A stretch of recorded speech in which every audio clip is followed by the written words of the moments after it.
From the BetMGM Network, it's time for The Daily Tip. This is like Disneyland for adults. If I wanted to have fun, I was going to go to Disneyland with my kids. With Michael Jenkins. Honestly, you could talk me into just about anything. Like, you want to do shots? All right, let's do shots.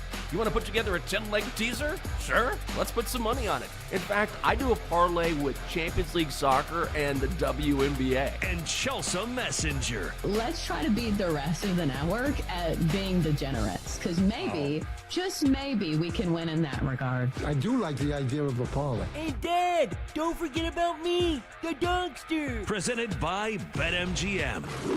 The sportsbook born in Vegas. Download the app today. Please gamble responsibly. If anyone can be a degenerate, it can be us. Time to get it going.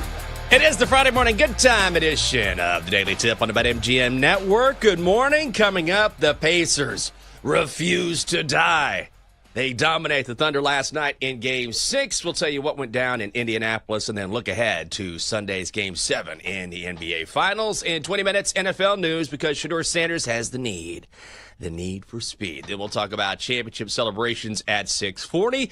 During the 7 o'clock hour, more hoops, today's baseball picks, and our show parlay at 7:40. Then we continue our coverage of the finals at 8:20 with Matt Ravis, host of The Drive on the Sports Animal in Oklahoma City. Once again, getting ready for Game 7. Finally, our best bets come your way at 8:40. I'm Michael Jenkins, live in the nation's capital. She is Chelsea Messenger, live in the Music City. Chelsea, good morning.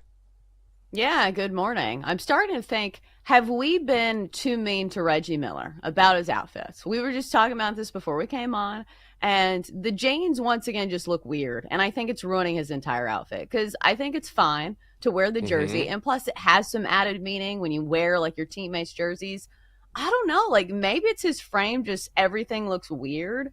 I don't know, because I cannot imagine the headache of dressing yourself in normal street clothes as an NBA player. Because when I try to shop for my dad, who is 6'5", like he is tall, but he's not like freakishly tall. It's a nightmare because normal clothes do not come in his size. So maybe we need to be nicer to Reggie Miller. What do you think? I mean, I like Reggie Miller. This is not a train I have been on. I thought he looked great last time. I like the fit. I think he looks good. So I know there's some derision out there, but I love Reggie. I think he looks good. Well, I like Reggie Miller. I am just saying his jeans still, I don't know. I think it's the jeans that are setting me off. I think it's the wash of the jeans, because I think you can tell when a look is dated by the wash of the jeans. There are certain washes of jeans. You know what I'm talking about, right? How there's light wash and there's dark wash. Right. And there's the like feathered look, or it's like more worn towards the middle. I think that's what's throwing me off. It looks like he's straight out of like 2002. I mean, that's my vibe. I'm old, so anything old school 90s, early 2000s, the early aughts, I'm for it. I'm not one to say anything. I'm certainly not a style icon. I think Reggie looks great, but I know that there has been some sort of, not a movement, but there are people online who are like, what is he doing? Why is his shirt tail tucked in? Was it an accidental tuck last night? I think Reggie looks good, but it's also probably not easy when I think he's combining the, I want to be a basketball fan and also not dress in a full uniform here. And I think I look terrible when I put on sports jerseys or whatever. Some people can pull it off. I can't, but I think it looks good. Well, the top half looks fine, and he looks normal in a uniform, because obviously that's the way that we're used to seeing him. But I will say this, since we're saying like, the things against Reggie Miller, how about a compliment? Reggie Miller still looks like he could play. Me and Jake were saying this as we were watching the game last night, and we had to like look up how old he was, because I was like, he's probably like, what, 49? Dude's 59. Like, wow. I understood that he played with Jordan and he should be like older, but I don't know if it's because his face looks exactly the same and he has the same haircut. Obviously, he's still bald. Guy looks great. Yeah, he does. I didn't realize he was 59. It's crazy when I've said this before, but I always think of people as they were when they were younger. Mm-hmm. I mean, I feel like parents do that as well, right, with their kids. They always see their kids as when they were kids. And like, you'll always be my little guy or my little girl, whatever. It's like, I'm a full-grown adult now. I do that with friends, athletes. I'm like, Reggie's got to be, what, in his 30s? Like, he's 59. Incredible. But you're right. He looks fantastic. I think people do this with actors as well. Like, I will always think of like some of the big A-list actors as in their prime. Like, it's going to be weird to see, like, I've had this recently with George Clooney. Like, George Clooney's starting to look older, and it feels very, very weird. Like, George, no, you cannot lose your attractiveness. You just can't. I mean, I wish I looked like George Clooney aging. Oh, you moved from a 10 to a 9.5. You are on a downhill slide. Poor George. Got to feel bad for the guy. Can't feel bad for us. It is another perfect night. Flawless victory. Yeah, baby, that's what I'm talking about. Chelsea, once again, perfect week so far. Well done. Yeah, it was because I knocked on wood. That's because I won my bet, because I did that extra move. So I had TJ McConnell of the Pacers over 10.5 points last night. He finished with 12. Once again, he was a key piece for the Pacers, and I figured that he would get more minutes because you should be rewarded with more minutes if you're a game changer. And TJ McConnell was great last night. Even though he only finished with 12, he also had like a bunch of rebounds and assists. He filled out the stat sheet. So good on TJ McConnell, and especially because I had my money on him. Well done.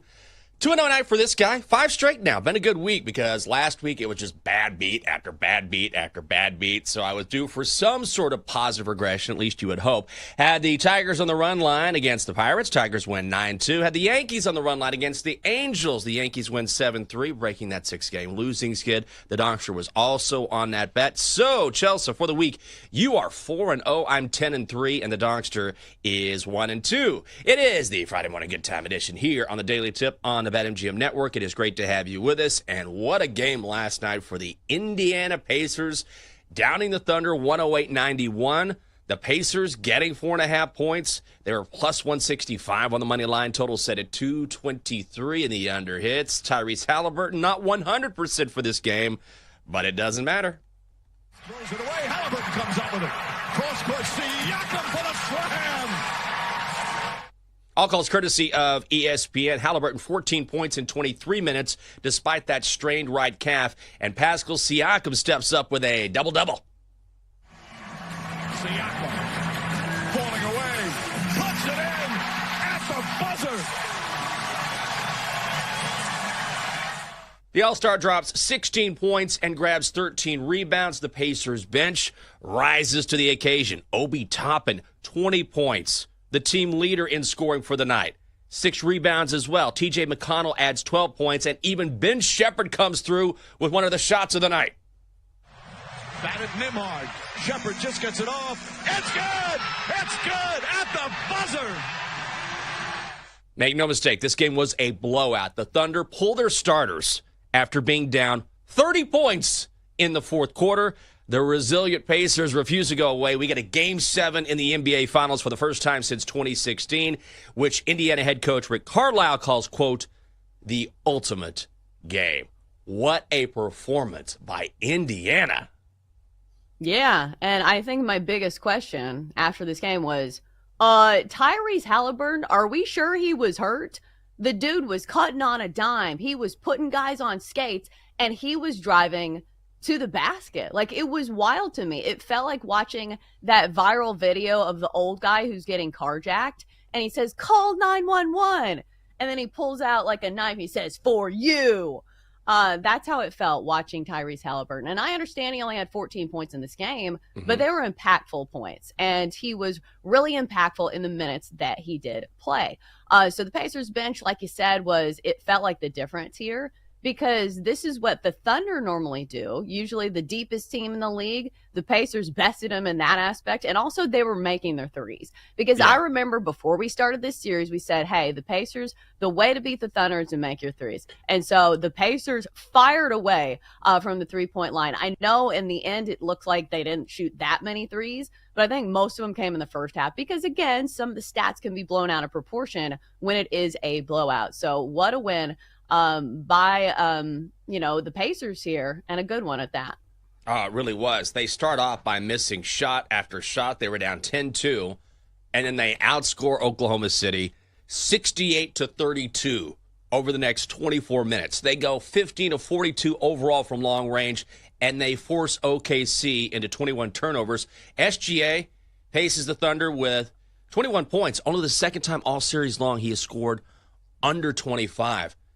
And I have to wonder, did the Pacers pull the old rope-a-dope here with Tyrese Halliburton, like you mentioned? I know he's definitely not 100%, but he might be 95%. There's no question he's banged up. He was banged up coming into the playoffs. We certainly saw that he was really bothered back in Game 5 in Oklahoma City, but he looked awesome last night. I mean, he had that no-look pass on the break to Siakam, which I watched like 4 and 5 times, an incredible play. He played great defense. His shot looked good.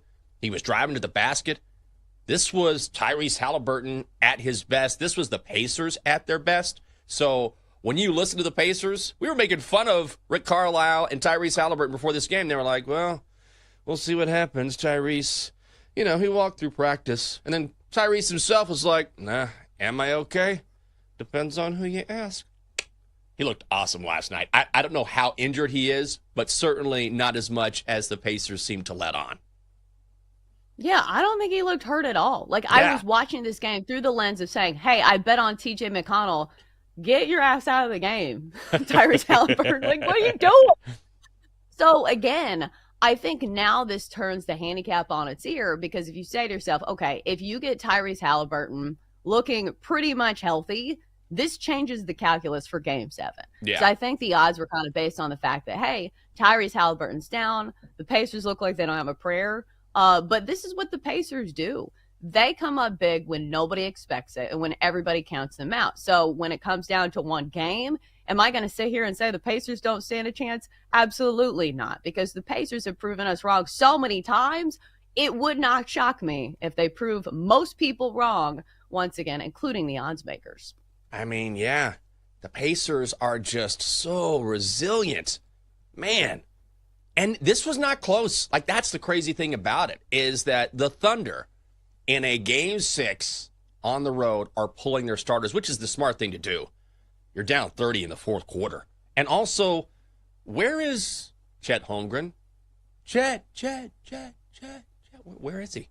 4 points in Game 6. He's averaging just over 11 points in this series after averaging 18 in the Western Conference Finals.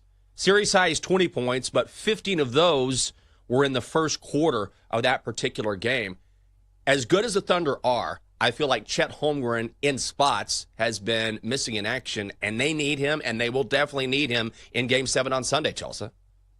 Yeah, they'll need everybody. And I think we've seen that because the Pacers are a team that are going to play every single minute of every single game, and they have a really deep bench to go along with it. I don't necessarily think that Chet Holmgren is going to be, the deciding factor, though, because we've seen games throughout this finals where Chet Holmgren has not had big outputs and somebody else has stepped up. So when you only score 91 points, nobody's really going to have that much. What was the points prop for SGA? 35. Stupid. He finished with 21. So it's just, they kind of threw a wave the white flag in the fourth quarter. So I don't know how much you can take away from the Thunder. It's just they got boat raced in the first half and just couldn't come back. Man, it's wild. Now, again, we get a Game 7 for the first time since 2016. That is in Oklahoma City on Sunday. The Thunder are laying 8.5 points. The Thunder minus 375 on the money line. The Pacers are plus 290. It's a low total, which you would probably expect in a Game 7 for the world title, set at 215 and a hook. All time in Game 7s in NBA Finals, the home team straight up are 15-4. So when I look at this number, and this is just sort of inching ahead a little bit, I haven't gone deep into the numbers here, but I would say, just glancing at this, once again, I would say, doesn't this seem too high? Yeah, especially for an elimination game. Right? They're not going to wave the white flag in the third quarter and we'll get them next time. No, they're going to be charging until the final buzzer sounds. So especially with this Pacers team that we know, it feels like no lead feels ever safe in this series, with the exception, I guess, of last night. I'll be taking the 8.5 with the Pacers. This is going to be really fascinating to watch because I understand why the Thunder are the favorites. We get a Game 7, but Rick Carlisle has been here before, won a NBA title with the Mavericks, so he knows what it takes to win it all. Of course, the Thunder on paper have the better team, but the Pacers They just don't quit. That's the one thing I really admire about Indiana and why I think we're slowly seeing team basketball come back into the fold. Like the era of the super teams, I feel like has started to fall apart. That worked maybe for a little while, but now we're seeing teams like Indiana, which is a perfect example, and maybe the Thunder to a lesser degree where, look, as long as you have a great team, you have to have star players, but a full team, a complement of players can take you a long way. Oh, absolutely. I think it's the only way to go now. Because Yeah. we've seen like the opposite from the superstar-laden teams is that the postseason is like a season in itself, and you can't rely on just one or two guys. You're absolutely right. Man, Game 7 on Sunday. Cannot wait for that. Coming up next on the show, they are some of the biggest names in the NFL, and now all of them are getting a 400% raise. That is coming up next on the Daily Tip on the BetMGM Network. Come on back.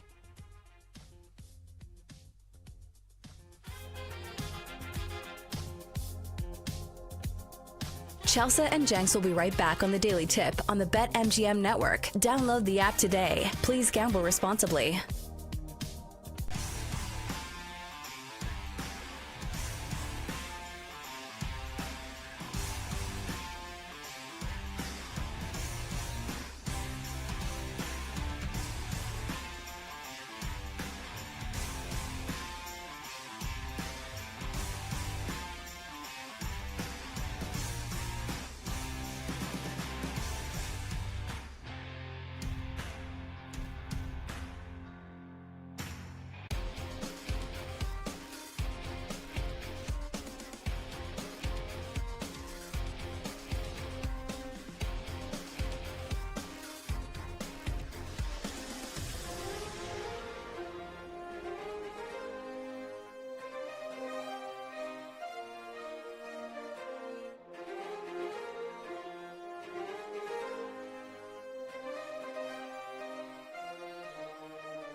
Guess. Welcome back to the Daily Tip, presented by BetMGM, the sportsbook born in Vegas. Download the app today with Michael Jenkins and Chelsea Messenger on the BetMGM network. Welcome back to the show. It's great to have you with us. It's Friday, guys. The Daily Tip on the BetMGM network. Coming up on the show, some of the hardest working people in the NFL are getting a well-deserved raise. And with that money, maybe they can purchase a Labubu. Chelsea, I just mentioned this during the break. This is, if you were on TikTok, I know. I would have known nothing about this. But I can assure you that there are plenty of women out there on TikTok who know exactly what a Labubu is. And these are little dolls, little monsters that were created by a man in Hong Kong. And they have absolutely taken over everything. So they're in boxes, and everyone buys these Labubus. And it's hard to find ones that are legit. You buy these, they're in great demand, and then the whole thing is you buy them, and you know what you're getting, but you don't know what color they're going to be, and maybe you get a surprise version. So you buy the box, you're like, okay, I'm going to get this little doll, which you can attach to your purse or whatever, but I just don't know which one it's going to be. So the trend is, okay, here we go. I'm unboxing my Labubu. And so you open up the box, and then you say what you want. I really want this one. I want latte, but, I like soy milk as well. Maybe I'll get love. And then you tear it open and pull it out, and you react to it in real time. And I know because I've seen these. And also last night, Catherine got a couple of Labubus sent to her. Oh, my God. Oh, yeah. And guess who was filming that unboxing? This guy. Oh, yeah. Instagram husband. Oh, here we go. And then over the weekend, last weekend, we were talking to our friend Hillary, and Hillary she and her husband own a few bars here in the D.C. area, including Lost and Found, our favorite place. And we saw Hillary, and Hillary was like, oh, yeah, I met someone at a gas station who got my Labubu. Like, wait, like it's a drug deal because they're in such demand and so many people want them. So, yeah, I was the Instagram or TikTok husband last night. We unboxed the Labubu. And this thing is, once you mention Labubu, I'm telling you, I've sat there and watched the conversation amongst girls who are like, oh my God, I want this one. I'm going to get this one. Where'd you get yours? It's wild. Is this how non-sports fans feel when people talk about sports? Because I am completely lost. Like, I thought that when you first started mentioning this, I was like, okay, is this for teen girls? No. I honestly don't get it. I'm looking at this, and adult women like these. Yes. Like, this just feels like the height of, like, this is popular, so I'm going to buy it. Like, do you know what I'm saying? Like, I feel like that's such, I don't want to say, like, an immature mindset on things, but it feels kind of immature where it's just like, okay, everybody has these, so I need to get one. Like, I'm not going to lie, Jenks. I'm looking at these. I do not get it. I mean, I certainly don't get it. I am not going to buy a Labubu, but I've learned all about this. There might be another unboxing. Catherine was like, I might get a couple more. I was like, are they expensive? They can be. I mean, the problem is not, if you bought them at cost, like in a store, then you're paying, I don't know, like $30, $40. The problem is that they're always sold out. So people are going online and they're trying to buy them. And then there's an issue with, are these fake or not? We don't know. And so you're paying a premium. So you're probably paying, I don't know, like $80 or something like that, $60 to $80 for these little things. And the guy who created this in one day, Catherine was telling me this, I need to fact check this, but in one day, based on the number of people who are rushing to buy these little monsters, made, something like a few $1 billion in a day. Like, he started very small with his toy company, and now he's just rolling in money. This sounds like the decline of society to me. Like, honestly, it sounds like something so stupid. You're like, oh my God, here it comes. Here comes the asteroid. Maybe we do need to go to war to, like, make people a little less soft. Because I was having this thought the other day. Well, I mean, I haven't been paying too much attention to the world, but it feels like a possibility now. But I was thinking this the other day when I saw that people are buying straw toppers for their Stanley Cups. Oh, what God. a dumb waste of money. Like, isn't that the sign that I guess that financially, like, I guess you're not struggling? If you can spend money on things that are this stupid, I need a straw chain topper. I need something to make my straw look cool. Have you seen these? Like, talk about stupid. I have not. I know exactly what you're talking about. I have a Stanley Cup, which I got as a gift from Catherine, of course. And I love my Stanley Cup, but I don't have a straw topper. Maybe this is something I need to look into. No, because at least the cup serves a purpose. Because I can see, like, you need to drink water. Like, I understand that. But do you need, like, a little keychain for your straw? Like, I saw this at Dunkin'. They're selling these. Hard pass. Hard pass on that. Hard sell. No, thank you. I don't think so. Well, I don't know if Shedeur Sanders has a Stanley Cup or a Labubu. One thing I do know is he has a truck he likes to drive, and he likes to speed in his truck, Chelsea. So yesterday we were talking about, and it's not a big deal, right? Okay, he got caught speeding in Strongsville, Ohio, was going 101 and a 60. But apparently, this was his second speeding ticket in the area. He was pulled over a couple weeks ago for going 91 and a 65. So he did not appear for his arraignment and was already facing $269 in fines. The Browns say they are addressing these incidents with Shedeur. So, look, I'm not going to sit here and be like, Shedeur Sanders is irresponsible. How is he supposed to be a starting quarterback in the NFL if he can't mind the speed limits in Strongsville, Ohio? But also, he needs to be careful. This is way, way over the speed limit, and at some point you need to temper down and be a little more responsible. I don't think it affects what's going to happen on the field, but is this something or is this nothing?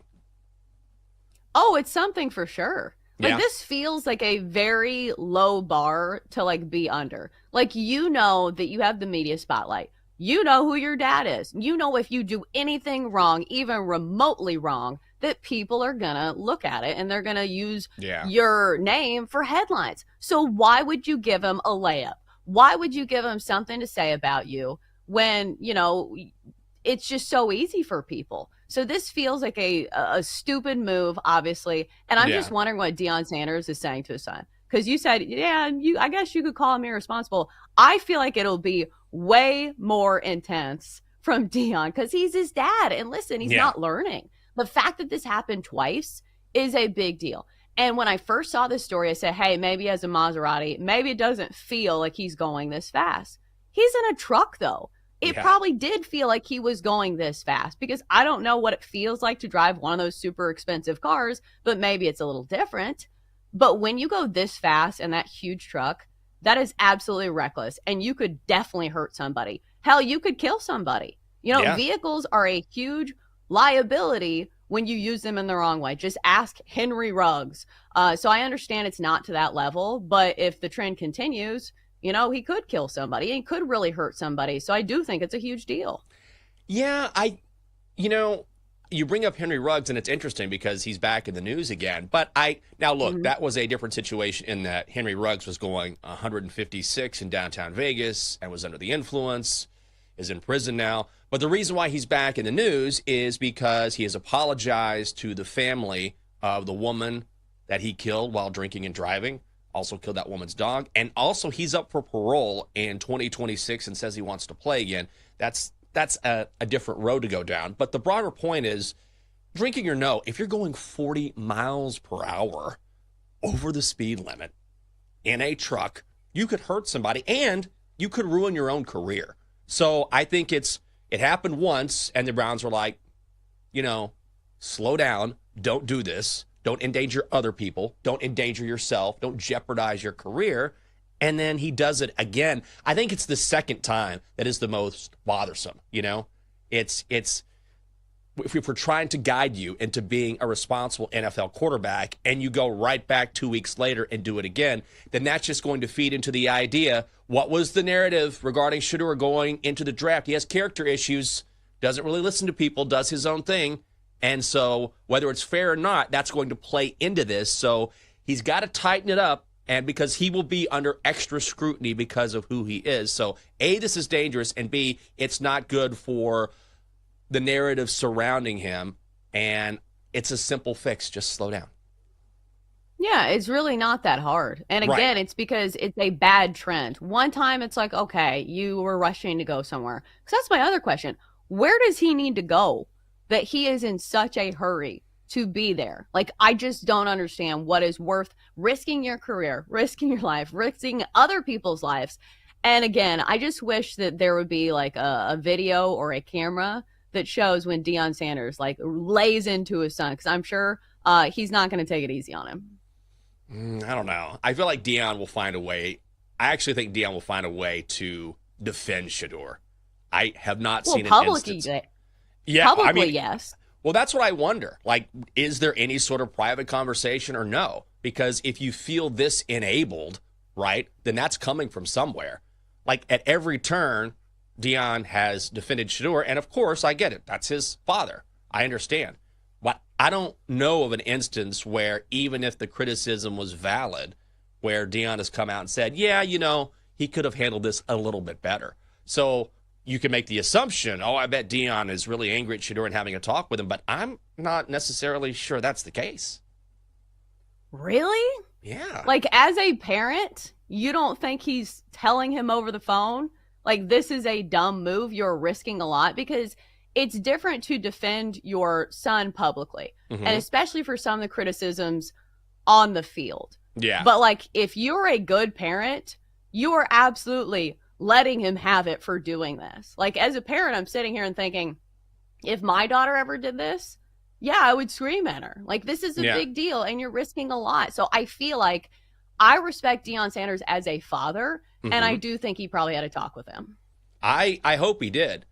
Which begs the question, okay, if you had a talk with him 2 weeks ago when he was going 40 miles per hour over the speed limit, why is he doing it again?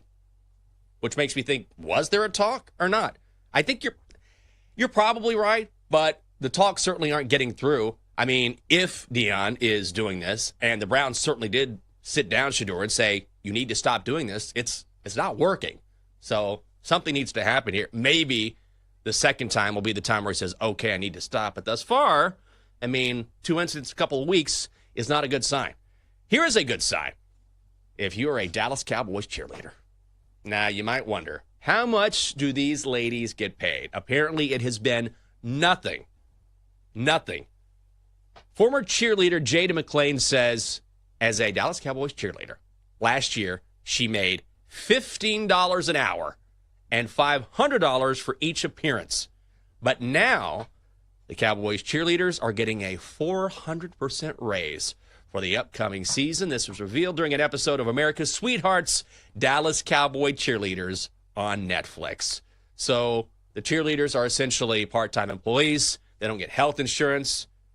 Most of them have other jobs outside of being Cowboys cheerleaders, but it's the gravitas. Maybe that's not the right word when you're talking about a cheerleader, but it's the platform juice that you get, right? Like, you probably get other opportunities. It's the glitz and the glamour of being a Dallas Cowboys cheerleader. But they're finally getting paid, Chelsea. Now, some of these veteran cheerleaders, more than $75 an hour. Is it worth it? Would it be worth it not getting paid that much for the glamour of being a Cowboys cheerleader? I think because we are in the day and age of social media, yes. Like, it's a platform. And so many people do this in other walks of life. Like, this is the reason why a lot of people go on dating shows. Do they not? So they can be a full-time influencer. So it's more about the platform. But they are spending a lot of time and energy practicing and preparing for games. Like, nobody's going to look at the Dallas Cowboys cheerleaders on Sundays and be like, wow, looks like they didn't practice. Looks like they didn't get ready. No. They're done up to the nines. Every step is choreographed. I don't know if you've ever watched the show, but my goodness, they run it like a boot camp. So I do think this is absolutely deserved for girls that work really hard. Yeah, I had a friend of mine who I used to work with in Austin, my friend Natalie, and Natalie was always very pretty and very funny and a very good reporter. And then we were good friends, and then one day she got out of the business. She moved to Dallas, got in really good shape, and I look up, she's a Cowboys cheerleader and did this for a few years. I mean, I didn't really talk to her about it, but it was crazy to see someone that you hung out with on a regular basis, and then all of a sudden, you see him on the sidelines doing dances with the pom-poms and doing the high kicks. I know nothing about cheerleading, doing their high kicks. But I would imagine that there is a thrill of, because it's so competitive, of actually making that squad. Well, and especially because that is the squad that you go to. Like, that's the cream of the crop. That is the all-star squad. Like, you don't think it'd be like, hey, the Raiders girls. Like, maybe they're attractive, but they don't have the same gravitas as the Dallas Cowboys cheerleaders. Knowing Jerry Jones, I'm surprised he didn't pay these girls a ton of money. The way he normally operates. Come on, Jerry. Coming up next on the show, the Panthers are hockey's world champions, and one player is adding his own mystique to some legendary Stanley Cup celebrations. That is next on the Daily Tip.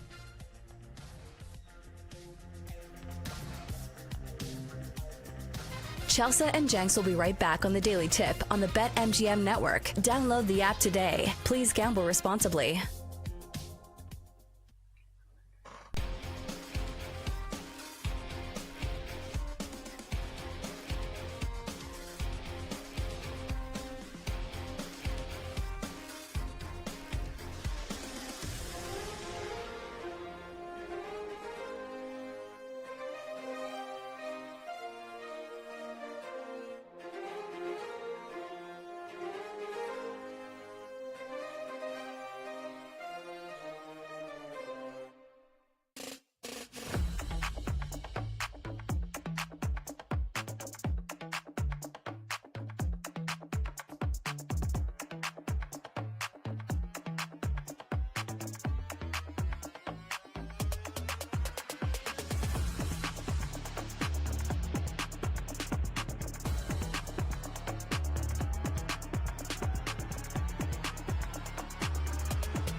Let's get back to the Daily Tip with Chelsea Messenger and Michael Jenkins on the BetMGM Network. Presented by BetMGM, the sportsbook born in Vegas. Download the app today.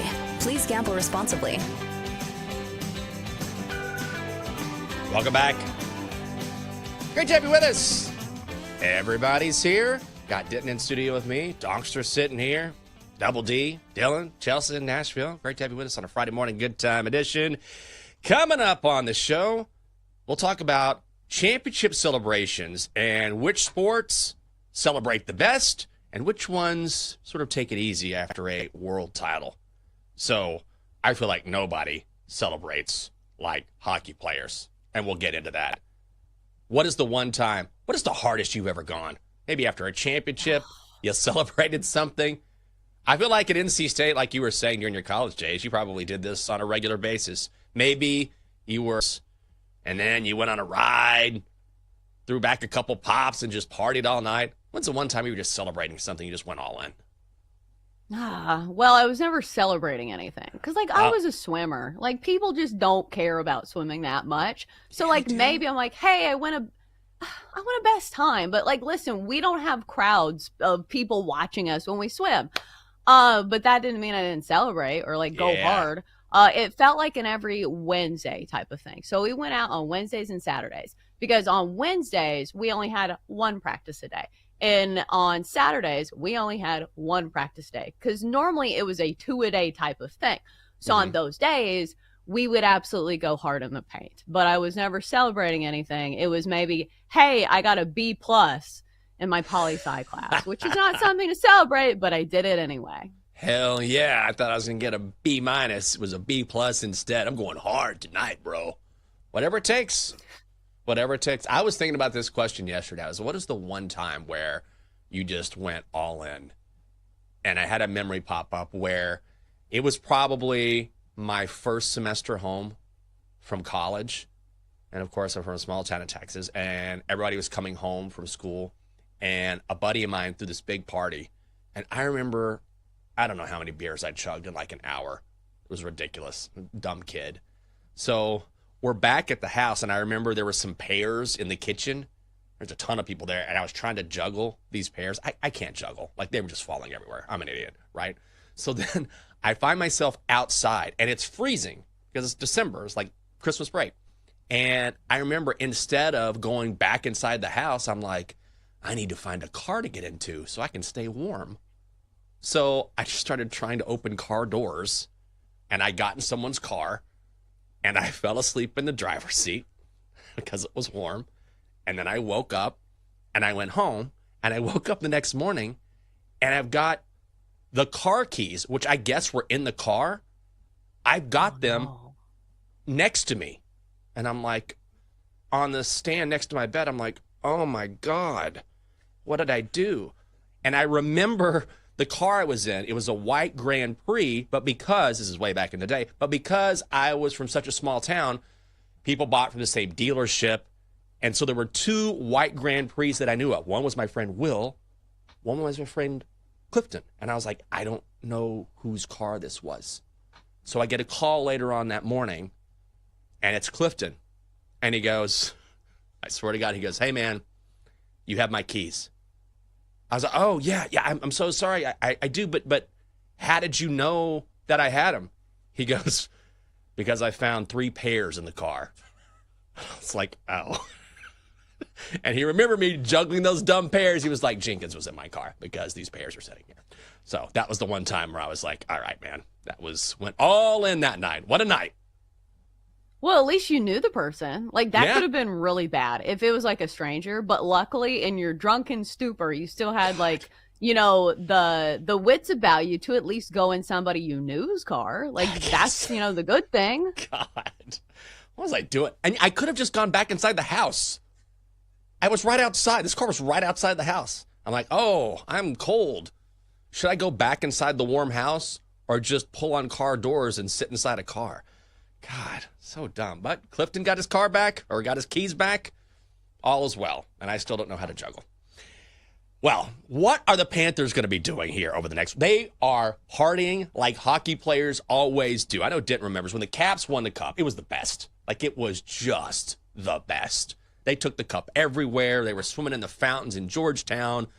It was a true city celebration. There are a ton of people who have stories about, I ran into Ovi, I ran into Joe B, I ran into, Nicholas Backstrom or Tom Wilson, whatever. Like, there are a ton of stories. They were so great about bringing the city in and taking the cup everywhere. And DC is actually pretty small. It was a wonderful time. Well, now the Panthers are celebrating back-to-back cup titles, and Alexander Barkov, the captain, got things off to a great start. I don't know if you saw the video, and this was so cool, where after they won the cup, it's 1:35 in the morning, right?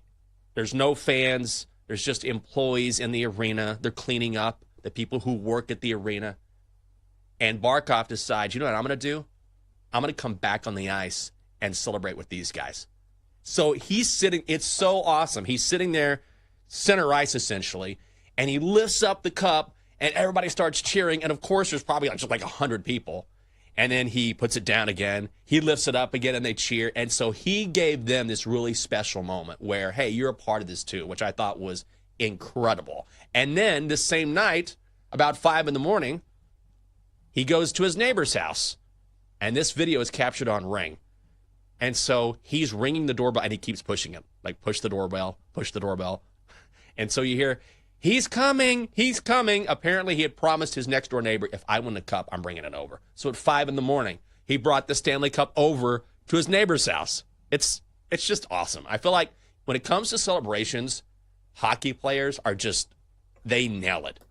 So if you were ranking, like, which sport celebrates the hardest after a title and which sport celebrates the least, how would you rank them? Well, hockey far and away has to be the number one, right? Like, hockey players are absolute maniacs. And I will say, it is a very physical sport, but these are like the toughest athletes, it feels like, on the planet. Because they're going to suffer through it. Even if they don't have any teeth, they're going to be like, nah, we got to celebrate first. We'll go to the dentist later, but we got to go show this cup to our neighbors who are dead asleep, because that's what hockey players do. I was trying to think of like the other good ones. And I do think that there are some moments from like players who are celebrating Super Bowl wins. Yeah. But then I was thinking, I also think this classifies as one of the worst celebrations, is the fact that we make the Super Bowl MVP go to Disney World. I don't want to go to Disney World ever, let alone on a red eye after I just played in a Super Bowl as an adult. Like, maybe if you have kids, you're like, hey, maybe Mickey can entertain them for a little bit. But no, you're doing 1,000 interviews on a float. You've got all these characters around you. I don't know. Going to Disney World is the last thing I'd want to do after winning Super Bowl MVP. Well, I guess they probably get some sort of money in addition to going to Disney World, right? Yeah. Don't they? I mean, but I'm get sure. it. I get it. Did you see this guy, by the way, since we're talking about Disney World? This guy who went viral on X because he went to this princess breakfast. Well, this was at Disneyland. And it cost him like $1,000 to take his kids to this experience because they have the mascots walking around. It's super expensive food. The princesses are there. And so he took his family of 4 to this princess breakfast, and it cost him $1,000. So, you know what? I believe it. Yeah. And some people are like, well, he said he didn't check the prices before. And people are like, well, that's what you get. I mean, they clearly have the prices there. So that was kind of a thing online. But I'm like you. Disneyland, Disney World. If I win a world championship, I don't want to go hang out with Goofy. I'd like to be on an island somewhere. No. So the other candidates, I think, for the worst celebrations, I think golf has to be up there. Because it feels like you get your like one allotted primal scream, and maybe you get like one small run from like the hole to the crowd or your wife or whoever. But then you have to like dial it back. It's like, all right, we can't be acting like we live in shanties. Act like you've been here before. Now walk to Butler Cabin. Like, you kind of have to reel it in a bit, right? So I understand that, things have gotten a little, looser, but still it feels like golf is very reserved. Oh, yeah. It's not like, the Waste Management Open in Phoenix where people just go nuts, right? That's the one tournament where golfers can let loose. But when it's When it's golf, it's, oh my God, you did it. Now, I need you to hug your wife, kiss your baby, sign your scorecard, put on this jacket, and have a safe trip back, sir. You got to party later. Well, do you guys remember I think it was when Brooks Koepka won the Masters, or was some major, and he went on like this very small little tour, but he went to a Florida Panthers game, and he was in the suite, he was chugging beers, but then they did a close-up on his eyes, and he was wired. I don't know what he was wired on. Good for him. But he was absolutely like just eyes the size of the moon. That's how you do it. That's the problem. You got to celebrate on your own, There's nobody to celebrate with. Like, I guess you call your caddy or whatever, your boys. But you don't get that team celebration. That's what I was going to say. Like, that's the best point. Is it like you look like a lunatic when you're celebrating by yourself, right? Like, if you're, say, doing coke and drinking with a bunch of your friends, it looks like a party. And it's like, hey, let's let loose. If you're drinking and doing coke by yourself, has a different connotation to it, right? Yes. So it just one of those things. And also, I think Brooks Koepka, like, he can probably do what he wants on like a weekly basis, like if there's no tournament or whatever, if they have their off season. But you're right, it has like a different feel to it for golf. Yeah, sitting at home drinking and doing coke on your own does not sound like a good time. Well, I'm celebrating my win. Just gonna sit here on my own. I think basketball does a good job of celebrating, but I'm also skewed by, I still think it's one of the funniest things ever, Nikola Jokic, when he found out there was a parade. He was just like, what, this parade? Okay, job is done. He was like, couldn't believe he had to go through a parade. And normally basketball players are pretty good. Like, they get jacked up at parades. But that is still one of the funniest things to this day, like Nikola Jokic being upset that he had to celebrate. Well, and that's so him to a T. Like, that's his facial expression all the time. And I understand. Like, just because it's fun doesn't mean it's not work. So it's still a work commitment, especially to Nikola Jokic. Job is not done. Hour 2. 2 more hours. Pacers found a way to stay alive in the NBA Finals. We'll tell you what it means. And that is next on the Daily Tip right here on the BetMGM Network. Hope you're having a great morning.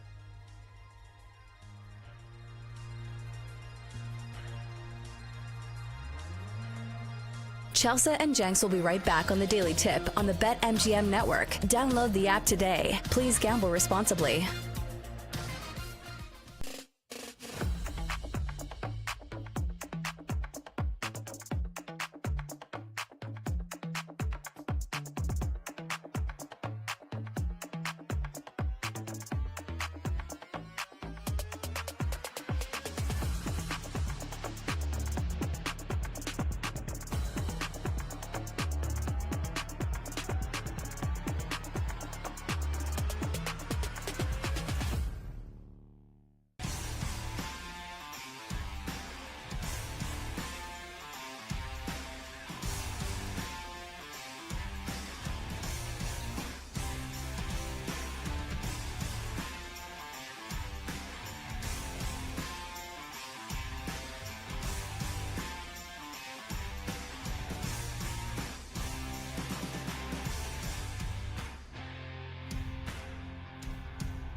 Now, from the BetMGM Network, it's time for the Daily Tip This is like Disneyland for adults. If I wanted to have fun, I was going to go to Disneyland with my kids. with Michael Jenkins. Honestly, you could talk me into just about anything. Like, you want to do shots? All right, let's do shots. You want to put together a 10-leg teaser? Sure, let's put some money on it. In fact, I do a parlay with Champions League Soccer and the WNBA. And Chelsea Messenger. Let's try to beat the rest of the network at being degenerates, because maybe, just maybe, we can win in that regard. I do like the idea of a parlay. Hey, Dad, don't forget about me, the dogster. Presented by BetMGM. The sportsbook born in Vegas. Download the app today. Please gamble responsibly. If anyone can be a degenerate, it can be us. Good morning and happy Friday. Hour 2 of the Daily Tip starts right now on the BetMGM Network. I'm Chelsea Messenger. He's Michael Jenkins. Over the next hour, we will cover everything in the world of sports and sports betting. We start with the two best words in all of sports, Game 7, and we get one in the NBA Finals after the Pacers fought off elimination with a statement win in the NBA Finals over the Thunder. Since Tyrese Halliburton looks just fine, are the Pacers the play now to win it all? We'll talk about that. Then at 7:20, it's on to our daily baseball bets. And then at 7:40, we get you into the weekend, hopefully with some big plus money on the card with our show parlay. So, Jenks, I noticed yesterday that LeBron James was trending because it was the 9-year anniversary of that epic, amazing, historic run, chase down block that he had in the finals against the Warriors. I was just thinking to myself, it's crazy to me that he is still such a contributor, because if you look at his numbers, you know, he still had really good shooting splits. He was really solid last year, despite, or I guess this past season, despite his age. But I feel like when it comes to a marketing perspective, I feel like interest in LeBron James is kind of waning. It almost feels like the same trajectory as like Kim Kardashian, where it's not Kim Kardashian anymore. It's more of like the younger Kardashians. It's like Kylie, it's like Kendall. Do you feel that way? Am I off base here? I don't think so. He'll always have that star power, but eventually, you know, time is undefeated and things evolve and the younger generation has its time. I hate to bring up Taylor Swift, but Catherine was like, you know, one thing I've learned is that this younger generation, they're like over Taylor Swift. They just think she's like old.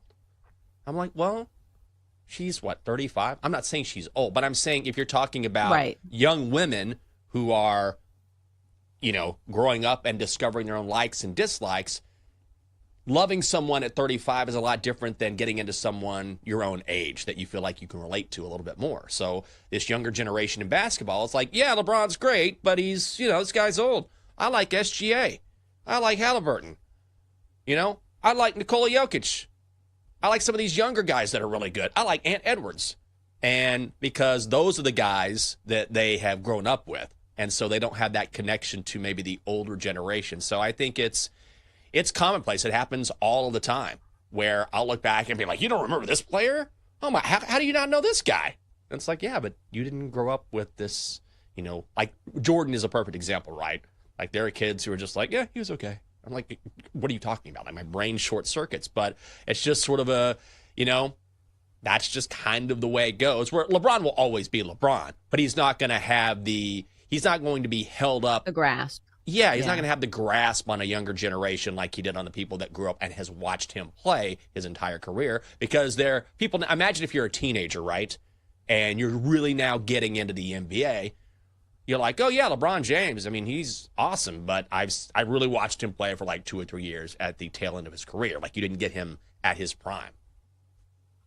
I also think there's an element of it where people just want something new occasionally. Yeah. Like we see this all the time in like sports. It's not that like people necessarily like always hated the Chiefs. It's just, hey, we want to see somebody new in it. And I think that's the case with like LeBron, is that he has been the face of the league for so long that I think people just want a new face. And like, obviously we have some candidates, and maybe SGA, I think rightfully probably has, you know, the throne if they win the NBA finals, if the Thunder do. But I don't know. I don't think that he commands the type of headlines that LeBron did, because LeBron was so hyped from such a young age. And like he has been the go-to guy in the NBA for so long. So maybe it's Luka. Maybe it's somebody else. I think Anthony Edwards, we have tried to give him the crown multiple times, but I think people just want something new. Same with Taylor Swift. I don't think it's that she's old. I think it's just people are tired of hearing about her. Yeah, or they just don't relate. Like, remember, she's been around for a long time. Like, LeBron has been around for a long time. LeBron was on the cover of Sports Illustrated as a high school player. And I remember that. I guarantee you the younger generation does not remember that. It's just that there's not that connection there because they didn't grow and watch his career evolve. So whether it's music, whether it's sports, whether it's, movie stars. You look at a movie star, I mean, this guy's a legend. You're like, I don't know who this is. I mean, you see it all the time, but that's just a generational thing. You see that turnover on a regular basis. Doesn't take away from LeBron's accomplishments or anyone else's accomplishments, but that's just kind of the way it goes. At some point, a newer generation comes along and they have different likes and dislikes and follow different people. I think it's kind of crazy that we mentioned LeBron and Taylor Swift because I feel like they have almost really parallel careers. Because I'm looking at the timeline, like Taylor Swift's first Grammy was in like 2010.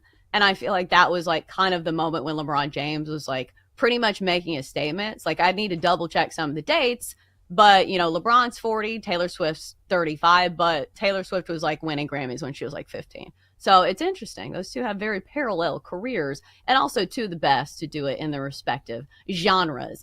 All right, Jenks, let's get to talking about what we saw last night in the NBA Finals. So we get a Game 7 as the Pacers down the Thunder 108-91. Pacers come through as 4.5-point dogs. The under 223 hits. I feel like the biggest takeaway for me in this game is the fact that Tyrese Halliburton did not look hurt at all. I understand he's dealing with a strained calf, but I was watching him cut on a dime. I was watching him put defenders on skates. And I understand he only had 14 points in this game, but he was really impactful. Only played 23 minutes, but was a big boon in those minutes. And plus, this wasn't a game. It was over a 20-point lead at halftime.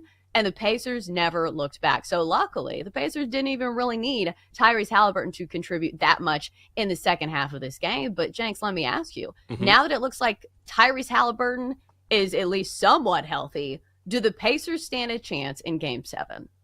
They absolutely have a chance. There's no question about it. Like, let's just kind of rewind for a second. The Pacers started off the season really poor. They were banged up. They weren't playing good basketball. And they were just a forgotten team. But since the first of the year, I don't know if anyone has a better record than the Pacers do. I need to double check that. Always double check your facts. Regardless, they have played as well as anyone in the NBA since the start of the year. And at every turn when we've doubted Indiana, Chelsea, they find a way to surprise us. They're playing in a Game 7. Like, win or lose, I think we can safely say now, Indiana cannot be denied. You can't deny what they've done. And I know Tyrese Halliburton looked great last. I don't know how banged up he is. That was maybe the old rope-a-dope, whatever it was. But there's no question that even if they lose this game, the Pacers have proven themselves worthy champions. And I absolutely think if things break the right way, they could win this game. I mean, we're going to see a tighter game. The total reflects that. I mean, these Game 7s, too, think about the nerves. Like, yeah, Oklahoma City's back home. They're great at home. But also, the Pacers already got one in this series in Oklahoma City. And now they have the momentum. And now Tyrese looks good. Anything can happen in a Game 7, especially in a game that I expect to be really tight. And I know that atmosphere is going to be raucous, whatever. Every time the Pacers have been doubted, they've answered the bell.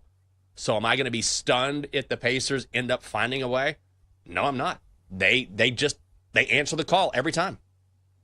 Yeah, I won't be betting against them, if that's a question people are asking, because they're getting 8.5 points in a Game 7 of an NBA Finals, in which we have seen this trend so many times. The Pacers continue to be absolute cash cows as underdogs in the postseason. And obviously they're standing in, Game 7 of the NBA Finals. So obviously they're doing something right. But my point being is that the market continues to not catch up to what the Pacers are putting on the court. I'm not sure what's going on, and the Thunder are certainly a good team, but it just feels like the deeper that we get in the series, the more I'm thinking to myself, okay, everything that makes the Thunder a great team, the Pacers do it almost just as well. And last night, they did it better. Like, they got so much from their bench last night. And usually that's what we say about the Thunder, is that it's one of the deepest teams in the league. And they don't need, just SGA to go off. They've got Jalen Williams, who's a great number 2. And they've got other guys who can contribute to the box score. But last night, the Pacers did it with their bench. And also,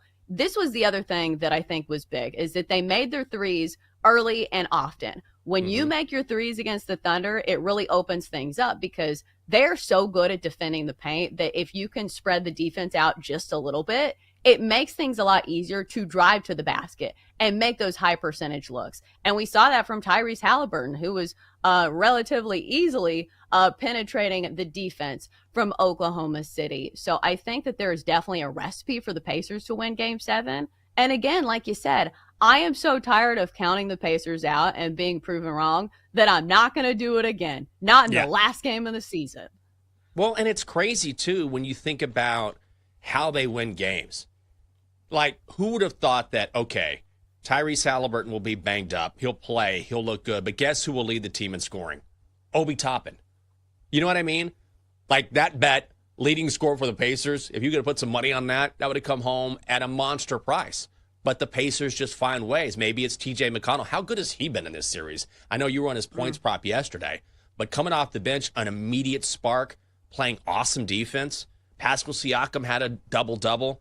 We've seen just player after player after player in different spots come through. Even Ben Shepherd, got that three-pointer just before the end of the third quarter. They kick it out to him. He knocks it down. So the Pacers play such great team basketball. They really are a joy to watch. And last night, how many fast breaks did they have where the ball didn't touch the floor?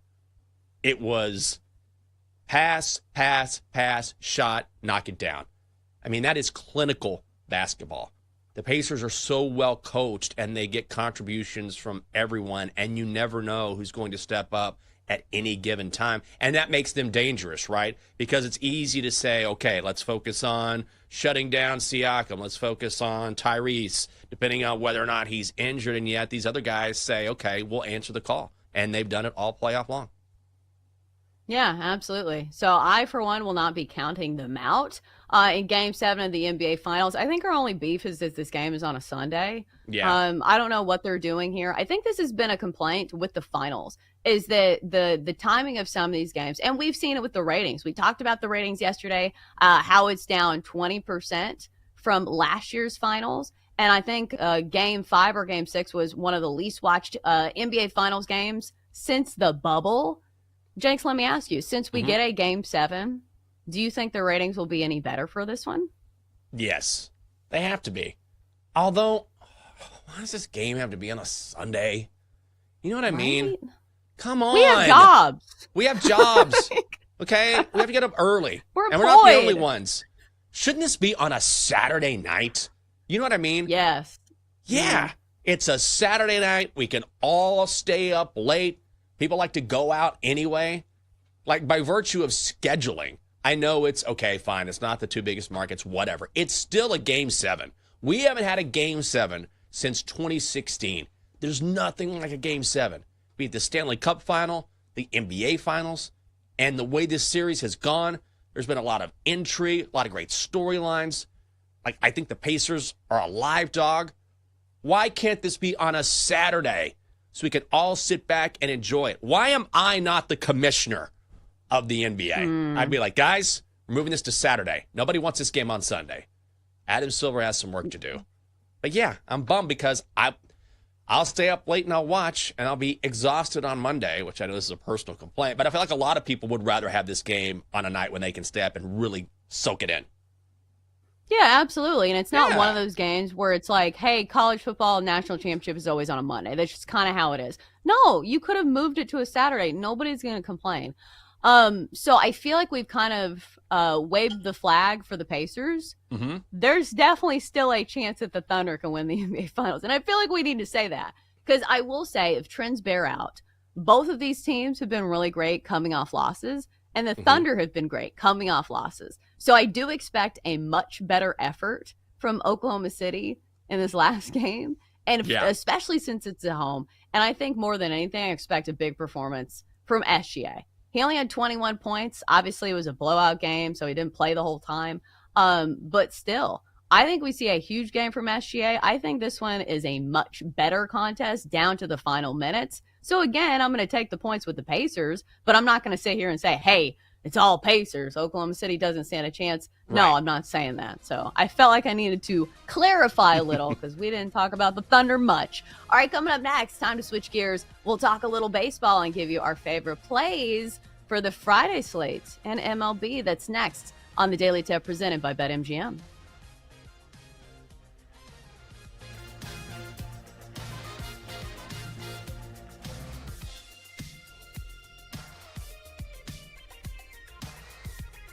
Chelsea and Jenks will be right back on the Daily Tip on the BetMGM network. Download the app today. Please gamble responsibly.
BetMGM, the sportsbook born in Vegas. Download the app today with Michael Jenkins and Chelsea Messenger on the BetMGM network. All right, we're back. It is a Friday. It is June 20th. And normally on Fridays, I am in a great mood. But Jenks, after I rewatch this clip, I am in a terrible mood. Because listen, you don't come for Ohtani. You go for anybody else, but I have never felt more protective over somebody I've never met since watching videos of people like hating on Britney Spears. Or like when you're watching a war movie and they like shoot the horse and you're like, that horse didn't even want to be here. So like this makes me irrationally mad when I see that the Padres, I understand the game of baseball is like, okay, if you hit our guy, we're going to hit your guy. But don't be hitting Ohtani. He just got back. He just started pitching. He is the face of the league. Let's not do this. So you're okay with Fernando Tatis getting hit and being injured, maybe? That's okay. Yes. Okay. I just wanted to double check. Listen, I am. anybody else, if you break a cheekbone, a wrist bone, it's fine. That's the game. But Ohtani's different. That's next level. Don't you hit Shohei. I also, well, I don't want anybody getting injured, but also I just love that after Shohei got hit, and of course the benches had cleared before that he just like waved everyone off. Like, no, it's all right. I'm just going to go to first, guys. Don't worry about it. Like, that's classic Shohei. That's what I'm saying. Like, it almost feels impossible not to like the guy. Because, like, he gets, tormented, and all he does is say, hey, guys, we need to keep it peaceful here. Like, he's always doing the right thing. And it doesn't matter what you do to him, he is being a good person. It almost feels like that, like, strategy of, like, kill him with kindness to the point where I think it's probably hard for opposing baseball players to dislike him just because he's always so respectful. Oh, I mean, I feel like this is going to sound strange, but I don't know if anyone has better manners in baseball than Shohei. Right. Like, only Shohei, after a benches clearing brawl, when he gets plunked, and that was, I mean, he got hit hard right there in the leg, would turn and say, no, guys, it's fine. I'm just going to take the base. Like, that's just typical Shohei, which is why he's so beloved, that even though there might be a language barrier, the way he carries himself is something that is relatable to everyone. Right. It still makes me mad, though. Like, again, like, Fernando Tatis Jr., he runs his mouth. If he gets hit, that's on him. But Ohtani's not running his mouth. Like, have we ever seen Ohtani talk trash to anybody? I don't think he has. I don't think he does. Not once. That's just really not his game.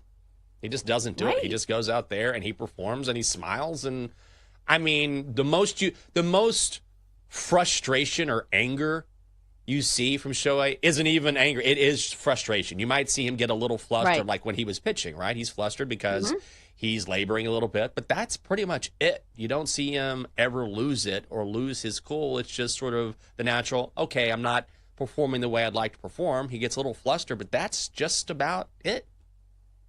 Yeah, and especially in a world of, like, baseball players who normally are very animated, because, like, I've been to a ton of baseball games, and there's a lot that you don't hear on the broadcast. Like, namely, pitchers who give up home runs, who have their glove, and they will scream the F word into the glove. Like, that's a trademark move with baseball players. I don't know if you've ever seen this, but I have, like, a core memory of this when Jake was playing in AAA, and it was, like, Kids Day in, like, Iowa or something. And so this relief pitcher gives up a grand slam and he screams the F word, like, as loud as he possibly can. And all these kids are just standing there. And I'm sitting in, like, the player section. So obviously I heard it too. And it's just, like, so awkward. I'm like, hey, maybe just a few decibels less on Kids Day. That's good. I used to, oh my God. My frustration when I was doing TV, because we talk about how we're very hard on ourselves, and I would have a show where I'm like, I think I suck today. Or I messed this up, and I didn't want to mess this up. And so it was not a full kick, but I would get into the elevator in Bethesda and, like, kick the elevator. Like, this, not the elevator itself, but, like, the wall. It wasn't a full kick because I didn't want to do any damage, but I was just like, oh, that was so bad. And I'd get so angry at myself. And so that was I didn't want to yell anything, and I never damaged the elevator, thank God. But I was just so flustered, like, I wanted to nail that segment, or there was a dumb question, or whatever. And I would express myself in that way. Not healthy. It wasn't the healthiest thing, but those elevators took a couple kicks over the years. Well, they have cameras in elevators. Like, Not somebody there. was watching that. They didn't? Like, No. I feel like normally they 'Cause do. Trust me, I'd be like, nope, nobody's here. It wasn't a full kick. I didn't do any damage, but it was just like, it just like drove me crazy. And I'm obviously not going to drop the F-bomb on the air, even behind a glove. That wouldn't be good. So, yeah, I get it. I get it. Like I'm a Major League Baseball player. I understand the frustration. But no matter what you do, anybody can get frustrated with their job. Yeah, I think people manifest their frustration differently. Like, I'm not a physical manifestation. Like, I am mad at myself, but I'm not physically going to do anything. But, like, we see this a lot, especially when it comes to sports. Like, Chris Sale has done it. We've seen the guys at the U.S. Open punch holes in the wall. So, like, you're not alone in that fact. And you definitely have a tamer version of what a lot of these guys are bringing to the clubhouse. All right, so let's turn our attention to the slate today on a Friday. So let's start with the revenge game. So from a betting standpoint, Jenks, I'm not sure if I have anything in this one, but we do need to talk about it because it's the Red Sox and the Giants squaring off today in San Francisco. We know Rafi Devers is going to be facing his old team here. Does this add to the handicap? Like, normally, if it was basketball, I would say, hey, there's only 5 guys on the court. This makes a difference. He's going to shoot more times. But when it comes to baseball, I'm not sure if this actually has an effect because there are 9 guys in the lineup. And it's just one of those things where you play 162 games. Maybe Rafi Devers goes yard, but it's not something I'm willing to bet on. I wish this game was on a Sunday, late on a Sunday. That's when I'd rather have this game. No, I'm excited. Midnight. Yeah, right. I don't know if it really goes into the handicap. I think it just adds to the storyline, right? It adds to why you might want to watch this game. And so it adds a little more drama, a little more intrigue. But I don't necessarily think it's anything that you quantify or say, oh, this is a revenge game for one side or the other. It's just, hey, this guy switched teams, and it'll be interesting to watch. Yeah, I think so as well. I think if there is a betting standpoint, the only thing I would say is once Rafi Devers gets going, which, you know, he's not having one of his best seasons ever, that maybe it brings something to the offense. Because from a betting standpoint, the Giants have been a cash cow to the under. And from a money line standpoint, it's been hard to bet on the Giants simply because they don't score a ton of runs. So maybe this is, you know, the missing ingredient that this Giants team needed. They need a big slugger, and they got it in Rafi Devers. So maybe he pays off in that way, and maybe we'll see these totals start to rise. But again, he is only one player, so I'm not too sure about that. All right, so closer to home, Jenks, your Nationals, big matchup with the Dodgers tonight in LA. LA minus 200 on the money line. Washington plus 165, total of 8.5 runs. I do think there are instances in which the Dodgers are vulnerable when they're not starting their best pitcher, and when their bullpen is as decimated as it is, and when the opposition has a decent starter going. Mackenzie Gore has been great for the Nationals this year. He's 3-6, but has a 2.89 ERA. So is this the time to bank on the Nationals, who just had a nice little walk-off win, I believe, courtesy of James Wood? Are you betting on the Nats today? Yeah, it was first ever walk. I was so mad yesterday. I was here at Navy Yard because I get my hair cut here. And I found a new woman who cuts my hair. I'll talk about that later. I'm very excited about this. It took a long time. But I came back here, and I had forgotten that the game was going on during the afternoon. I'd forgotten because it was a holiday for most people because it was Juneteenth. And I was like, oh, it's an afternoon game. Oh, yeah. And so get my hair cut. I'm getting back on the Metro, and there's so many people, Nationals fans, like filing into the Metro. I'm like, oh. Like, game must be over. Let me check my phone. I'm like, it's 2-2 in the ninth. Now you're leaving?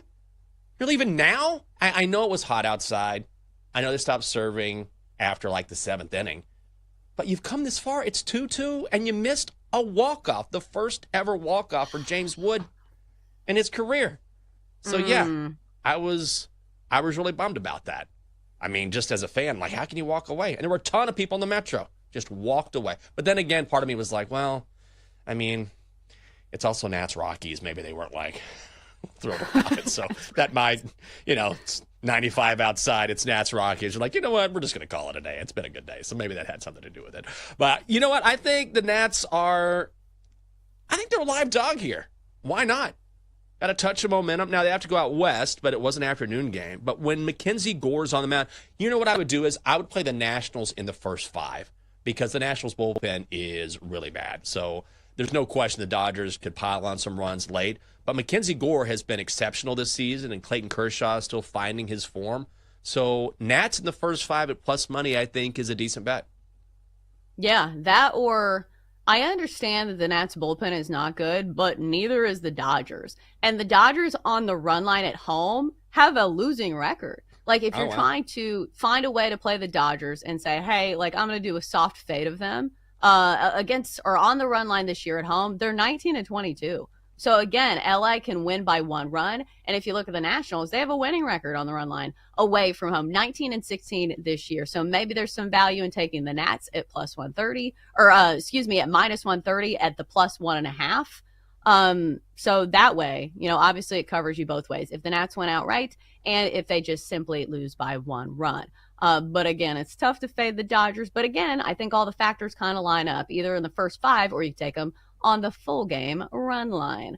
All right, let's go to the earlier games. We do have some day games. We have one, I should say, 2:20 Eastern. We have Mariners Cubs, or you could go with the 6:40 game, Rangers Pirates. Total of 7.5 in that one. Jacob deGrom, Mike Burrows squaring off. So, Jenks, that one looks like an under game. You going to talk me off the under 7.5? No, I am not. You can play it up to 8 if you want, but I think 7.5 is just fine. I mean, we know how the Rangers are. I mean, you got DeGrom on the mound, and also the Rangers are one of the best under teams in baseball. They are top 5 to the under, like no question about it. So if you're betting unders for the Rangers this season, you are on top. And also, I don't know a ton about Mike Burrows, but I do know that the Rangers lineup has underperformed this season. That's one of the reasons why they're an under team. And also the Pirates, they just don't hit at all. They're awful across the board. And that's why I faded them yesterday against, who did they play yesterday? God, I totally forgot. Who, the Pirates? Yeah. The Tigers. Tigers, yeah. Because I had Scuba on. I'm like, yeah. And so the handicap was, dude, these guys are like 29th in slugging, 28th in OPS, worst in average against lefties. Like, they just don't hit. They're a little bit better against righties. So, okay, you say, well, maybe they have more success, but it's Jacob deGrom. I'm not going to hit Jacob deGrom. So, yeah, I would definitely go under here. I'm not going to talk you off 7 on a hook. Yeah, if you struggle to hit in general and then you have to face Jacob deGrom, good luck. And what a stretch, having to face Tariq Skubal, and then the next day you're like, oof. Do we have a respite? No, you get Jacob deGrom, 6-2 with a 2.19 ERA. Back to some of those trends you were mentioning. Both these teams have been super hot to the under. If you like trends, if you look at the Rangers, 50-24-1 to the under this year. And the Pirates, more of the same, 44-30-2 to the under. And I feel like the times that they hit the over, it's because, they have a bad starter going. But the Rangers' offense has just not been what people expected. There were a lot of people, including myself, that expected this to be a good Rangers team. But the offense has squarely been the problem. So if you look at all the offensive numbers across the board, both these teams sit in the bottom 10. So I think that spells an under. That's going to be a play for me. That's going to be one that makes the card. All right, how about this one? Orioles-Yankees. So, Jenks, you were on the Yankees last night, and the Yankees got off the schneid, scored some runs, covered the run line in that game. So is it more of the same today against a lackluster Orioles team? Yankees minus 235 on the money line, total of 9 runs. We've got Shigano going for the O's, and Max Fried goes for the Pinstripes. So I feel like the Yankees are definitely the play here. It's just, which way do you play this? Do you do first 5 run line? Do you go full game run line? Or do you play a total? Oh, dude, I would play the Yankees on the run line again. I am trying not to have a big card. I want to have a winning week. I'm way ahead thus far. But, look, not only do you have Max Fried, who is one of the best pitchers in baseball, one of the favorites to win the Cy Young, but again, I'm going to keep hammering this home. He is a left-handed pitcher. The O's don't hit lefties. The 2 worst teams in Major League Baseball against left-handed pitching, it's the O's and the Pirates. I mean, they just don't do it. Now, their splits are much different. They get middle of the road against righties. So not only do you have a lefty, but you have one of the best lefties in baseball, best pitchers in baseball. And the Yankees finally started to hit yesterday, so they got out of that rut. I think you just take the Yankees on the run line here. Yeah, here's the stat. The Orioles are 6-15 against left-handed starters. They're 26-27 against right-handed starters. Yeah. So clearly there is a huge difference. The O's cannot hit lefties. Max Fried, one of the better ones in Major League Baseball. So I think that is probably gonna make the card for me as well. And in general, I feel like fading the Orioles is usually a good idea, especially this season. Talk about disappointments. Oh, what are we doing? You were supposed to be one of the young, hot teams over the next few years, and you have just faltered. All right, coming up next, time to shoot for the moon with some big plus money as we go for our show parlay that comes your way next on the Daily Tip presented by BetMGM.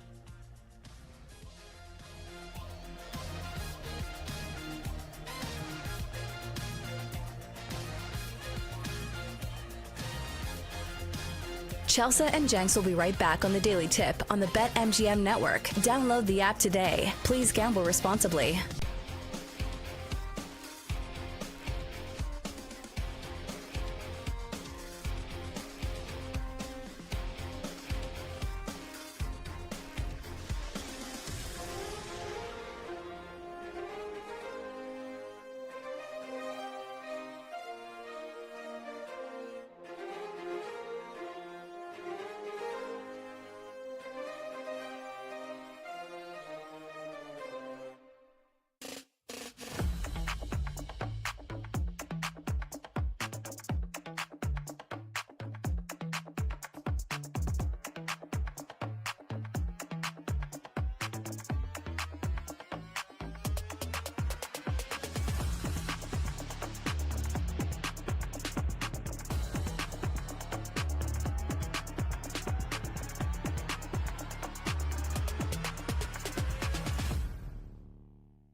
get back to the Daily Tip with Chelsea Messenger and Michael Jenkins on the BetMGM Network. Presented by BetMGM, the sportsbook born in Vegas. Download the app today. Please gamble responsibly. All right, we're back. Happy Friday. And the way that we celebrate here on the show is that we make a big parlay, and we hope it hits. So we'll give you that in a few minutes, where each member of our show gives a leg, and we put it all together in a big plus money parlay. All right, Jank. So I've heard the phrase that God has favorites, and I think people use it jokingly most of the time. Okay. But you would think if God had favorites, and if the new Pope is a fan of the White Sox, and he's constantly leading these chants about the White Sox, he's wearing his White Sox hat, that the White Sox would be a little better. Because as they stand now, the White Sox are 23-52. So I don't know how close of a relationship Pope Leo has with God, but I don't know. He better ask harder, because the White Sox have not responded yet. Well, Lord works in mysterious ways, Chelsea. I mean, this is a long game for the Lord. Who knows? 2 or 3 years from now, maybe we're talking about a run for the ages for the White Sox, because the big G, the big J, they came through. You can't change things overnight.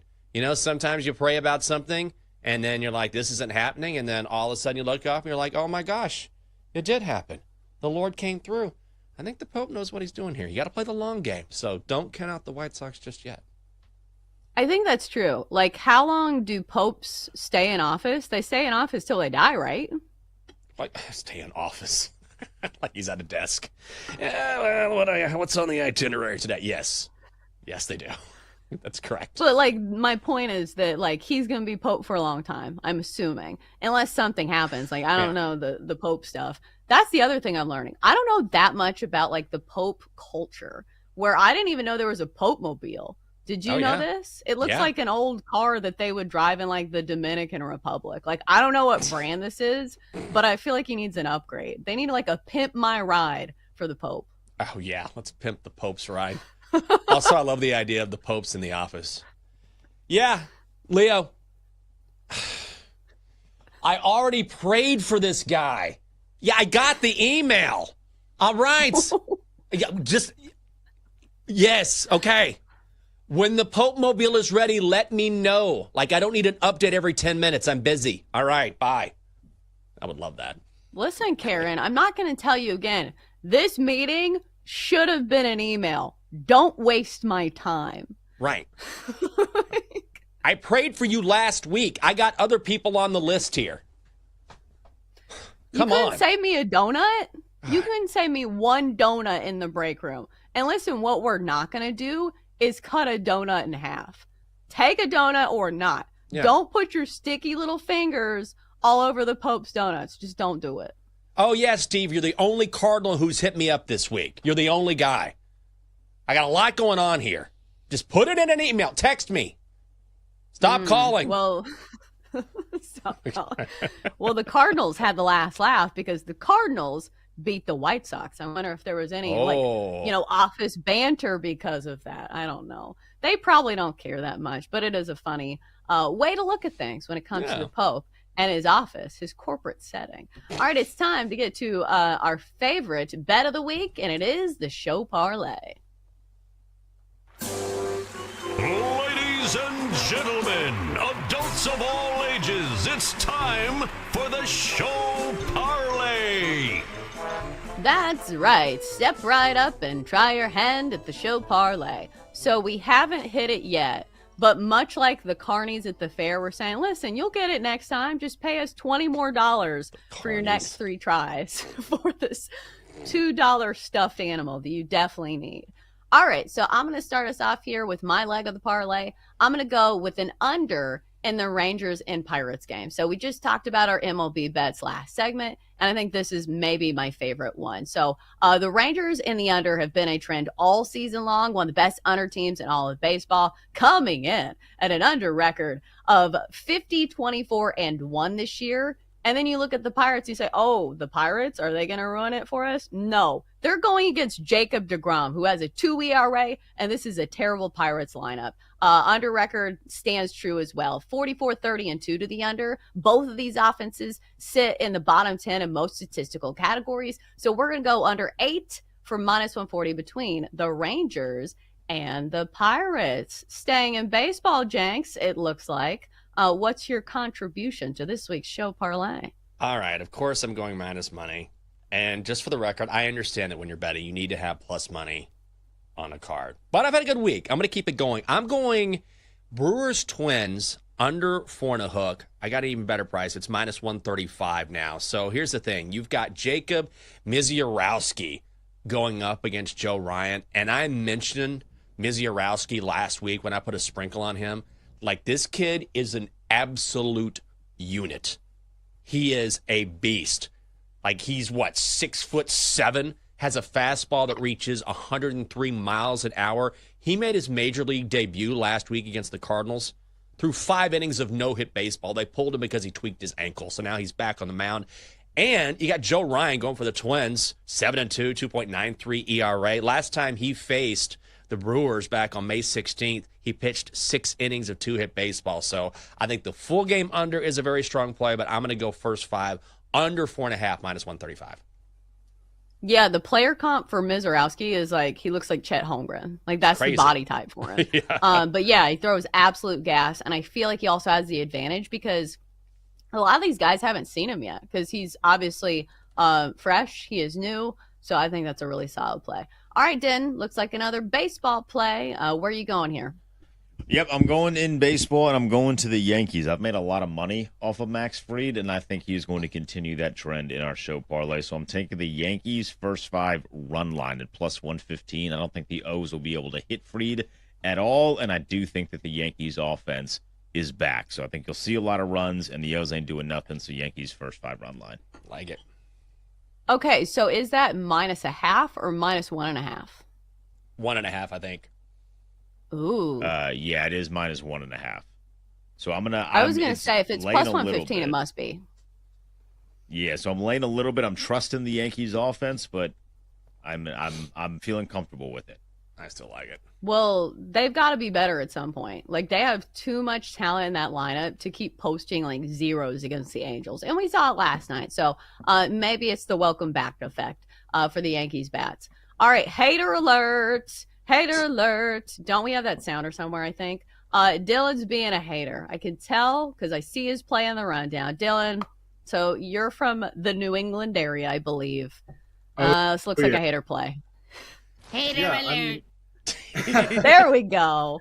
I'm thinking Rafi Devers is just going to be trying a bit too hard today, and there's a little bit of an angle to it besides just being a hater. Hunter Dobbins has actually been a bright spot for the Red Sox so far this year, and I think on top of it, the fact that Rafi slandered the Red Sox kind of on his way out, management's going to really want to attack him today and be like, see, he's not that great. So I'll take him to strike out at least twice in this game. Hater alert. Hater alert is right. I will say this. He can strike out 2 times and still have a decent game. Because what do you get? Normally 4 at-bats in a game if you don't get walked. So both things can be true. You just need him to have 2 bad at-bats or, be caught looking on a 3rd strike and then go down swinging. So I see it. I don't love it, but I respect, the allegiance to your Red Sox. All right, Double D. What's your leg of the parlay this week? I am taking my team, the Philadelphia Phillies, run line at minus 110. It is at minus 1.5 versus the Mets. Zach Wheeler is on the mound today for the Phillies. Plus, Mets are on a 5 or 6 game slide right now. Not playing good. The Mets are metting, as we like to say. So, for me, I think the Phillies, with Zach Wheeler on the mound and that powerful lineup, they'll at least outscore those Mets by 2. I'm taking Phillies on the run line. Zach Wheeler makes me feel comfortable. Like, there are people who are in the circle of trust. Zach Wheeler is squarely there. So that's all you had to say, brother. All right, so I will not be disputing your pick. All right, so let me run down the parlay once, and then I'll give you guys a chance to stir the pot a little bit. All right, so we got Rangers Pirates under 8. Brewers Twins first 5 under 4.5. Yankees first 5 run line laying the 1.5. Rafi Devers 2+ strikeouts, and the Phillies on the run line. Who's ruining the parlay? Speak now or forever hold your peace. I don't know. I hate to do it, but Dylan and Devers with 2+ letting the emotions strikeouts. get in the way. Yeah. It's plus 250 for a reason. But at the same time, it heavily boosts the payout. So, like, if it does hit, like Dylan just made us all about an extra $45. Yeah, if we win. If we win, we yeah. win Big $0. Big if. If we don't win. It's so funny to me how we have different, like, viewpoints on parlays. Like, you can tell where half of the class is like, hey, we need to shoot for the moon. Anything, like, less than, like, 50 to 1, like, get out of here. Me and Jinx are like, we just want to win. If you want to throw something in there that's minus 200, we're fine with that. And listen, we still haven't won one of these yet, so I think I skewed towards conservative. But the odds on this, just over 40 to 1. So is anybody mad that we don't go for the moon? Because, like, we could just, throw in a bunch of 5 to 1 plays. I guess we could lose that way. I mean, 40 to 1 is still big odds. Yeah, significant. Yeah. So I'm, at some point you can get greedy, right? Like 40, having something come home at 40 to 1 would be incredible. So I'm not going to worry that it's not 100 to 1, I'm like that too. Because, like, I love just making, winning one bet. Like, I've been in the game so long that I've learned that, like, a win is a win is a win. I don't care. Like, obviously I'm not going to lay minus 500 or something. But again, we need to hit one of these. So hopefully this is the week. I do like it. Dylan, why did you go away from the fight picks? I'm a little disappointed. Yeah. Is there not a fight? Is there not a fight this week? And he disappeared. He didn't want to talk about it. Yes. There is one that I like this week. Jamal Hill, I think, is like plus 130, but it was nothing exciting. And I've missed the last 2 weeks. I was a little embarrassed on that behalf. So. Oh. I mean, Jamal Hill is fighting. Like, that's the funny name. That's the trend that we've seen. Is like you pick fighters who have a similar name to somebody we already know. Jamal Hill, should have played it. I bet it hits now. All right, coming up next, hour 3 of the Daily Tip, and we start with what we think happens in Game 7 of the NBA Finals after the Pacers bounced back last night. Next. Chelsea and Jenks will be right back on the Daily Tip on the BetMGM network. Download the app today. Please gamble responsibly.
From the BetMGM Network, it's time for The Daily Tip. This is like Disneyland for adults. If I wanted to have fun, I was going to go to Disneyland with my kids. With Michael Jenkins. Honestly, you could talk me into just about anything. Like, you want to do shots? All right, let's do shots. You want to put together a 10-leg teaser? Sure, let's put some money on it. In fact, I do a parlay with Champions League soccer and the WNBA. And Chelsea Messenger. Let's try to beat the rest of the network at being degenerates, because maybe, just maybe, we can win in that regard. I do like the idea of a parlay. Hey, Dad, don't forget about me, the dogster. Presented by BetMGM. The sportsbook born in Vegas. Download the app today. Please gamble responsibly. If anyone can be a degenerate, it can be us. It is the Friday morning good time edition of the Daily Tip on the BetMGM Network. Welcome to everyone across the country as we go live Monday through Friday from 6 a.m. to 9 a.m. in the East. Coming up in our final hour, the Pacers not done yet. Finding a way to stay alive in the NBA Finals. We'll have a recap of last night's Game 6 and look ahead to Game 7 on Sunday in Oklahoma City. In 20 minutes, Matt Ravis, who is the pregame, halftime, and postgame show on the Thunder Radio Network, will be along. We'll get his take on what we saw last night in Indianapolis. And finally, we wrap up the week with our best bets at 8:40. I'm Michael Jenkins, live in the nation's capital. She is Chelsea Messenger, live in Nashville. Welcome to our audience on Stadium. You can stream the final hour on the Bally Sports Live app or on ballysportslive.com. And my God, Chelsea, I thought we'd come in this morning and say, well, you know, Tyrese Halliburton was banged up. He wasn't at full strength. And now the Thunder have their first world title. And instead, the Pacers, like every single time it looks like they're down on the mat, they're out for the count. Like, no, they just keep rising from the dead. What a performance last night. Yeah, they are the embodiment of that gif of The Undertaker who continues to pop out of the coffin, right? Like, you use that after every time people say, oh, well, surely the Pacers are not going to win this game. You know, they're huge underdogs. No, The Undertaker pops out of the coffin, and there appears the Pacers. So this is what we've seen all postseason long. That's crazy. Obi Toppin? Like, what? Out of nowhere? Are you serious? Also, and we'll get into the game highlights, but how banged up was Tyrese Halliburton really? I mean, really? You sure about that? You sure about that? I don't know. Because when we heard the quotes from Rick Carlisle, and what did Hallie say 2 days ago? It depends on who you ask. It's like, we're asking you. We asking you, brother. We're asking you. You're the one who's you injured. have the mic. He's like, what? Me? Yeah, you. You're injured. We're asking you. And he's like, depends on who you ask. I don't know. So it feels like that. I'm not saying he's 100% because certainly he was banged up coming into the playoffs and then re-aggravated that calf injury back in Game 5. But certainly, based on what we saw last night, he looked pretty great to me. Right. And it wasn't just the fact that he was making shots. It was the fact that he was cutting on a dime. And you're watching his footwork and you're like, so his calf is supposed to be strained. The same injury that I believe held out like Kevin Durant for like 6 weeks. And I understand this is the NBA Finals. And if there is some type of numbing cream or, you know, medication that you got from Russia or whatever, you gonna use it, you know, when an NBA Finals is on the line. But still, like, he was playing incredible. And it felt like it caught Oklahoma City maybe off guard. And now that we look back at those press conferences, I thought they had a really bad poker face, but I thought it was for the other reason. I thought he was more injured than they were letting on. But it turns out it was the opposite direction. So no matter how they played it, the strategy paid off. It certainly did. The Pacers win at 108.91. The Pacers getting 4.5 points. They're plus 165 on the money line. Your total set at 223. The under hits. Hallie, I don't know whether he was full speed or not. He looked great, but ultimately it doesn't matter. Throws it away. Halliburton comes up with it. Cross court. Siakam for the slam. All calls courtesy of ESPN. Halliburton, 14 points in 23 minutes. And the Eastern Conference Finals MVP, Pascal Siakam, stepping up with a double-double. Siakam falling away. Puts it buzzer. I just love his game. 16 points, 13 boards for Siakam. The Pacers bench rising up like they have done all playoffs long. Obi Toppin goes for 20 points, 6 boards. TJ McConnell with 12, and even Ben Shepherd coming home with one of the shots of the night. Batted Nimhard. Shepard just gets it off. It's good! It's good at the buzzer! This game was not close. The Pacers jump out and have a deficit of 10-2. Like, they were down, and then all of a sudden they get on a roll. They outscore the Thunder 68-32 over the next 24 minutes, and then the Thunder pull their starters after being down 30 points in the fourth quarter. Chelsea, this was a blowout. Yeah, this game wasn't close. So it's hard to use some of the numbers from the box score because you say, okay, well, there was a lot of blowout minutes. But what stood out to me in the first half was everything was working offensively for the Pacers, and especially when you make those threes, it really opens things up down low because that's one of the strengths of the Thunder is that they're very good at defending the paint, but if you have to keep the offense honest and you have to send guys out there to defend the three, it makes it tougher to defend, when those guys cut inside. And we saw that from Tyrese Halliburton, again, was supposed to be hurt, and we saw him driving through the lane. So it was one of those things and one of those nights where the offense just looked really good for the Pacers. And we've seen this. When their offense gets going, it's like a runaway train, and the Thunder just couldn't stop it. Am I going to sit here and say that, it's going to be another blowout win for the Pacers in Game 7? Hell no, I'm not saying that. But I am saying I'm looking at this line for Game 7, and they continue to give the Pacers all of these points. So 8.5 points in a Game 7 of an NBA Finals where this has been the read on every single Pacers game, it seems, where I think they're now 10-4 outright as underdogs. Yeah, I'm going to be taking the points in Game 7. Yeah, I'm going to take the points. I'm with you. It's a Game 7. I'm going to take the points. I'm going to take the points. That's how you know it's a Friday. It's a final hour. Just talking in voices for no reason. I'm going to be at the points this weekend. But I am. I absolutely am. The Pacers, every time they're doubted, they rise up. Now, Oklahoma City has been an unbelievable team at home this year, and that crowd is going to be raucous. But I'll tell you one thing, Indianapolis was rocking last night as well. That was a huge part of it.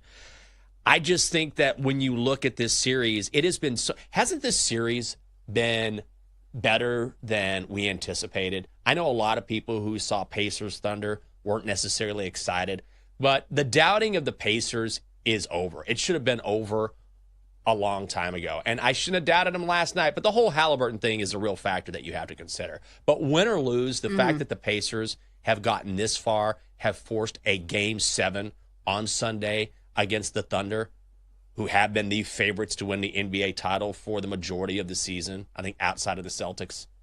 This has been a remarkable run for Indiana. Yeah, and just to kind of quantify that, what were they preseason? Preseason odds for the Pacers, wasn't it 66-1 for crazy. them to win the NBA Finals? And even going into the Finals, I remember that I don't think that we're doubters. I don't think we throw ourselves into that category. But the debate that we had, because both of these bets were plus money, is that does this series go 6 or 7 games? Because I think the favorite was the Thunder to win it 4-1, wasn't it? So the odds makers not only counted the Pacers out, they didn't even think they'd make it to Game 7. So it's crazy to see what the Pacers have done all season long, proving the doubters wrong. They still have the receipts on their page. Miles Turner still has that graphic of all of the ESPN analysts that chose the Cavaliers to best the Pacers in that earlier postseason series. So they haven't forgotten, but we certainly haven't forgotten. So from a betting standpoint, it's either the Pacers or nothing for me. Maybe I don't make a bet on a side, but I'm not betting against the Pacers. Have you been following this Drew Hirschman cat? I think we talked about him on the show a couple weeks ago. The guy who put down $13 to potentially win $270,000. He bet the Dodgers to win the World Series, Eagles to win the Super Bowl, Liberty to win the WNBA title. All of those came home. So over the past month, he needed the Oilers to win the Cup and the Thunder to win the NBA Finals. At one point, he could have cashed out for around $120,000. He said, nope, I'm going to let it ride. And now he claims with the help of his dad, he made a series of hedges. So no matter what happens, I mean, he definitely took an L with the Oilers losing to the Panthers in the Stanley Cup final. Still needs the Thunder to win. Depending on what happens, he says he's still going to net around $70,000. But of course, some people online don't believe that based on whatever research they have done. Maybe a bunch of haters. But I would have taken, it's easy to say after the fact, but I guarantee you I would have taken the $120,000. I said that on the show. I would cash out right now. Yeah, I think I would have too. And I will not be trusting Canada to get anything done. Like, I wouldn't be betting on the Oilers. Like, when's the last time they won a Stanley Cup? We know hockey's America's sport, right? It's like a Florida sport. Like, hockey is born and bred in Florida. Yes. I'm being very sarcastic.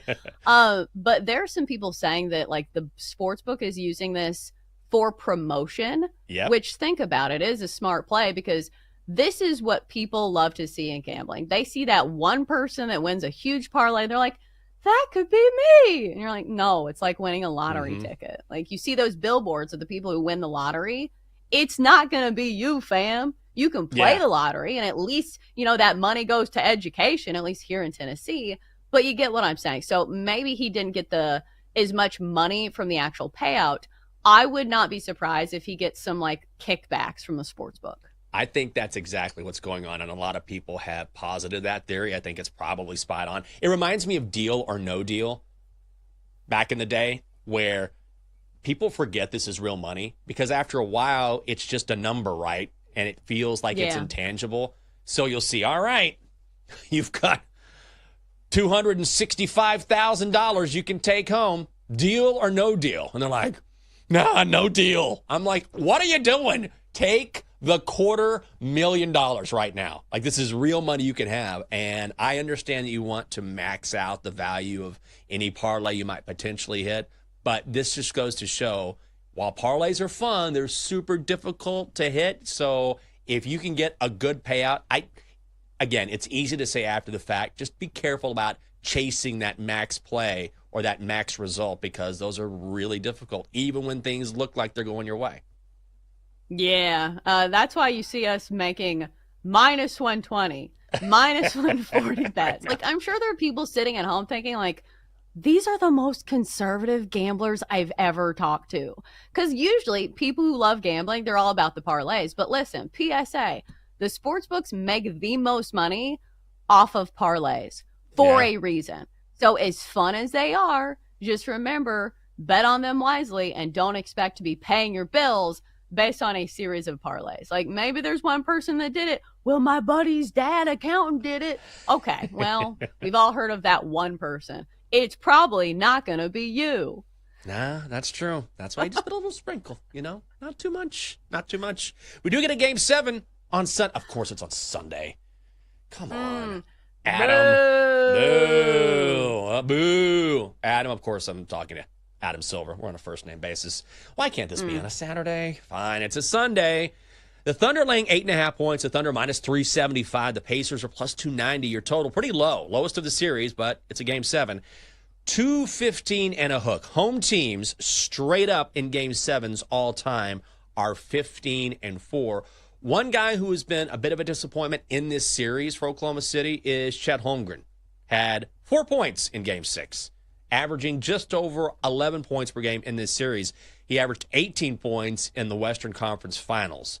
So when you think of, they're not really the big three, but when you think of the Thunder, it's SGA, it's Jalen Williams, it's Chet Holmgren. Certainly they have more talent than that, but Holmgren has not been as big of a factor as you might hope if you're a Thunder backer here. So does he need to step up, or how much does he need to step up in Game 7 for the Thunder to win? I don't think it matters that much. Like, obviously, it's ideal if he has a big game, but we've seen the Thunder can win without him having big outputs. I think more it matters on the rebounding part because we've seen, when he has big games on the boards, those are usually the games that the Thunder are winning. But like the like the Pacers, both of these teams are built on depth, and I still think it sits more squarely on the shoulders of SGA and Jalen Williams. So I don't think it's necessarily one of those things that's going to be like a huge thing. Maybe it's one of those off-season talking points. Like once everything's done, and maybe if the Thunder lose, we can sit here and say that. But like, I don't think it's one of the hugest factors. Like maybe there's people that disagree with me, but like again, the proof is in the numbers. Like we've seen games where Chet Holmgren only scores 9 points and the Thunder still win. Yeah. I mean, they certainly have the depth, but then again, so do the Pacers. Man, I can't wait for Game 7 on Sunday. Boo! Boo! Coming up, we're going to talk to Matt Ravis from Oklahoma City. Yay! He is the pregame, halftime, and postgame host on the Thunder Radio Network. We're going to find out what he has to say. It's next on the Daily Tip on the BetMGM Network.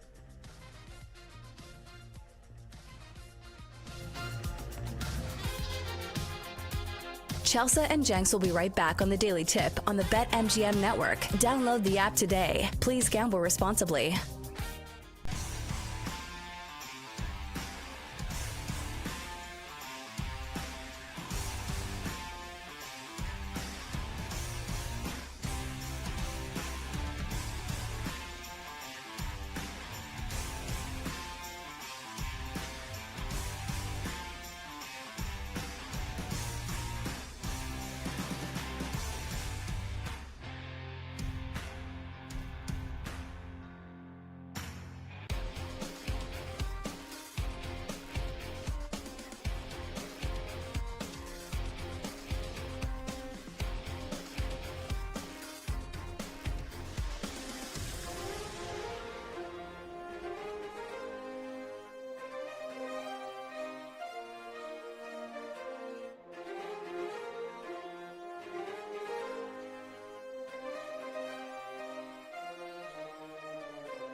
Vegas. Download the app today with Michael Jenkins and Chelsea Messenger on the BetMGM network. Welcome back. Great to have you with us on a Friday morning good time edition. I'm Jinx, she's Chelsea. Double D, give us a little something.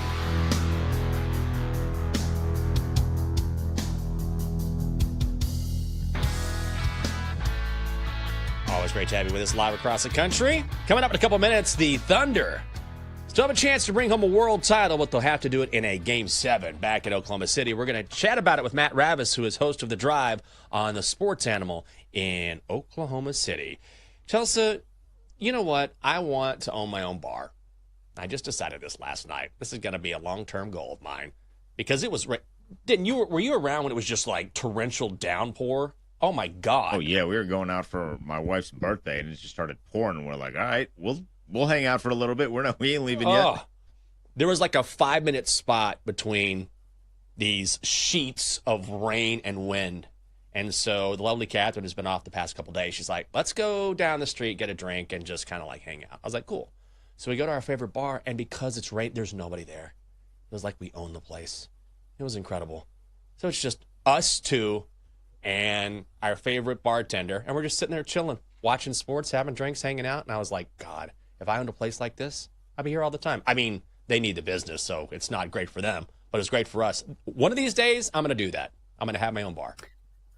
Did you know you could drink at home in front of your own TV? Nah. And this could happen literally every day. Yeah, it's not the same, though. I got to get out of the house. I'm always in the house. I like to be out and about, talking to our friends, hanging out, soaking up the vibes. I mean, we like staying home. That's a good time, but I'm always at home, so sometimes I kind of got to get out of the little bubble because I'm always at home working, sleeping, so I got to get out of that for a little bit. I'm a house cat. I love being at home. House cat. Like, don't take me anywhere. I don't want to be in a car. Like, have you seen cats in the car? They don't want to be there. I'm a cat. I just want to stay home. I don't want to go in the car. Well, let's talk to a cool cat, Matt Ravis. He is host of The Drive from 9 a.m. to noon on the Sports Animal and 98.1 in Oklahoma City. Also, host of the Thunder pregame, halfgame, or halftime and postgame show on the Thunder Radio Network. Matt, thanks for being with us here. And were you stunned that the Pacers dominated Game 6 in the way that they did last night? Pretty stunned, yeah, especially when we heard the news about Tyrese Halliburton's calf injury. And I do think that was legitimate. He played a major off-ball role, but Pacers role players come through, and that's the way they've won a lot of games is by a team approach. But the Thunder got punked last night, and I thought that was a mentality thing. That was a discipline thing. Didn't have the requisite focus you need to win an NBA championship. So, yeah, it's still in their favor, but that was they got embarrassed last night. Yeah, can I ask about Tyrese Halliburton? Because maybe I was missing something because I was watching it on TV. He didn't look hurt at all to me. Like, the way that he was cutting, the way that his feet were moving, like, correct me if I'm wrong. Like, if you wouldn't have told me before the game that something was wrong with him, like, I saw him wearing that weird belt. I don't know if that had anything to do with his calf, but still, did he look hurt?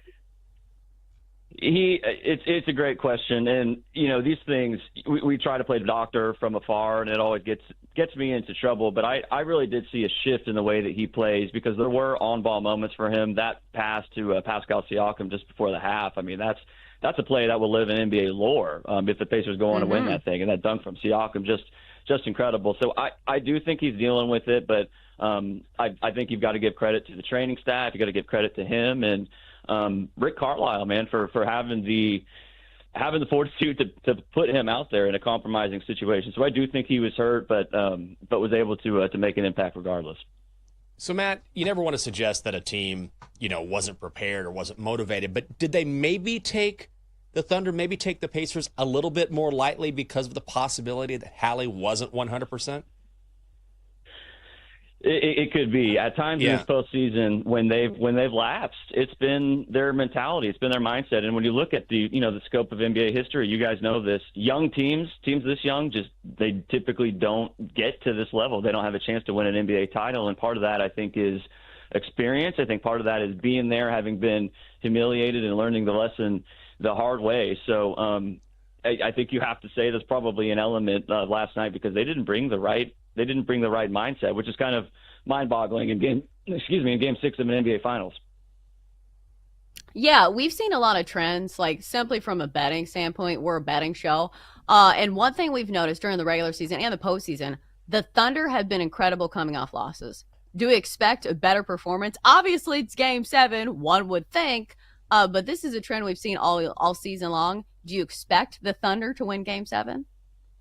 Yeah, I would bet on that because that is one thing about this team. You're right. When they get beat, typically they respond. When they get embarrassed, typically they respond and win by margin. Now, that said, this is the NBA Finals, and I think the pressure, I can see it, the way that these guys wear it, it's starting to wear on them. But Game 7 at home, you're at the mercy of cold, hot shooting night, but you do have to feel extremely good. Based on what you said there, they have a track record of responding after they get embarrassed.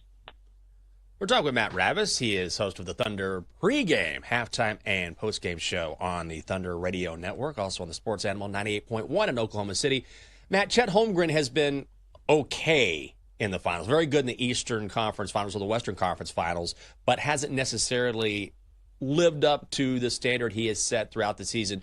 How much will they need him in Game 7? Oh, they're going to need him. Defensively, he has been key. He has been key for this Thunder run. Now, his shooting numbers, if you're a Thunder fan, you don't want to look at those.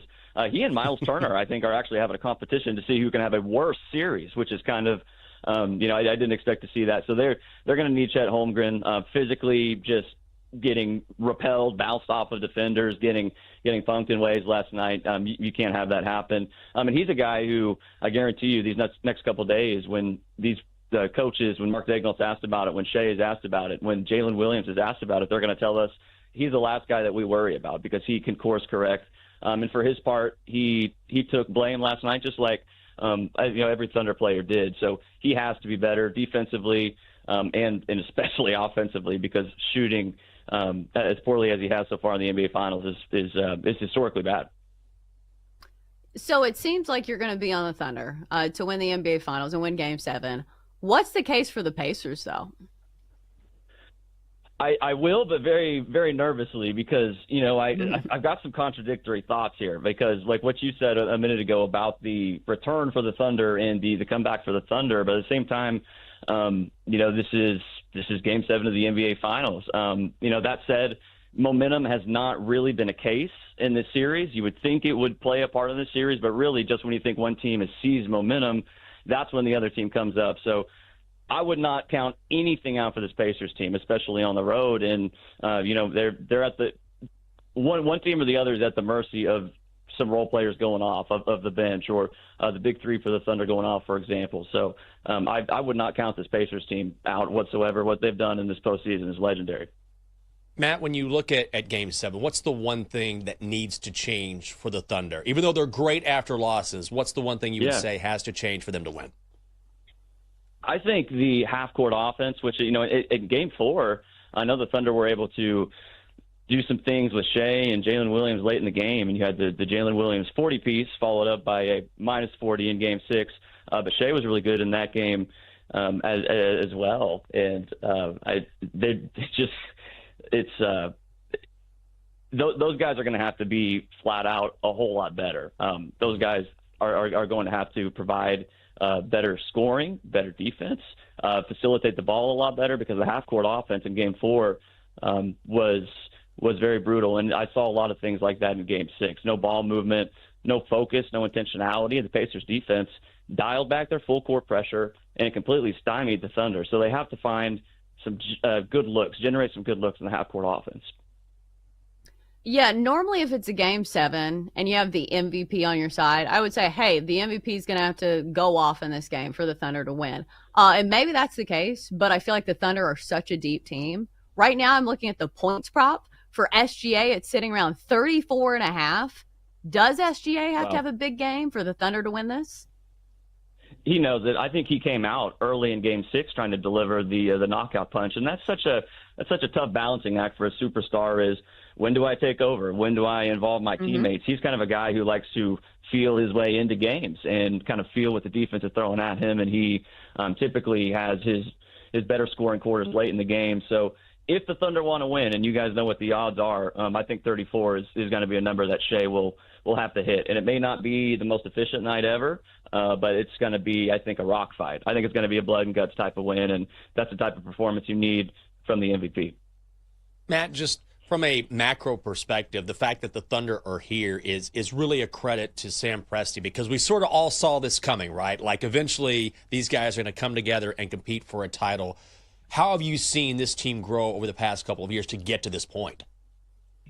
It's amazing, and we're about to face some emotional listeners today. We're going to field a lot of phone calls, a lot of texts. People are going to be called for firing, trades and all this stuff, because that's what happens after a loss. But I'm going to remind people that if you had told me at the start of the season, if we had told you at the start of the year that, hey, the team that you root for is going to be playing in Game 7 of the NBA Finals, you would take that sight unseen. So that perspective needs to be remembered. And, there was a lot of talk about the Thunder and tanking, and they really weren't down and out for very long. And this team is still ahead of schedule. And Thunder fans don't want to hear that right now, because that does sound like an excuse in the wake of a big loss. But that's a testament to what Presti has built, and he's had to change philosophies. I think he learned some hard lessons from the Westbrook and Durant era. And I think that he has positioned this team now to where there's not an NBA team, I think, that would trade places, or at least if there is one, it's maybe the San Antonio Spurs, and that might be about it. And so this team is positioned as well as any other in this next CBA era. I always like to ask either beat writers or guys who are in that specific city about the temperature of the fan base. Like, how confident do you think Thunder fans feel right now? Because obviously they look like the better team, but again, the Pacers have proven a lot of people wrong. And sometimes it feels like the pressure is on the favorite. Be like, hey, this is your chance. You're supposed to get this done. How's the fan base feeling? It's funny how history can compound that too, because like Game 6, we can go back to the 2016. That was when Kevin Durant was still on the Thunder. That was one where the Thunder were one win away from being in the NBA Finals, and the Thunder, they really felt like that was their year to win it. And Klay Thompson goes off in that game, and then you're done. And so there's some built-in history. I think there's some, for lack of a better way to put it, some PTSD with Thunder fans there in Game 6. And so the temperature is very nervous. As it always is, I think, and they're very emotional. There's a lot of Thunder fans who made the 10.5-hour drive from OKC to Indiana. It didn't feel like their hard labor there was repaid by the Thunder at all last night. And so the temperature is it's very nervous. But again, I think people need to remember that Game 7, like, this is why you played the regular season as hard as you did, to have the right to host this. And home teams in Game 7s typically win. And so I think they'll go through the 7 stages of grief. But ultimately, they'll show up in spades, and I think it'll be the best environment you'll find in Game 7. Well, I know for a fact, like you said, you're going to face a lot of emotional fans today, but hopefully you guys get a win in Game 7 on Sunday night. He is Matt Ravis, host of The Drive from 9 a.m. to noon on the Sports Animal 98.1 in Oklahoma City, also host of the Thunder pregame, halftime, and postgame show on the Thunder Radio Network. Matt, we appreciate it. Thank you. Absolutely. Anytime. You bet. Good stuff. And especially, in Oklahoma, they have college football, but this is it. Like, their pro team is the Thunder, so you don't spread out your allegiances anywhere. If you're a pro sports fan in Oklahoma City, it is all about the Thunder, which makes that emotion even more fervent. Yeah, this is the ticket in town. This is the place to be.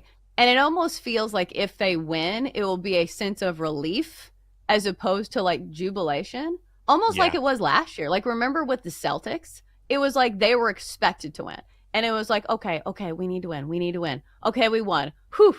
Like, that's how it feels to me. Like, if the Pacers win, I feel like it's going to just be, like, pure joy and just pure celebration, because nobody expected them to be here. Yeah, it's house money for the Pacers. You know what I mean? Exactly. Like, they were supposed to be out way earlier, and here they are forcing a Game 7, which makes it so exciting, whereas the Thunder, like, guys, this was supposed to be over by now. I thought Tyrese Halliburton We have the MVP. Injured. We have the MVP. This was supposed to be the year, guys. What's going on? So if there's anyone that's nervous, that's another thing, too.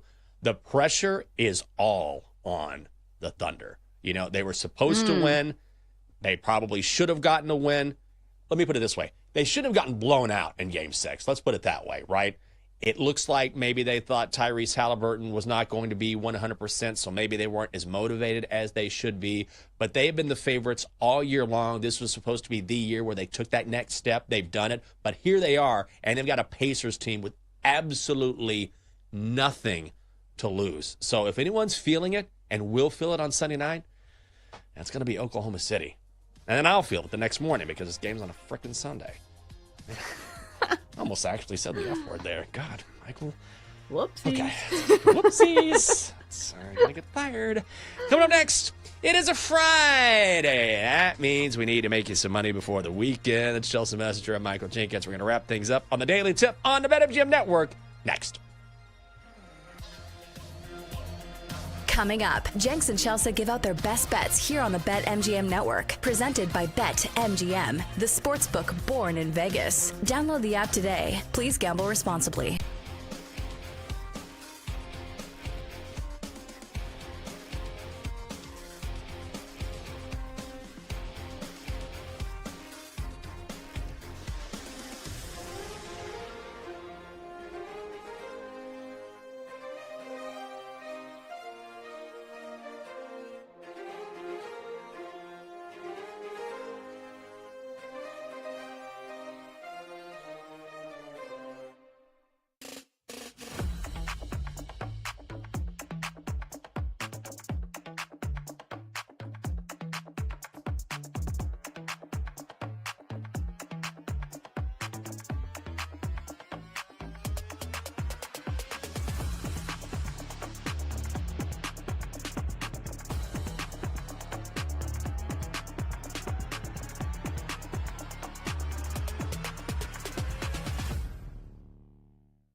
back to the Daily Tip with Chelsea Messenger and Michael Jenkins on the BetMGM Network.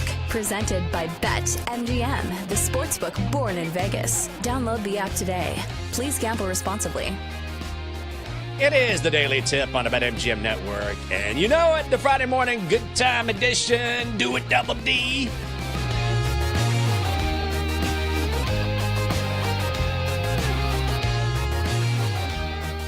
You're the best around. You guys are the best around. Thanks for being with us. I'm so ready for the weekend. I'm Michael Jenkins. She is Chelsea Messenger. Everybody's here. Denton's here. Dylan's here. Double D, the Donkster. Best bets coming your way here in a little bit. Chelsea, I'm so excited because yesterday I got my hair cut. And you're like, who cares? Boring story, Jenks. Wow, tell us about your haircut there. All right. All right. Great. Well, that's it for this edition of the Daily Tip. Let's go ahead and just end it early. But the woman who used to cut my hair, Nicola, moved away. And so I've been searching for someone ever since.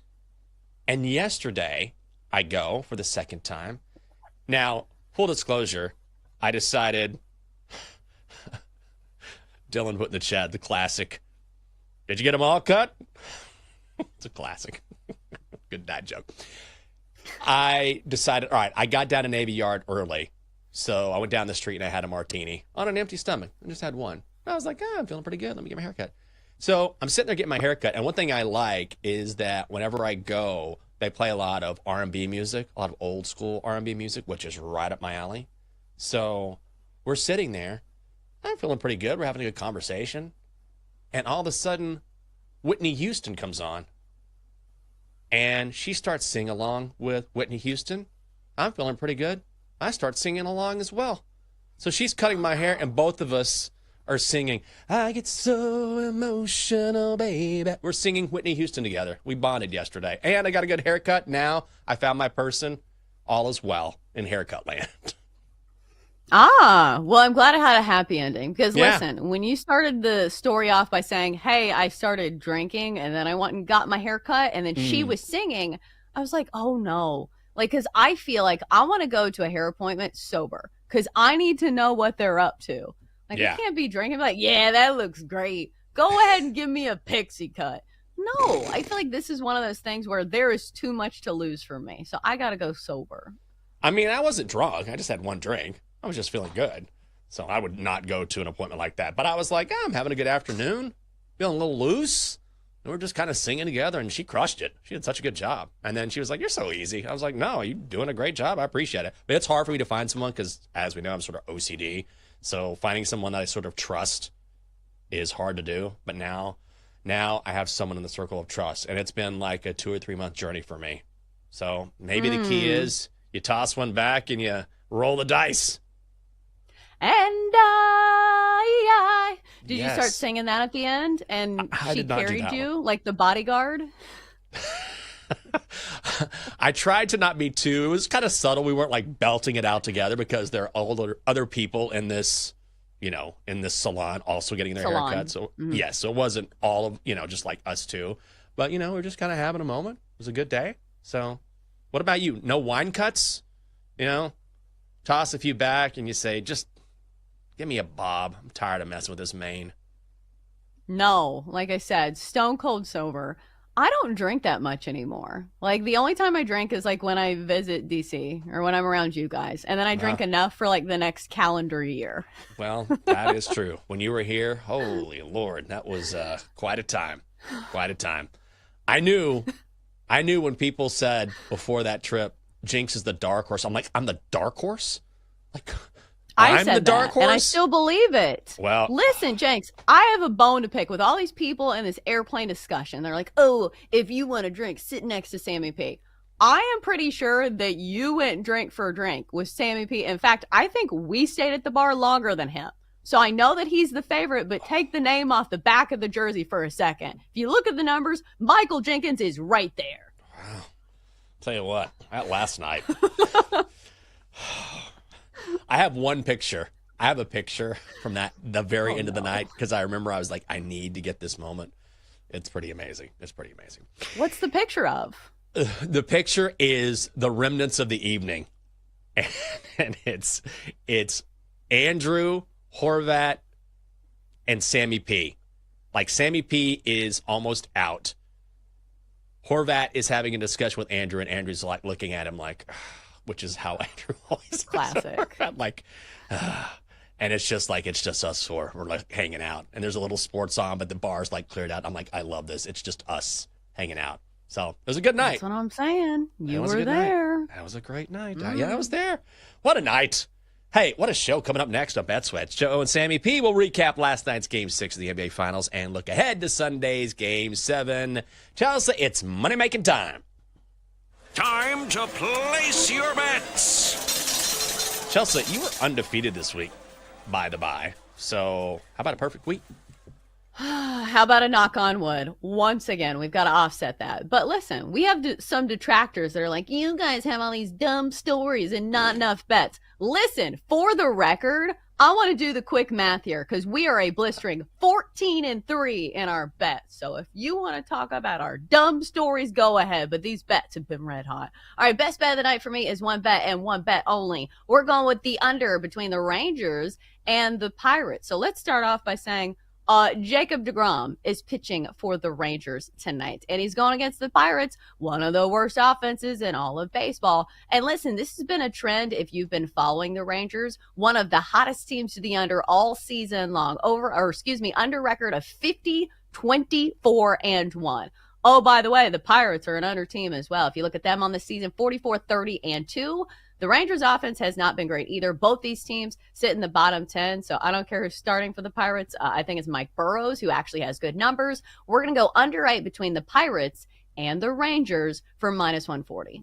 Let's go. I know the cat you're talking about. He's just a natural hater. Not worth my time. I'm like, you know what, Natural hater. Natural hater. You're not worth my time. I'm out. Go elsewhere. Don't have time for you. What I do have time for is the Phillies on the first 5 run line, minus 150, hosting the Mets. Zach Wheeler on the mound for Philadelphia. Faced the Mets earlier this season in New York. Gave up 2 runs over 6 innings. He's been even better since then. 1 run or less in 5 of his last 6 outings. Even better at home at Citizens Bank Park. 4-1, a 2.66 ERA. Opponents are batting 172 against him. The Mets are going with Blade Tidwell. Second ever Major League start. Blade reminds me of Slade. Last time out, gave up 6 runs in 3 2/3 innings to the Cards. Phillies, number 4 team in baseball in the first 5 at home. Phillies' first 5 run line is minus 150. Oh, Blade Tidwell? Yep. What a name. Like, luckily he's in Major League Baseball, so, like, people can't pick on him that much, but, like, oh, brother. A lot to unpack there. One more bet on the card. I'm going Brewers at the Twins. First 5, under 4.5 is minus 135. If you haven't watched Jacob Misiorowski, dude, this guy, 6'7", fastball after fastball. It'll touch 102, 103 on the radar. He's a beast. In his Major League debut last time out against St. Louis, he threw 5 innings of no-hit baseball. They couldn't touch him. They pulled him out of the game as a precaution because he tweaked his ankle. He slipped on the mound going after a ball.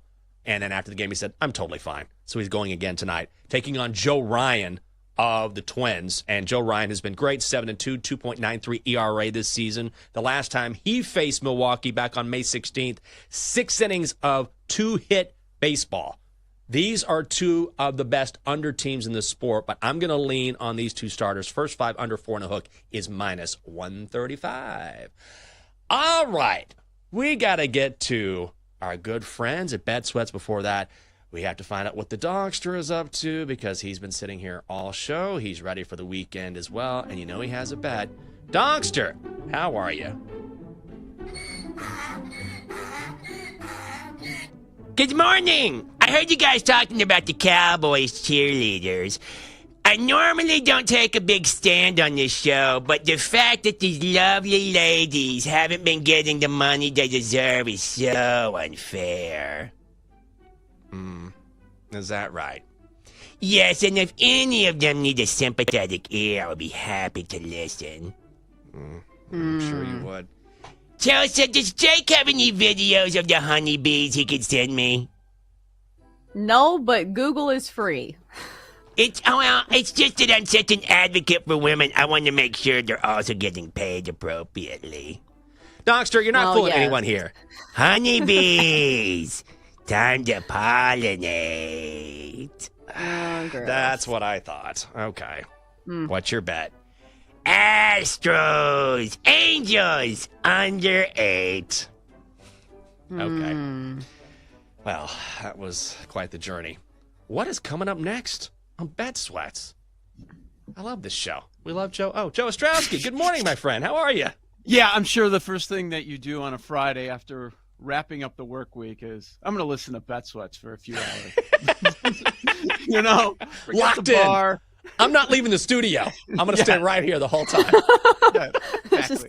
Oh, man. What's next? I'm edge of my seat. This is so good. Hey, can you guys clip off the first 30 minutes of Bet Sweats? I want to listen again when I get home.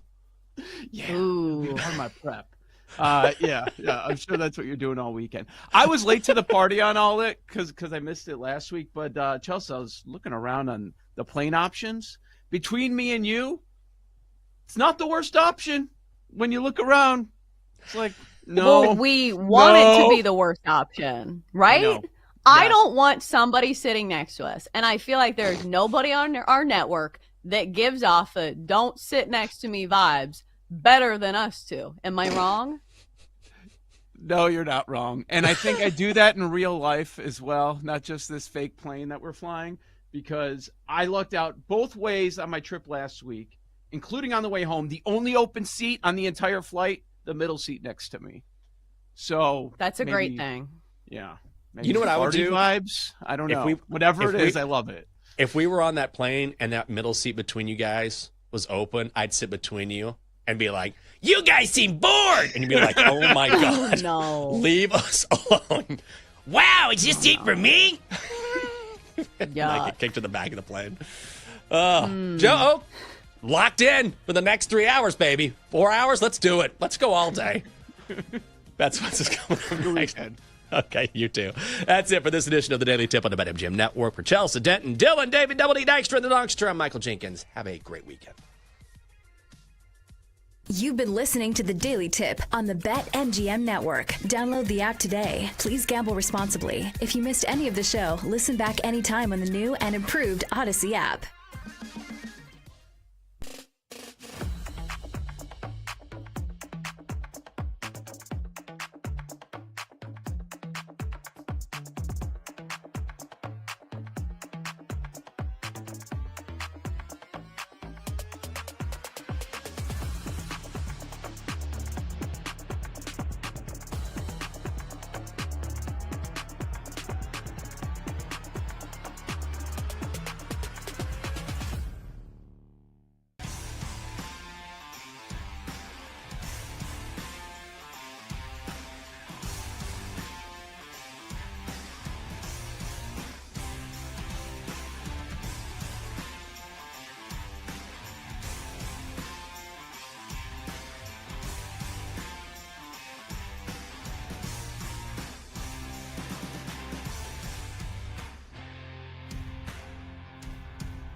It's time to sweat. It's entertainment, education, information. A smarter conversation, a higher level betting conversation. With Joe O and Sammy P. It's two guys who have known each other a long time, firing bets during the show, after the show, into the night. We've been doing this so long, we're like brothers, so we're going to call each other out on some of their BS. Get ready to fire. Why are you betting 2-1 on Sunday when you could have bet 4-1 on Tuesday? We're not going to force picks. What we give on the show is what we're betting. Sorry, I wasn't listening. I was betting Valparaiso. What? This is Bet Sweats on the BetMGM Network. The magic carpet ride for the Pacers is not over. They'll play for an NBA title on Sunday night in Game 7.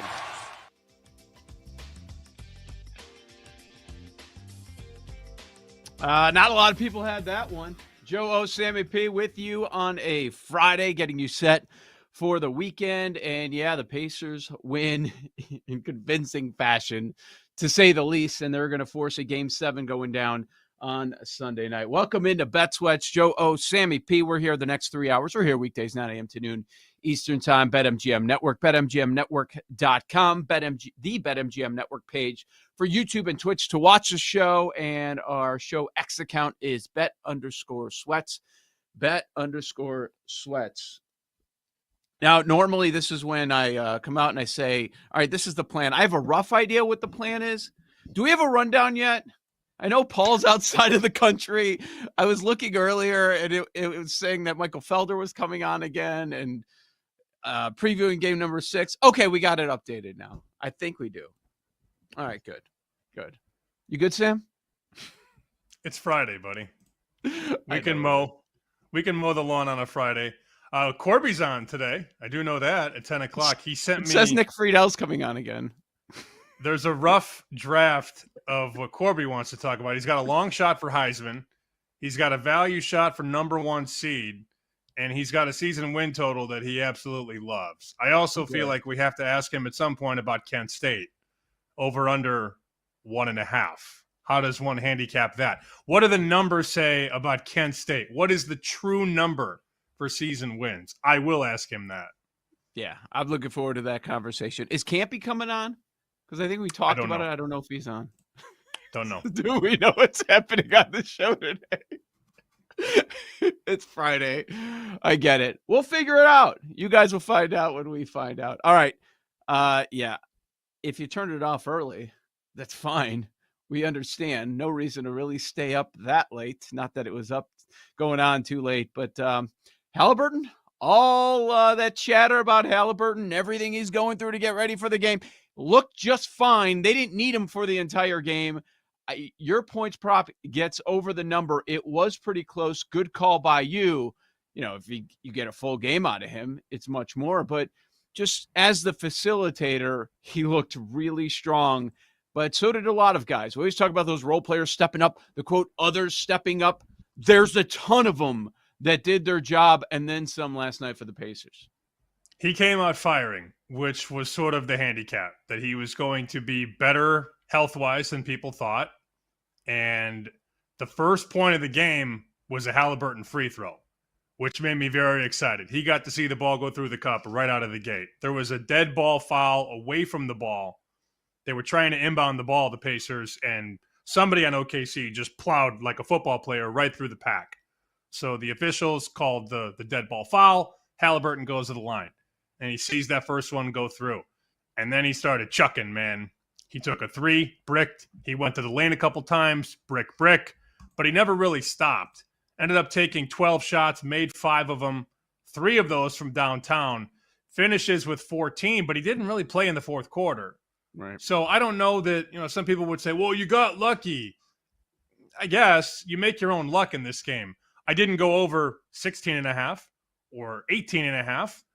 I went over 13.5, and he lands with 14 in a blowout. I did turn the game off, though, at the end of the third quarter, or maybe beginning of the fourth quarter. It was almost a 40-point lead when I turned it off. Yeah. And then, of course, you get the garbage points at the end. OKC outscores them in the fourth by 13 to cut the final score, 108-91.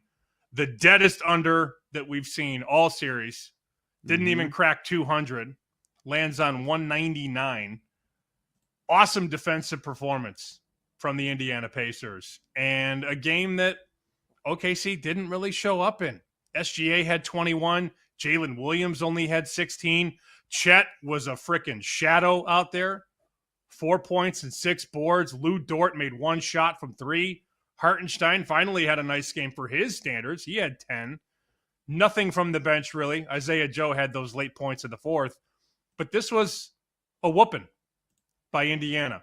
And, you know, everybody said this was going to be an easy series. Me included. I didn't think this was going 7. I also didn't bet the series. I didn't lay $7. I didn't lay OKC minus 1.5 or 2.5. I didn't really feel like there was a bet to be made. I'm pleasantly surprised that we have a game 7 on Sunday. If you did lay $7, $8, as Saul Carlson used to say, tight sphincter right now going into game number 7. Even though you're going home where they play great, you're still concerned.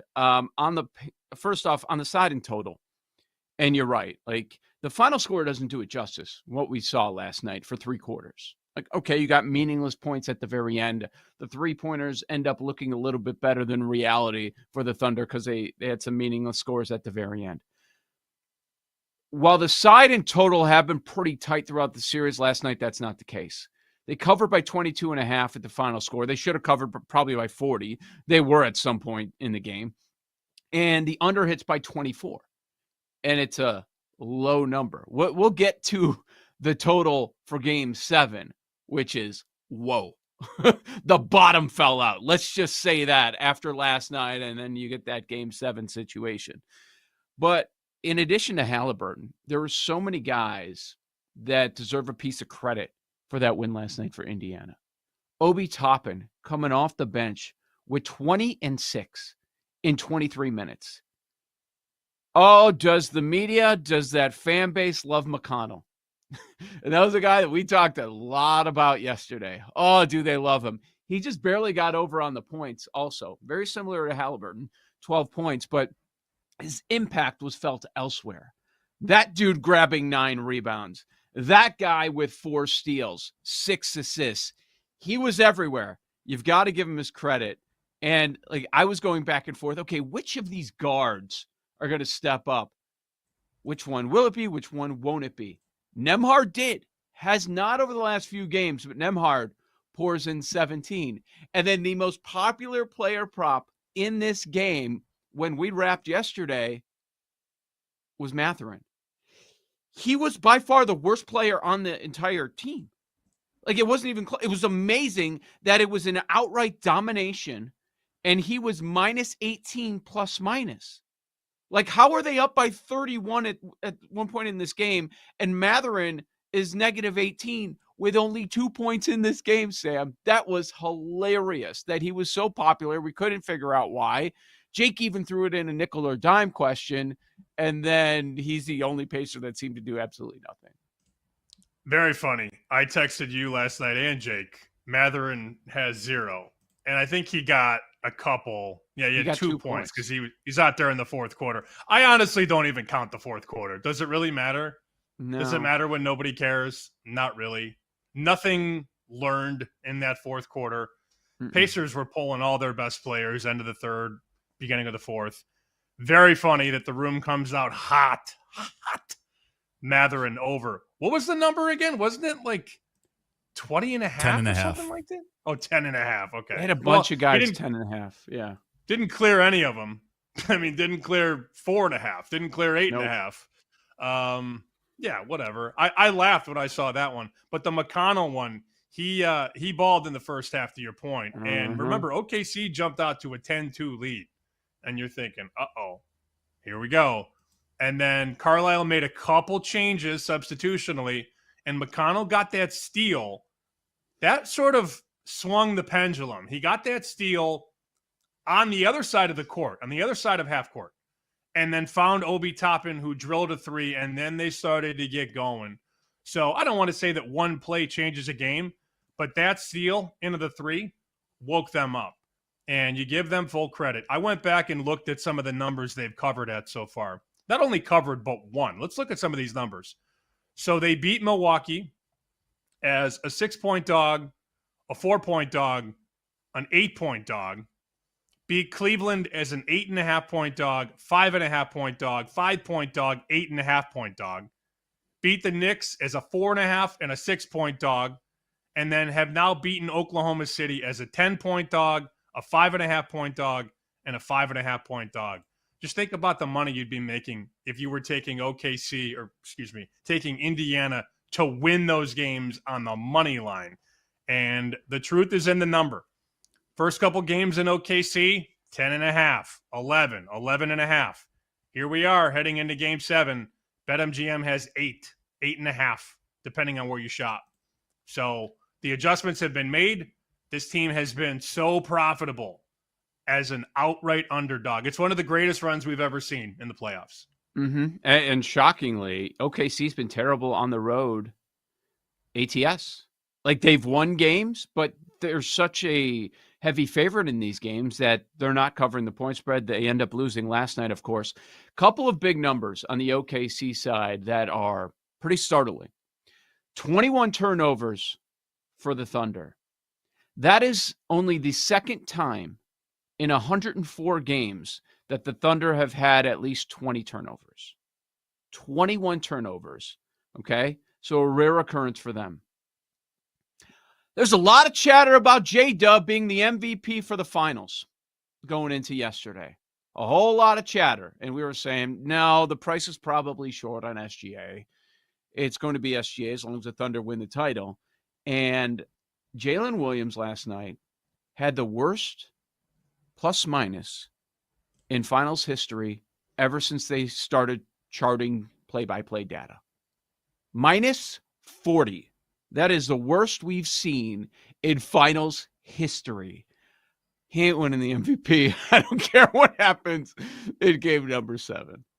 No, he's not, and his number has floated accordingly. So according to our friends at BetMGM, SGA now minus 235, which has dropped pretty sizably from where it was before the game. So minus 235 on SGA, still the favorite, of course. Siakam plus 3.25. Jalen Williams 1050, Halliburton 15-1. There's your guy TJ McConnell 100-1. Oh my God! No, you can draw the line probably under Siakam. Maybe Bontemps. Halliburton at 15-1. Bontemps likes McConnell. I heard. Halliburton 15-1 question mark. Any interest or run far away? My first thought is Pacers win at Siakam. Of course. We thought that about Halliburton, though, in the Eastern Conference Finals. I know. So are we just kind of what? Give me the difference between the Siakam and Halliburton number again. At BetMGM, 325 and 15-1. Yeah, you only bet Halliburton there.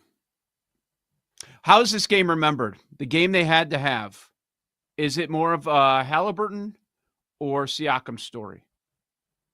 I think from a writer standpoint, a media member standpoint, it's this kid toughing it out and taking round-the-clock treatment and getting the H-wave and the hyperbaric chamber and the massages and the needles. I didn't see the special tape.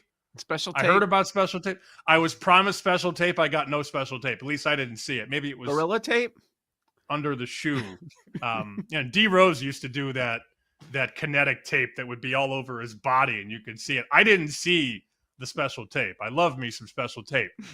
But I think him toughing it out and playing when a lot of people were saying doubtful or questionable. I did see yesterday one of the TV shows said there's no way he's going to play. They're not going to have him ready. So if that builds into some of the voters' thought process, then of course he could win it. Why not? What if he comes out and has a triple-double in Game 7 on the road? Then you can forget what the numbers said before Game 7. It's about what people just saw and the recency bias. If he balls out and has one of those 30, 15, 10 games, it's his. If. That's a big if. Yeah, I would make that number a lot closer. I mean, a 5x difference is pretty silly, and he's a star player of the team. That number is probably there because, well, he had the game with 0 field goals. But, I mean, if he balls out in Game 7, nobody's going to care. And they're just going to say, oh, he's a warrior. Look what he did for his team. Put his body on the line. Everything he went through to get back out there. Yeah, he's a star. He's the recognizable figure on that team. But you'd have to go there and win. 8.5. That's the number. 8.5. And the total, Sam, is 15 points fewer than where we were in Game 1. That's how low it is. 215 and a half. So we have time to certainly talk about that. Joe O, Sammy P, we'll keep it rolling here. This is Bet Sweats right here on the BetMGM Network.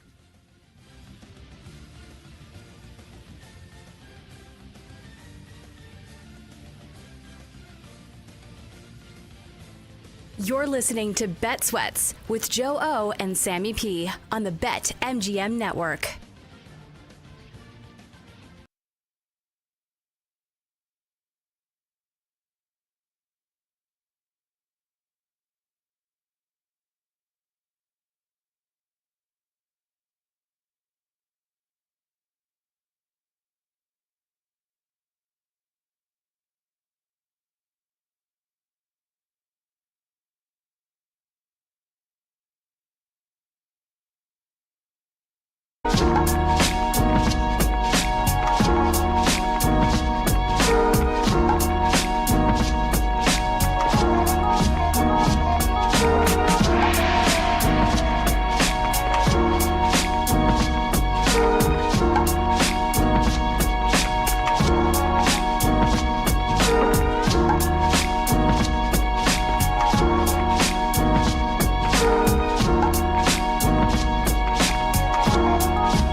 Welcome back to Bet Sweats with Joe Ostrowski and Sam Paniotovich on the BetMGM network.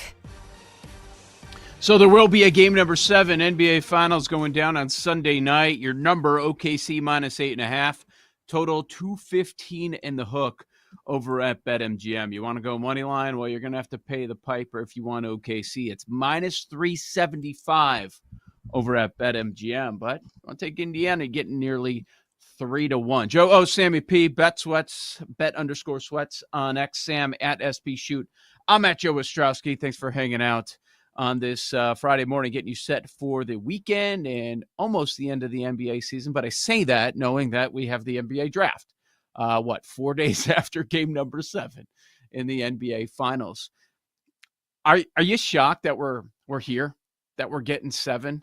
It's like we probably should have taken a step back. And I think at one point we did entertain the idea of Indiana winning yesterday, but I didn't hear anybody really calling that. But when everyone's saying series over, season over for Indiana, we probably should have been like, hey, man, he's getting 2 days to rest up.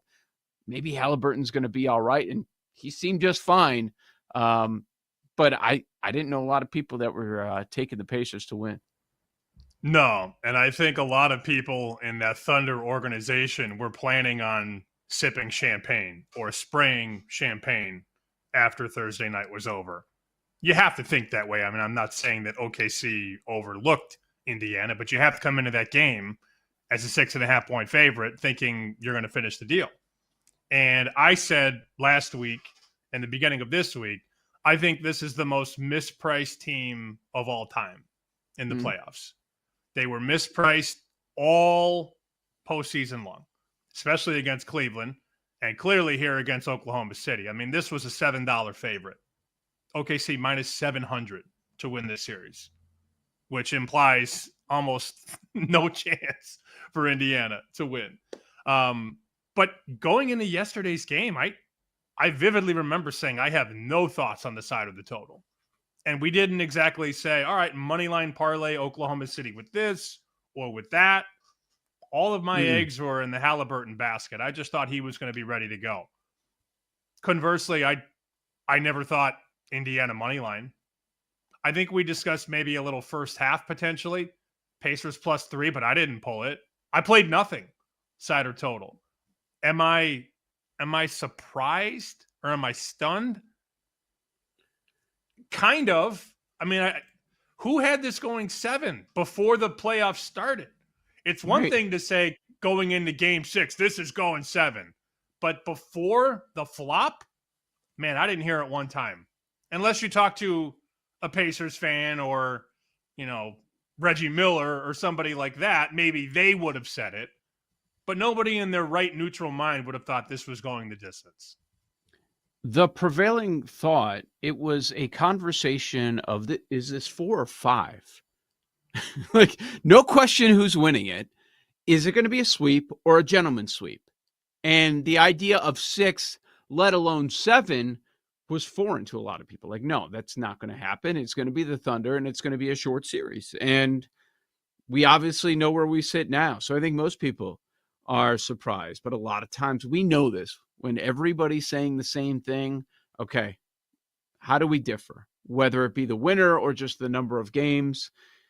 Man, Campy had the Thunder, and we talked to him before the series started, and he was saying that he was not hedging at all.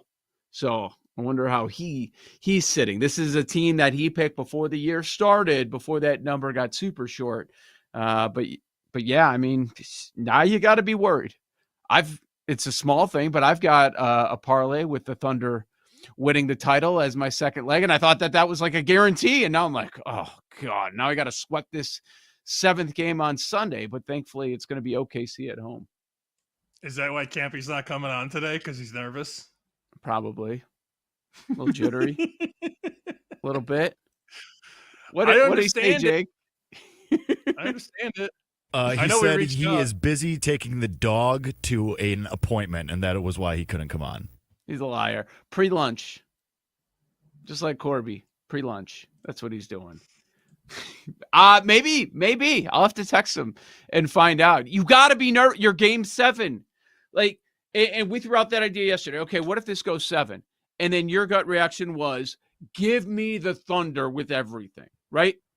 But now we're here. When you're here, it's a little different. And you mentioned how the Thunder have been mispriced throughout. And I think that's certainly a fair point. But how do they get mispriced? Well, you probably have a team that's overrated. And even though they're in Game 7 in the NBA Finals, it still feels like Indiana is underrated because every time they lose, everybody wants to go against them. Well, it's not mispriced anymore. Game 2 in Oklahoma City was 11.5. And now we're 8.5. So I would argue, I'm not going to overreact to last night. I would argue this would be the time to bet OKC. I'm seeing some early bet splits, 80% of tickets on Indiana for Game 7. We'll see how that shakes out. Long way to go. The public isn't even involved yet. The public isn't betting Sunday's game on Friday. That's not happening. So these early bet splits are not indicative of what this market will look like heading into the day of the game. I still think, though, you're going to see more people supporting Indiana, which is ironic because the public was laying 11.5 in the first couple games with OKC. And now they're going to take 8.5, my estimation, in Game 7. I got this tweet from one of our loyal listeners, Ozzy57, who listens not only to our show, but listens to the network. And I put it in the chat rundown at 9:20 if you wanted to kind of see the numbers physically. So he reaches out and says, all right, here we go. I'd love for you guys to discuss this on the show. Feel free. Here's where I'm at. He has a $10 two-leg parlay on Florida to win the national championship in basketball and the Thunder to win the NBA title. It's a $10 bet to win $1,700. So that's one of his tickets. What? I know. Well, Florida was 35-1, so it's a huge ticket. Okay. He made this bet. I didn't have the date on there, but I mean, he had to make it. He had to make it before Florida got white hot and closed as one of the favorites. Remember when the tournament started? Florida was a co-favorite at like 5-1 or 6-1 or something like that. It's obviously long before that. So he's got Florida 35 already in. Now he needs the Thunder, which he had at plus 375. So the bet is $10 to win $1,700. He has a second bet. He made a $5 wager on OKC to beat Indiana at 120-1. He made that bet on October 22nd. It's $5 to win $605. So total risk is $15. Yeah. Potential payout is about $2,300, give or take. And he says, what do I do? Do I hedge with the Pacers? Do I sit and do nothing? Do I add more OKC? No, you're not doing that. No. Come on. I think that was sarcasm. But really it comes down to A or B. Do you hedge with the Pacers or do you do nothing? I just said, I mean, as somebody who just said, I think I'm going to lay 8, you know where I'm at. The hedge, you could take 8.5 with Indiana for a decent amount and try and middle it, or you take Indiana to win on the money line. And let's see, the best money line price right now is ...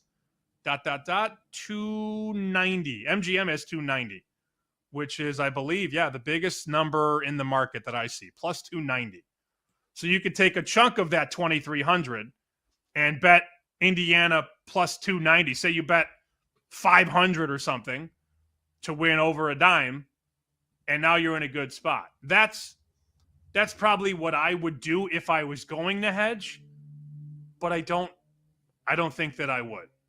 The question is, Joe, if you're betting $10 on this and $5 on this, relatively speaking, $2,300 is a lot of money for somebody who risks 15. You know what I'm saying? Yeah, I know exactly what you're saying. And these conversations are always very different, right? There's no one answer all the time. Like, I'm a guy that doesn't love to hedge, but I look at this as $2,300 just sitting there on the floor, right? But you only bet 15. It's like a nothing. It's like you bet nothing. You made a couple of great calls. The worst thing in the world would be Indiana going and winning this, and then you sit there and you do nothing. And you had like if you wanted a free $500 or a free $1,000 sitting there for you. But you would have had to make the move. I would hedge.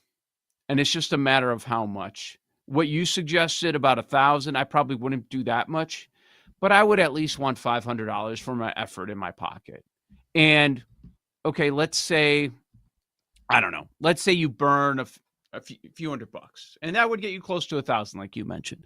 Let's say you burn like a few hundred out of the potential winnings of 2,300. Are you going to miss that $300, that $200 to $300? I would not. Not when I bet $15. I'll be like, damn, I should have stood pat.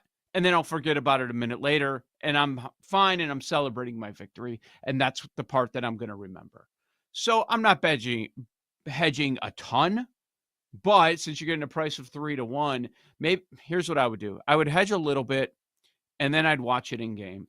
If OKC comes out firing, which I think might happen, and then you're going to get even a better number, then I'd probably maybe take another portion of a hedge and take Indiana there. But I would, even though I'm not the hedge guy. I think OKC is going to blow them out.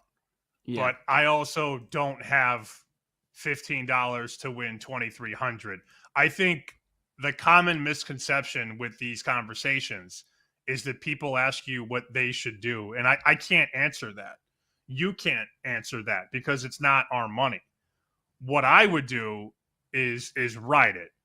But I mean, we just talked about the math. It's $15 of risk to win 2,300. So the ROI is massive on these bets for $10 and $5 to win 23 if OKC can just win, not cover, just win. Ozzy, I would roll it, but I have no issue with anybody hedging. Like it's not anything that's wrong. You can do no wrong here. What I will say is this: let's just take the price at MGM at plus 290, and let's call it 350. So if you bet 350 at plus 290, that wins you 10-15. So if that happens, you win the 10-15, and you lose the 15 that you risked. So you're up 1,000. If OKC wins, you win the 2,300 and lose 350. So you win basically 2,000. So now you're in a spot where you win 2,000 or 1,000 no matter what. That's what I would advise somebody who bet 10 and 5 to do. Yeah. I personally wouldn't, but it makes complete sense because you have the dog at 3-1 and you've already bet the favorite. So this is the best opportunity for you to kick your feet up, watch Game 7 with a glass of whiskey and a cigar, and you don't have to sweat. Is that fair? 350 at plus 290, Joe, to win 10-15?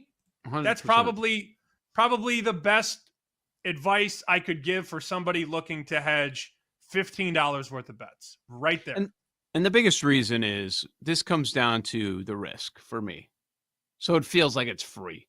You know, we used to call these pizza money bets.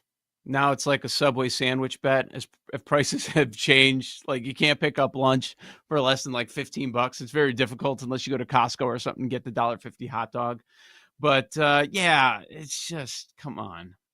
I would do something just because of the risk involved and the potential winnings just sitting there for you. And it's a Game 7. Like if you look back though too in Game 7s in the NBA, like road teams can win these. Like they do happen. So it used to be all about the home team. Now not as much. So everybody was on OKC last night, and we see what happened. It's tough. It'll be tough on the road. Like Thunder gave a pitiful effort.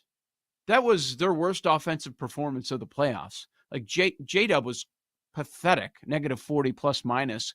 Caruso bad as well. 21 turnovers. Like all that stuff is not happening again. but it was a blowout. So if it's closer to the middle, it could be a competitive game. Maybe it's a toss-up in the end. So anything can happen game 7. I subscribe to that. So given a little risk, I think you do have to hedge, especially since you're on the right side. You're getting 3-1, man, pregame. And maybe you're getting better than that in game. Joe O, Great Sammy bet. P. Yep, awesome. Great work. Couple of different ways. That's fantastic. We'll give you an update on the Travelers. Corby with some college football thoughts and numbers, top of the hour. Bet Sweats on the BetMGM Network.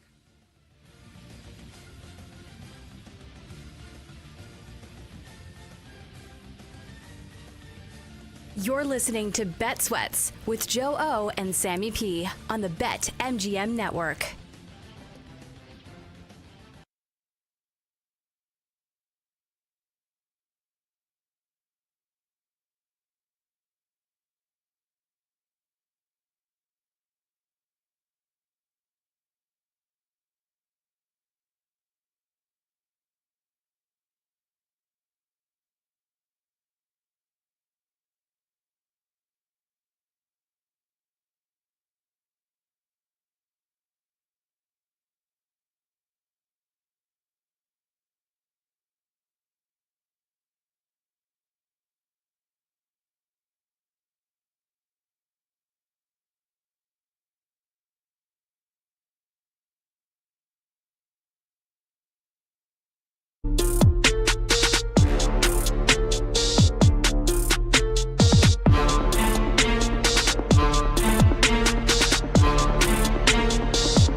Joe, Sammy P. We'll get to some college football coming up at the top of the hour. A lot of various stories going on throughout the sports world. But right now, the number one story, of course, what occurred last night, game number 6, Indiana taking it in convincing fashion. And we have a game 7 going down on Sunday night. So certainly talk about that. I went and looked at the Halliburton number. I'm like, okay, there's going to be an adjustment, right? He looked pretty good last night. I think people are happy. He doesn't look like he's injured. Gets 2 more days to rest. 14.5. Because it was close, I guess because it was close to that number last night. But man, like my first thought is, Sam, you might have to go back to that well. I don't know how many bets I'll make on game 7. It's not something that you need to bet. The problem is everybody wants to bet it. We have 6 games of sample. It's easy to come in and bet game 1, game 2, because you're coming in as naked as the books are. They don't know, you don't know. They're guessing. They're extrapolating data. They're taking past stats and projecting future performance. But now we've got 6 games to play with. And now we sort of know how these teams are guarding certain guys and shading other guys. I know that people don't want to hear that on a betting show. But is this not the proper side and total? And is this not the proper number on all these guys prop-wise?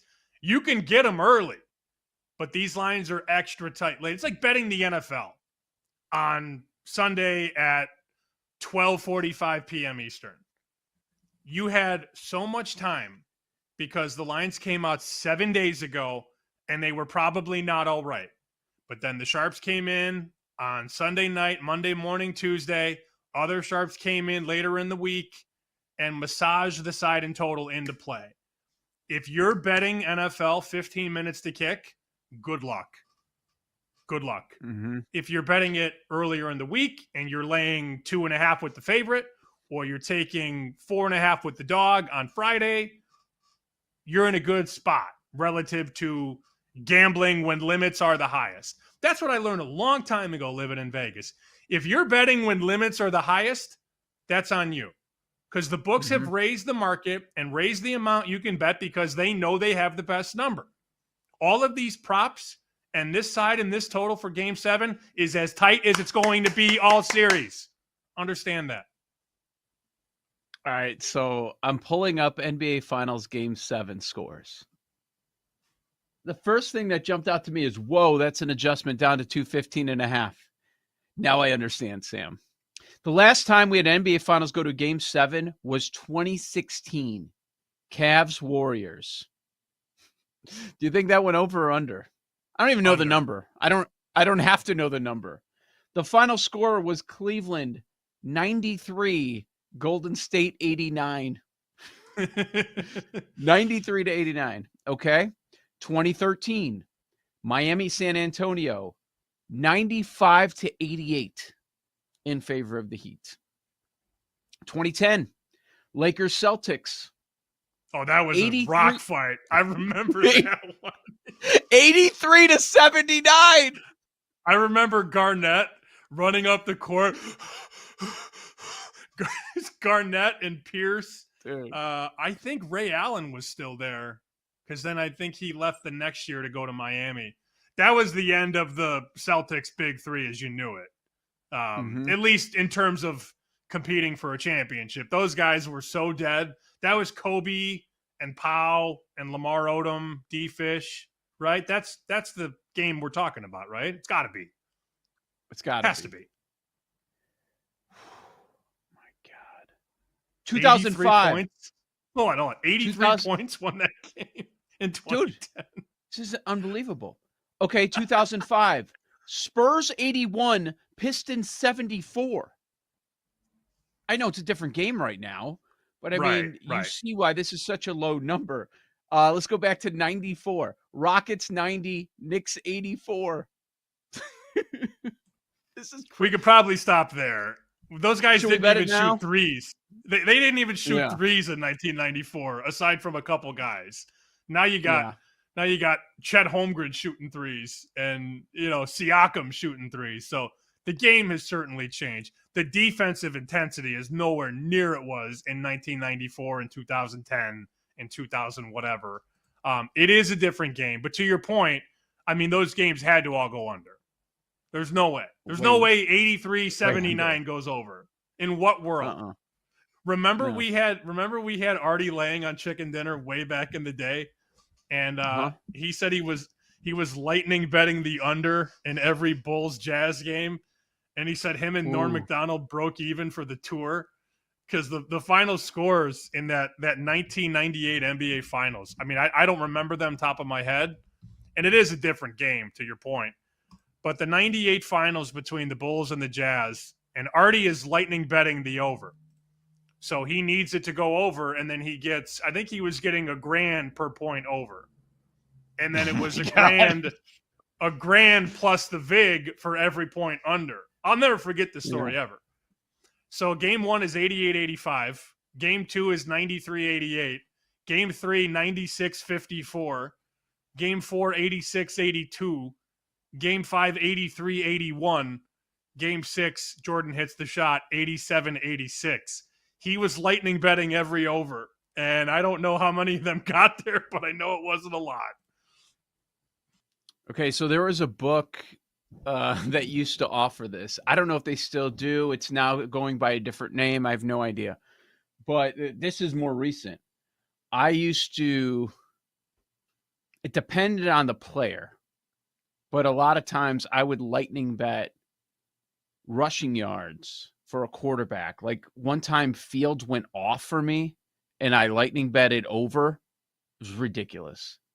Like a ridiculous payout for one game. And sometimes I would do the passing yards on guys. So whatever the number is for every yard over, every yard under is what you have to pay. If you do $10 a yard, okay, he's 10 over, it's 100, 20 over, 200. Like it could get up there. It could get up there. Those are really fun. Wait, man, are they risky? They can be. High risk, high reward. That's what people like to do. Not as much with the risk, though. They don't like the high risk. They just like the high reward part of it.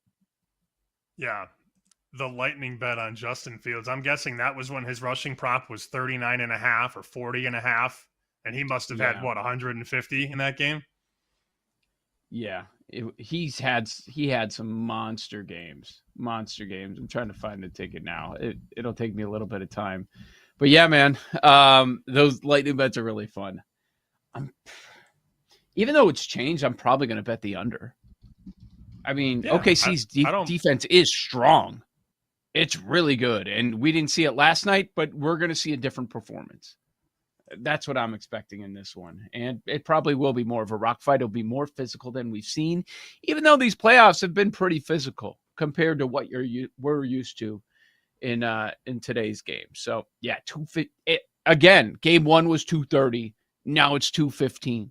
The market is screaming something. Last night it was 223.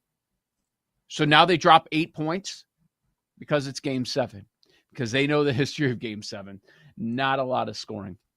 Joe O, Sammy P with you. Bet Sweats on a Friday. And let's take a look at Travelers. There's Scheffler.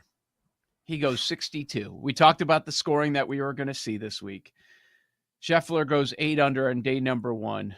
Shoots a 62. Wyndham Clark right there. Rory right there. Rory with a 64. Keegan Bradley, I know he was talked about, a 64. Rory, he was 14-1 as the second favorite. I talked about Rory first round top 10, 2.25. So nice. Congrats to anybody that hit that one. He is tied for third with Wyndham Clark and Keegan Bradley. Austin Eckroat have a day, tied with Scotty, 8 under, 62-62. Scotty's going to win this. What's the over-under? 24 winning score? Minus 24? Oh, he's going way less than that. He's going to shoot better than that. I think. 30 under?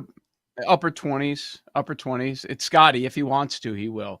He's already an odds-on favorite for the tournament, minus 140. Even though Rory's right there, minus 140. Easy.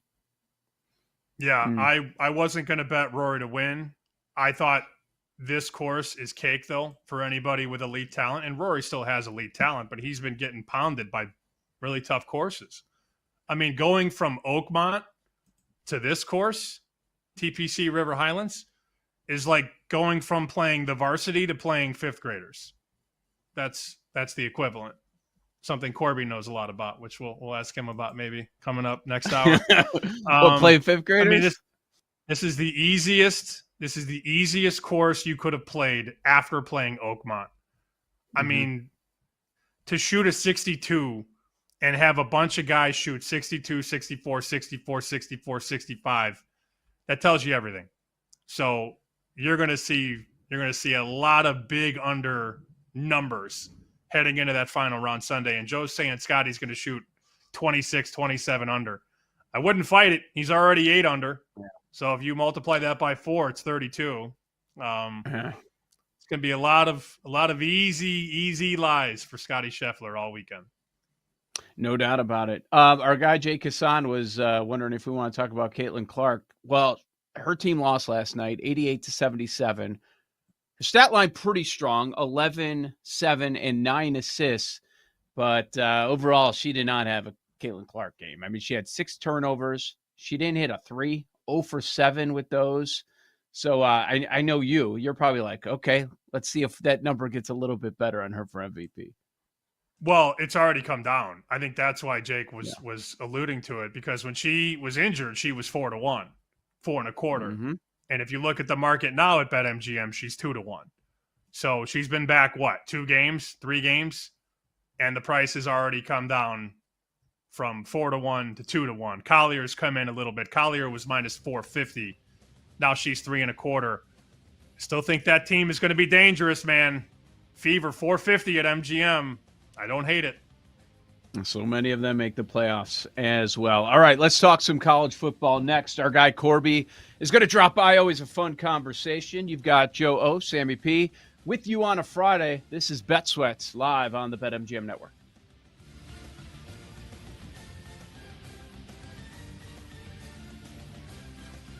You're listening to Bet Sweats with Joe O and Sammy P on the BetMGM Network.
Joe Ostrowski, Sam Panayotovich, the NHL season in the rearview mirror. NBA season almost a wrap, just one game to go. So we've been starting to look ahead to the NFL and college football season. To look ahead to college football, bring in one of our favorites. Corby is now with us at Corby BO over on X, and that's for betterodds.co, betterodds.co. What's up, Corby?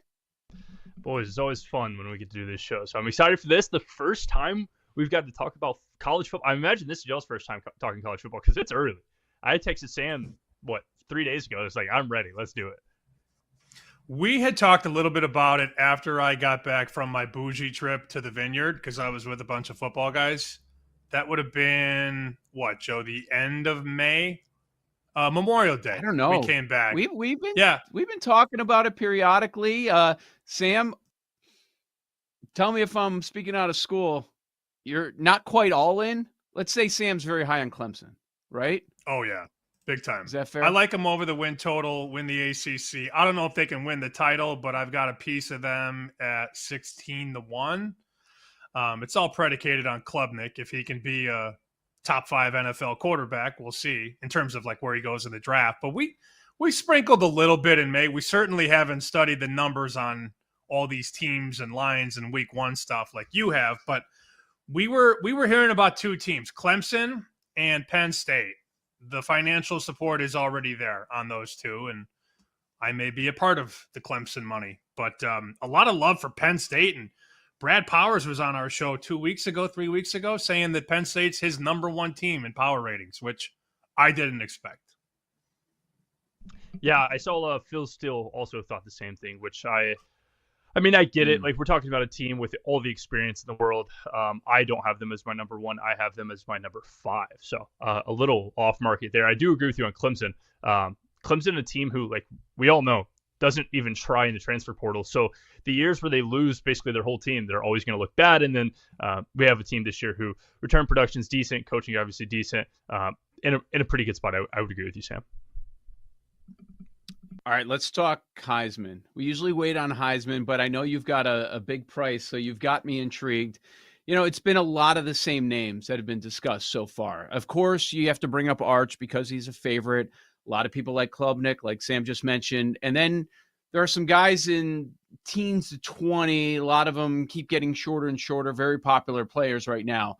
But you must be going way off the reservation because you say long shot. If Corby's saying long shot, that means we're probably knocking on triple digits here. What do you got? Yeah, the fun thing about what I'm going to bring today is I know y'all said you've talked about college football. I imagine you haven't talked about these, so this will be a fun show. I'm going to go down. Listen, let me paint a picture for you guys. There's a guy who plays football this year. His team is going to win 9 games, right? They're the favorite to win their conference. It's a big conference. He's a dual threat quarterback. He's electric. He was in the Heisman race last year. He got hurt. Give me, not the head coach, not the basketball player, Avery Johnson, the quarterback, Kansas State, dual threat. Everyone forgets about this guy. They won't be on TV, but he's going to put up video game numbers. 65-1, boys. I mean, he has all the intangibles in the world. The issue is he won't be on TV, but from an intangible standpoint, Avery Johnson, he had a concussion 4 of the games last year and still played and still looked great. So 65-1, I thought that was a steal of a price. He's a great quarterback. They're going to win 9 games. So give me Avery Johnson, 65-1. Ooh, I see an 80, Joe. There's an 80 out there at BetMGM. Uh-huh. Yeah. There's also a 28. Hey, keep the juice. Give me the 28. Yeah. You're Don't kidding. actually do that. Don't say that. Do not People actually take you do that. seriously. Do not do this. Mm-mm. 80-1. Give me the 80. I wonder what Dave Mason has him at. I really respect his Heisman market. Obviously, Dave's in the offshore world, but I think he's got a pretty good handle on a lot of this stuff. And look, they're not taking big bets there on markets like this. He's got Avery Johnson at, we're way down here. He's got Avery Johnson at 66 to 1. Okay. But he's on row 8, Joe. He's got 3 guys per line, and he's got Avery Johnson on actually line 9 or 10. So he's behind guys like Mendoza at Indiana, Gertch's guy, Underwood at Michigan, Miller Moss, the quarterback, Jeremiah Love, Notre Dame, Kevin Jennings, SMU, CJ Carr, Notre Dame quarterback. There's a lot of guys that are ahead of Avery Johnson, and that's a guy you could bet Corby early. And if he goes for 2,000 total yards in the first 4 games, you could kiss that 66 to 1. Long gone, man. Yeah, you just named a lot of quarterbacks who I think are less talented than Avery Johnson. Of course, this isn't like just a purely talent award, but I think it has a lot to do with it. Like, find the quarterback who's the most exciting, most talented. Like, these are things that fit. And like, a lot of people remember Avery Johnson from when he used to come in for Will Howard, because last year's stats were kind of like depleted. But you have to remember, he was a freshman. Like, this is a guy who has seen college football now. Like, this is a junior level quarterback who has been the face of the team when injured. Like, I think all of the stars aligned for him. I mean, 80 to 1 would be just incredible. I thought this could be closer to like 25. Put him in the same category as like somebody like a Miller Moss, who I think is even a little higher than 25. But I mean, if you gave me just on a 1-to-1, Miller Moss, Avery Johnson, I'm taking Avery Johnson there. It feels like nationally, the name that I keep hearing is people are trying to, oh, look, I just discovered Lenora Sellers, and his number keeps on dropping. I see it 19 looks like it's the best price. Are you out on him, or are you just out on that price? I would say I'm out on that price and semi out on him. The issue with Sellers is like there's going to be a lot of intangible things that you have to get right. Like, you're playing in the SEC. Like, this is going to be the hardest football you've played. And I think one-hit wonders, I wouldn't say a one-hit wonder. Of course, I think he's going to be a talented quarterback. But it's easier to do when like there's not film or not scheme on you. Like, we saw Johnny Manziel kind of eat up the SEC for quite some time. It feels like Sellers' playbook's kind of done. Like, he had good receivers, he had a good line, and he has like a pretty funny throwing motion. So as much as I think he's a good quarterback, I just think like we've kind of bought this guy really high. The funniest story being his dad turning down an $8 million NIL deal. Like, he's not that good. He definitely should have taken the $8 million there in the NIL.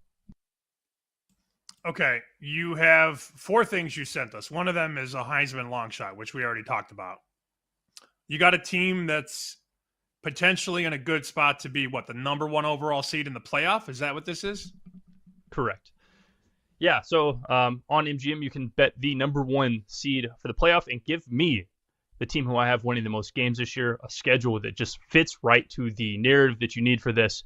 The Ohio State Buckeyes, 5-1. I have them winning 10.5 games, slightly more than a few of the other teams. But the big issue here is, like, from a schedule standpoint, we're talking about Ohio State's going to be favored in their first game versus Texas. They're going to get this nice like momentum to what is going to be a pretty easy schedule outside of Penn State at home, off a bye, and then of course Michigan. So they have 3 spots where they like very easily could win and spark up their resume. Now talking about their 2 comparables, like who are the 2 teams that are priced the same as them?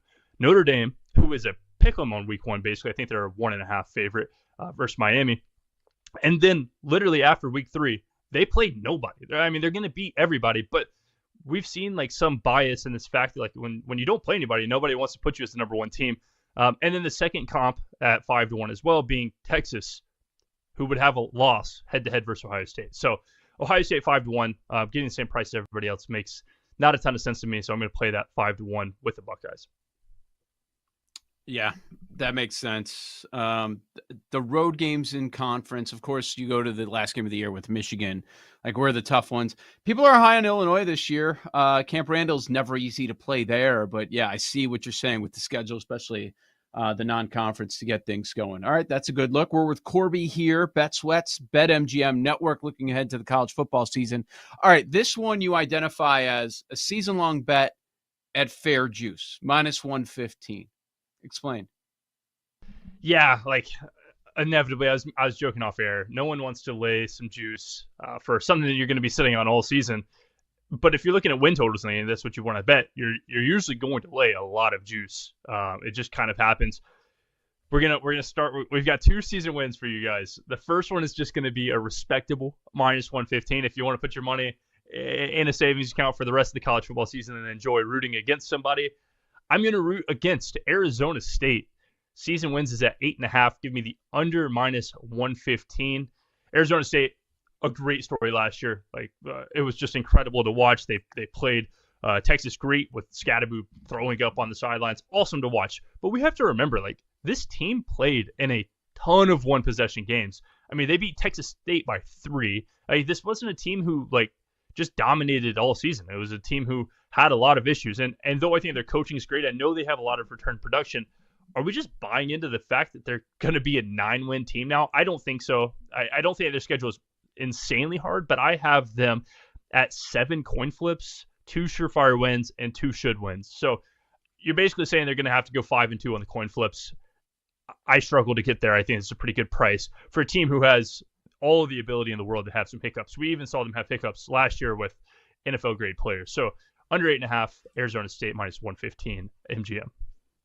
But wait, Corby, I saw a mock draft that said Sam Levitt's a top 10 pick. That has to be true, right? Of course. It's that simple. This is a good point, and the same people had Jalen Milroe as a top 10 pick. So take that with what you want to take it. Yeah, right, Joe. They went to the playoff last year, and now they only got to win 9. That's how it works. Things went well for them, and there's somebody they're going to be missing in that backfield. That's pretty important to that offense. Yeah, it's easy. All right, what are you going to make us lay a price on for all year? What is it here? This is the one I was excited about. I came on the show, 65 to 1s. People give those out all the time. 5 to 1s, yeah, whatever. Lay some even juice, cool. I'm going to try to convince you to lay -165 on a season win total. Go to the bottom of the board, keep on scrolling to the S's and get to Stanford. Under 3.5 wins. 3.5 wins. -165. Go through this schedule with me, and you will find, 0 surefire wins, 0 should wins, and 4 coin flips. I'm talking a coin flip being a game within a touchdown. Out of those 4 coin flips, I have them a significant dog, if you're going to call it a coin flip, 5 or more of dog in 2 of those games. So this is a season win total I have at 2.3. I don't see very much upside past 4. If you're talking max high, they play the best they have. They got a new coach. Maybe they're a quarterback who's never played college and it was a 3-star and still hasn't seen the field. Maybe he's great. I still only give them 4 wins. So 3.5, a tough number to lay, -165. But if you want to lock up your money for a season and have a good time sweating some losses with me, I will be on the Stanford under 3.5, -165. You think 1, 2, 3? Obviously you could have any of them, but do you think this is a 1-win team, 2-win team, or 3-win team? Yeah, if I could bet an exact, I would bet probably 2. I have them 6-point dog versus Boston College. I have them a 6-point dog versus Virginia, which is embarrassing. A 5-point favorite versus Hawaii, so week 0. And then a pick'em for San Jose State, which is probably a little mean. They should get a little bit more home field advantage to that. But let's call it 2-point favorite. So I would say exact 2 wins if I could choose an exact. A lot of non-competitive games for the Cardinal last year, so I certainly understand. They're going to North Carolina this year. Maybe that will lock it in late in the year. Do you think? I know everybody talks about them in the win total and all that, and all the noise around that team. Do you think it's going to get to a point where so many people are going under with all the negative press, and that is, I think, the most popular win total bet, under on North Carolina, where the schedule is so soft that you would go over on them? Yeah, let me pull up my number. Do you know what the win total is off the top of your head? 7.5. Right, 7.5. Okay. So I lean under there. I'm at 6.7. I have them 57th. Okay. Honestly, not the worst. I think there's a few issues on the defensive end, but inevitably it's kind of hard to project what Belichick is going to bring to a team from a coaching, a macro standpoint. I have them kind of a median pace, median risk tolerance, and we see that these teams that just aren't very good from an athletic standpoint, need to be a little more risk worthy, not risk adverse. I just don't know how North Carolina scores with the best of them. Like when SMU plays a good team outside of their bowl game, they usually try to take long shots. That's the only way they're going to win. They know they're not as talented. I just don't see that with this North Carolina team. I don't know where any explosive plays come from. So I would lean under. Haven't bet it yet, but I do agree. If this keeps on ticking down, we get a 6.5. At some point, the number matters more than the team, and it can go too far. Corby, you got a few more minutes to stick around another segment? Oh yeah, I got all the time in the world, man. Don't worry, we won't talk about glass Sammy now. P. We won't talk about glass now. I promise. I wanted to because it's burning a hole in maybe my we account. will. Maybe we will on the other side. Oh, he convinced you before the year? They're saving him for the playoffs, boys. That doesn't matter for me. It's a regular season bet. We'll talk some baseball. Corby's good on that as well. Joe O, Sammy P. This is Bet Sweats on the BetMGM Network.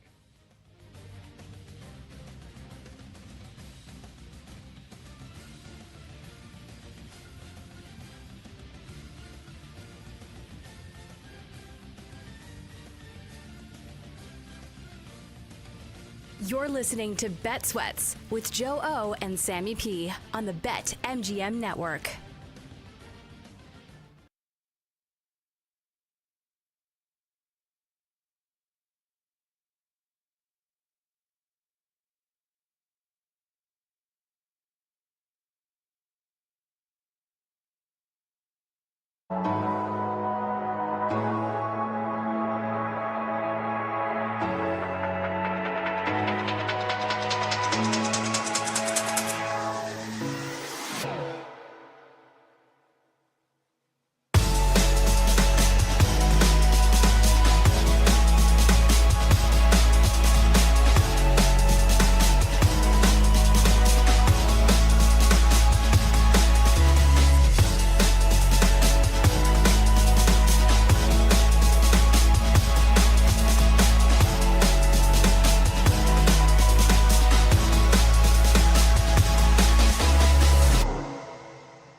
Corby was telling something there to break. I have no idea what it was. He whispered it, but I don't know what he was talking about. This is live TV. I got nervous. All right.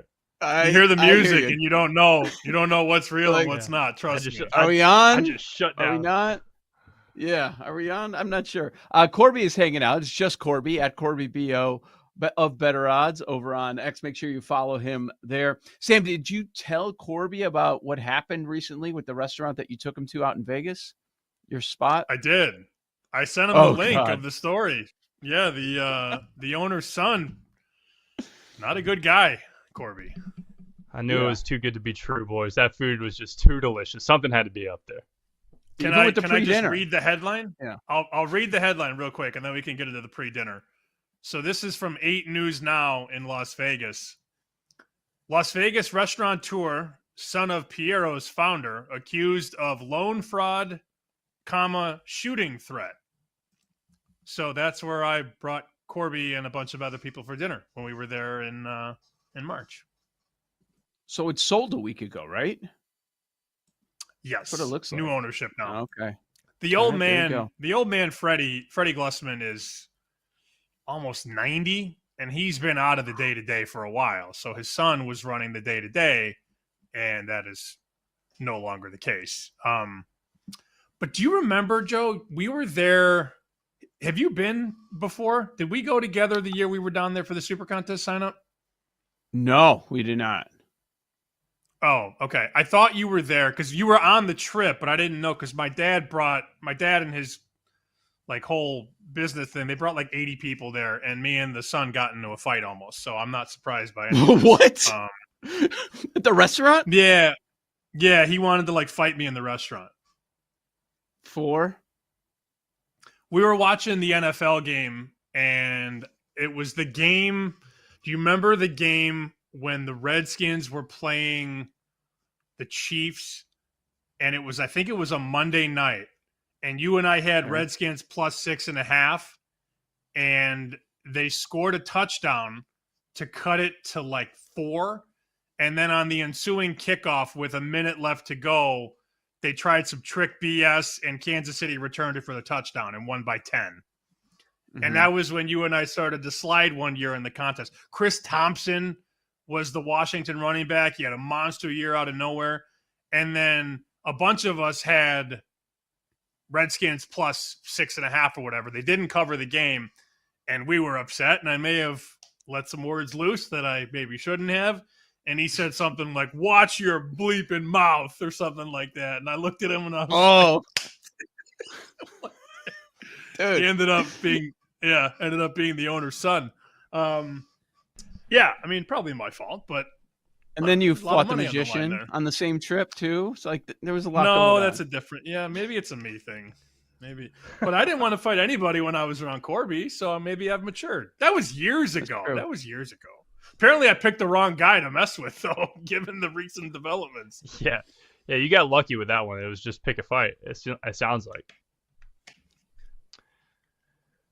Before we jump to baseball, Corby, what? Yeah, go ahead. What you got? Before we jump, I got one laugh for you. You know, we talked about Dave Mason being a prominent offshore. If you go over to the Heisman futures over on Dave Mason's offshore, there's only one guy whose name is locked and you can no longer bet. It'd be Avery Johnson. So that's always fun, and always pretty already. Fun. Yeah, so you can bet it at other places, but Avery Johnson has a big old lock on him in the middle of June, 2025. So that's always fun. Oh man, what was that number again? At that shop? 66. Yeah, 66. I can't bet it. Curious where it reopens. I think it should reopen it looks like he's stopping at 33. So 35, 38 would make sense. Be better than Kevin Jennings. He's not going to reopen there. I mean, I'm sure he'll open at 45, but it is locked. Well, apparently. I also, Joe, I can't see the Heisman markets here in Mass. We can't bet on it. So I can look at the aggregators and I can see the market, what it is. I'm going to guess that BetMGM 80-1 is not going to last through our show. If it's already moved, I wouldn't know because it's likely already physically moved. I can't see it down because to of the geographic. 55? Yeah, MGM probably already moved off 80. If not now, by the time the show gets podcasted and people are able to listen on demand, let's put it this way. By Monday, I don't think you're going to see 80-1 on Avery Johnson at BetMGM. Wink, wink.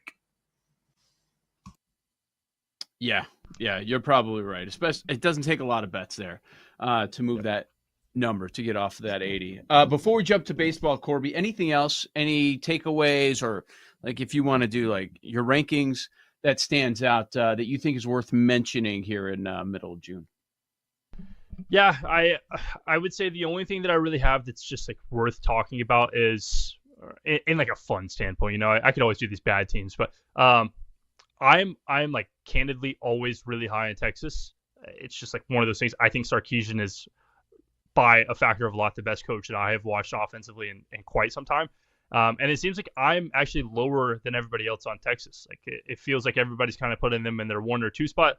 I have them third. I actually have them the 9th best offense in the nation. So not nearly as high as everybody's thinking. I've had a Peyton Manning jersey my entire life. One of my favorite players ever. I'm not just running to the fence to say that Arch Manning is the Heisman. I think 6-1's crazy. I think that we're pricing Sarkisian made Quinn Ewers look good last year. Quinn Ewers was hurt half the year, and we saw that he's like a 7th round pick. So like I think inevitably like people were probably too high on Arch because what he did in those like short stints that he played. They had a ton of pieces. So I'm curious to see it happen. In real life, I'm always high on Texas. I'm not this year. That's my big like know your model situation. I expected Texas to be won by a lot, and they aren't. He's gonna find a way to mess up a game or two, Sark. He always does. I mean, it happened against Washington to go to the championship.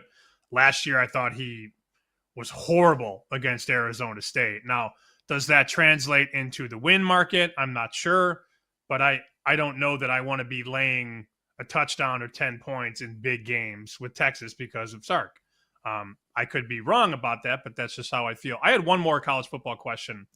How difficult is it to price a team that's the worst team?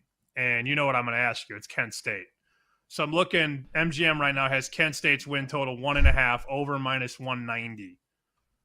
You're laughing, but it's a serious question. Like, can you even get that low to 1.5? Are you lower than 1.5? Like, where are you with the flashes? No, it becomes really, really hard to get like an actual number under 1.5 because like, I mean, they're going to get crushed by Florida State, but it's not 0%. So like just using like a percentile basis, you're always going to end up a number higher than 1.5. And I do agree with you. Like example, even Stanford, I was at like 2.2 and it was 3.5. Like that's still like not that big of a differential, but in real life it is because Kent State versus Texas Tech, they're not a 0% chance to lose. When in all actuality, I mean, they are. So I scrolled through the schedule. They have a decent shot versus UMass. There'll be a dog.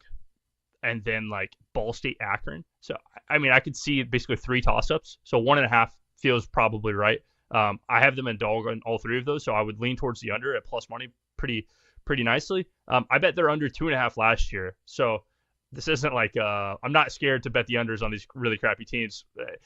One big thing that I think a lot of people just don't put weight on is like, remember 2 of these games that like the 2 that they are going to have the biggest chance on coin flips at the end of the season are both at the end of the season after this team has gotten crushed for 11 weeks. Like, do we think that they're just going to go into Akron and still have the same power rating as they do now or have the same motivation that they have now? Probably not. This is like how you lose any good guys to the portal, how you lose any bad guys to like lack of motivation. I just don't think that they care. So I would bet the under 1.5 plus money, and I would feel pretty good about that, honestly.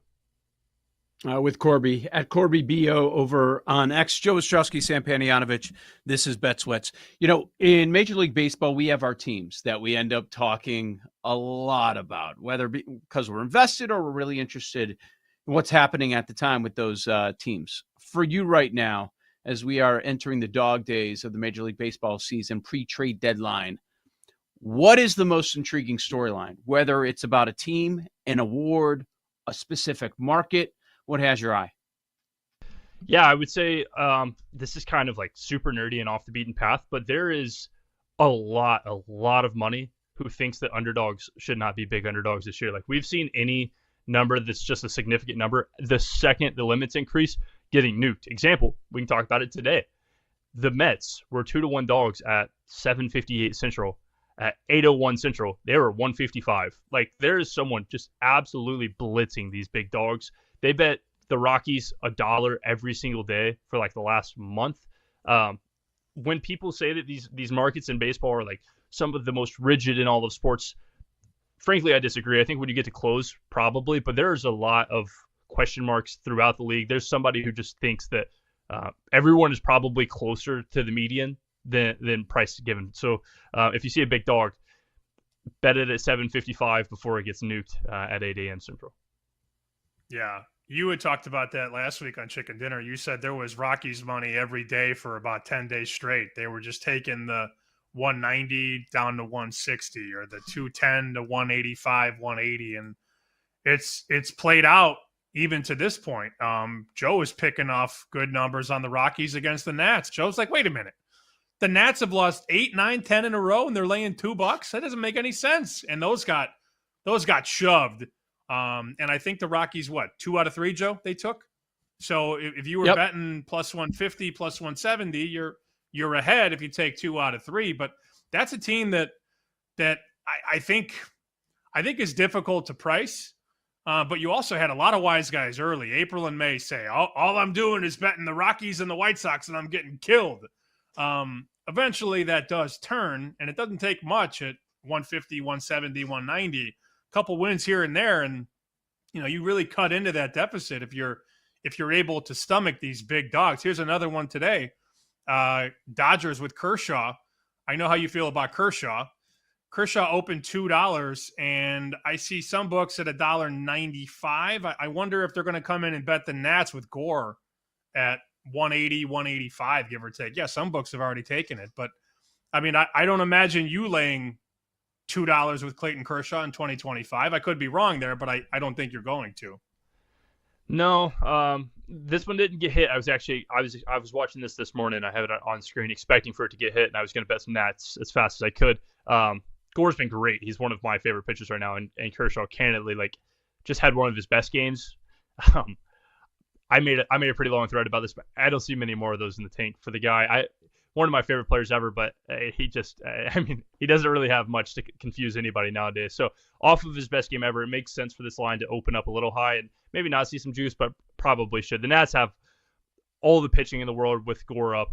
They have some young bats that are fun to watch. James Wood, I saw one of the highest OPSs in the outfield this season. So they have all the pieces. Do I want to get in front of a Dodgers lineup? Probably not, but I don't want to lay $2 with Kershaw. That's for certain. I don't mean to pivot again, but I got a little bit on Avery at 80-1. BetMGM just went from 80 to 30. Sick.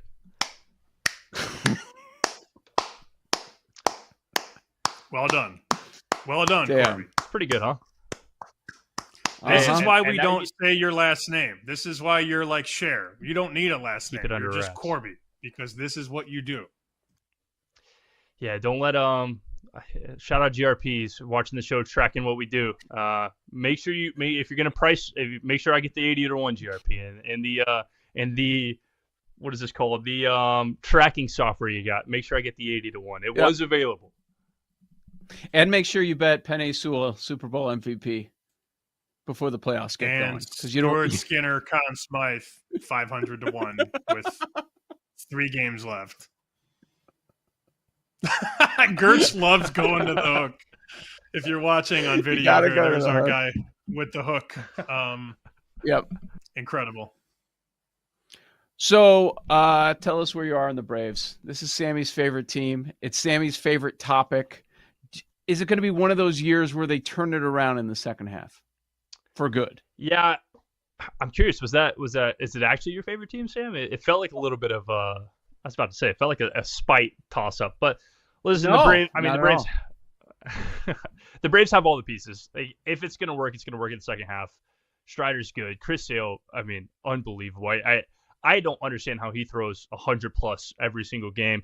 My worry, obviously, being the bottom of that pitching rotation. Do I think they have any shot to win it all? I would say less than probably anyone would. They're not winning it all this year. They might not even make the playoffs. But I mean more so in the fact of does this roster have the ability to? I don't think so. Even if they restarted the season right now playing well, you have to have a third, fourth arm, and they've seen some injuries. Acuna's been great. Glad that he's back. Schreider's been good. Glad that he's back. Too little, too late, obviously, and I'm not buying them too much. BetterOdds.co. Corby BO over on X. Corby, thank you so much. Let's do it again, all right? It was fun, boys. Good stuff there from Corby, moving markets, multiple markets on the Heisman in the middle of June. Yep, on a Friday morning, he's moving those numbers. Good stuff there from Corby. We continue. Joe O, Sammy P, Bet Sweats, BetMGM Network. You're listening to Bet Sweats with Joe O and Sammy P on the BetMGM Network.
Oh, yeah, hanging out with you on a Friday. Appreciate Corby for hanging out for a couple of segments there. Good stuff there in college football and Major League Baseball. We'll get to today's MLB card coming up top of the hour. A few things from yesterday I want to quickly revisit as well. But, Sam, you wanted to clear things up on a game that you were referencing from, geez, God, time flies. From what, like 8 years ago now? October 3rd, 2017. You know how stories all run together, especially in the gambling space? I incorrectly assumed that you were there with me.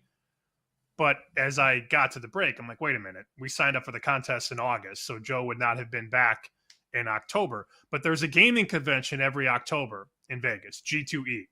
And my dad and a lot of his associates would go from Illinois, and there'd be like 50, 60 people, sometimes even more. And you would usually go to the dinner Monday night, and it was usually at Piero's. They've been going there forever.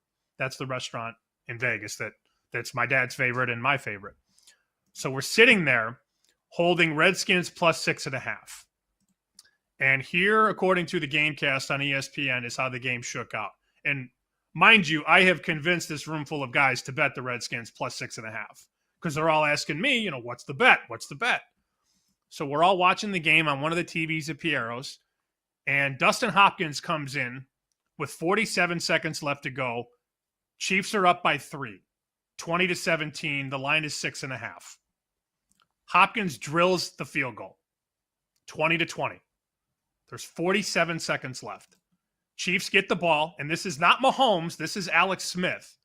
Alex Smith takes them down the field, and Harrison Butker kicks a 43-yard field goal with 4 seconds on the clock, 23-20.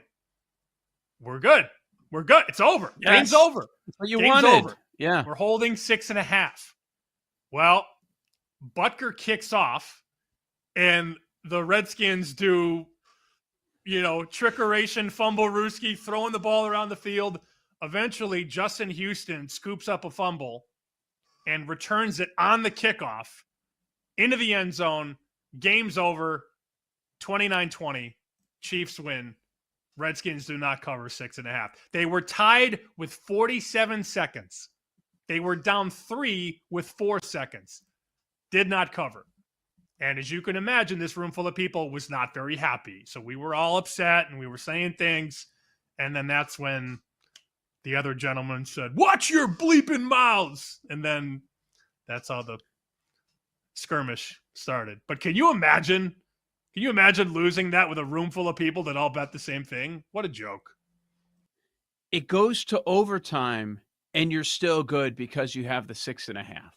Mm-hmm. You get the field goal, the result that you wanted, just don't do the touchdown and the extra point, and you feel like you're good. And then that happens. Oh, brutal. Rough, man. Well, then I got my dad's buddy who doesn't gamble going, "Oh, man, another loser." Another loser. Well, for him on the trip, like he had a bad trip. Yeah, he yeah. lost a lot of money at the tables, and he just chalked it up to, "Oh, well, I guess I just lost another one." And I'm like, if I could only explain to you how improbable that was. And then we had to go to dinner, and it's a 3-hour dinner because there's 60 people. But yeah, that was that happened at Piero's in Las Vegas, 2017. There you go. Oh, I'm watching the highlight. It's bad.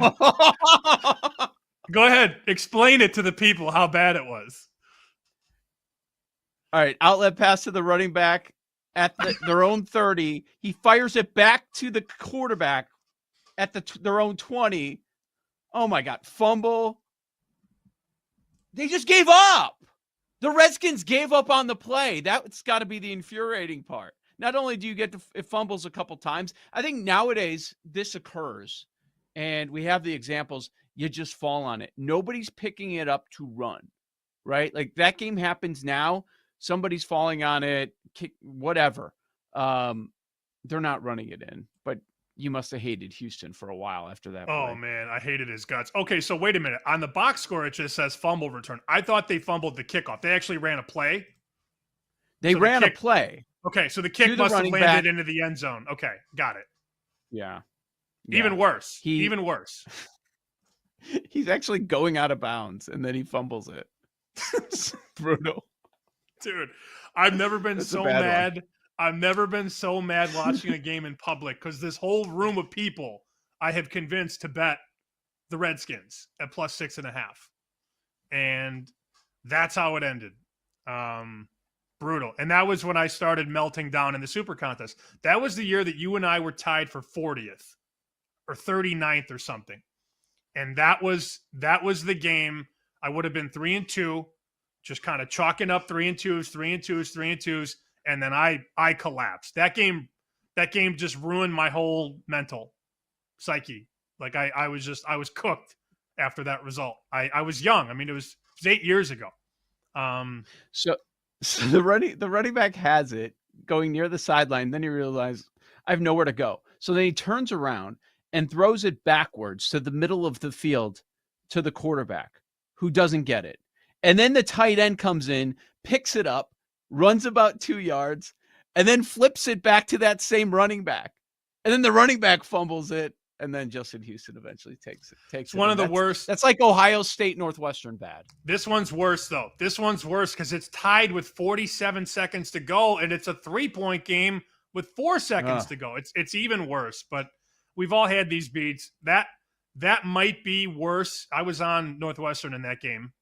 Like, I think everybody I ever met was. Everybody always says, I was on Northwestern. Bad beats. I was on it. Yep. I'll never forget where I was. I was producing Blackhawks postgame and following the game. Judd was hosting, and I'm watching it on my iPhone. And and Judd's like, hey, snap out of it. Because I had to play highlight or something like that, and it just wasn't I was shell-shocked. But we've all had them. We've all had these bad beats, and believe it or not, life does go on. Wasn't Jordan Burnfield doing the Hawks post game? No. Oh, I wasn't quite sure. All right, just curious. Let's bring in our guy Jake Hassan. Jake, you did some undercover work. You reached out to Campy about how he's feeling about his Thunder to win the title ticket, which he's held since before the season started. So I mean, this guy makes his bet in like July or August of last year. So how's he feeling? So I texted Rick for a statement, if you will, and he said, I still think OKC wins, but I don't feel comfortable. They've dominated all but 5 minutes of the game playing OKC, but I don't put anything past this Pacers team. Thank you for your statement, Rick Camp. I'm just imagining him being uncomfortable right now. Just like how he would be moving around in the chair if we were talking to him. Definitely doesn't sit still. I don't. Oh, no chance. No chance. I don't want him to lose. But no, man. I don't either. Yeah. But like, you know, Rick, you've known him a lot longer than I have. You know, he is going to be nervously eating on Sunday for Game 7.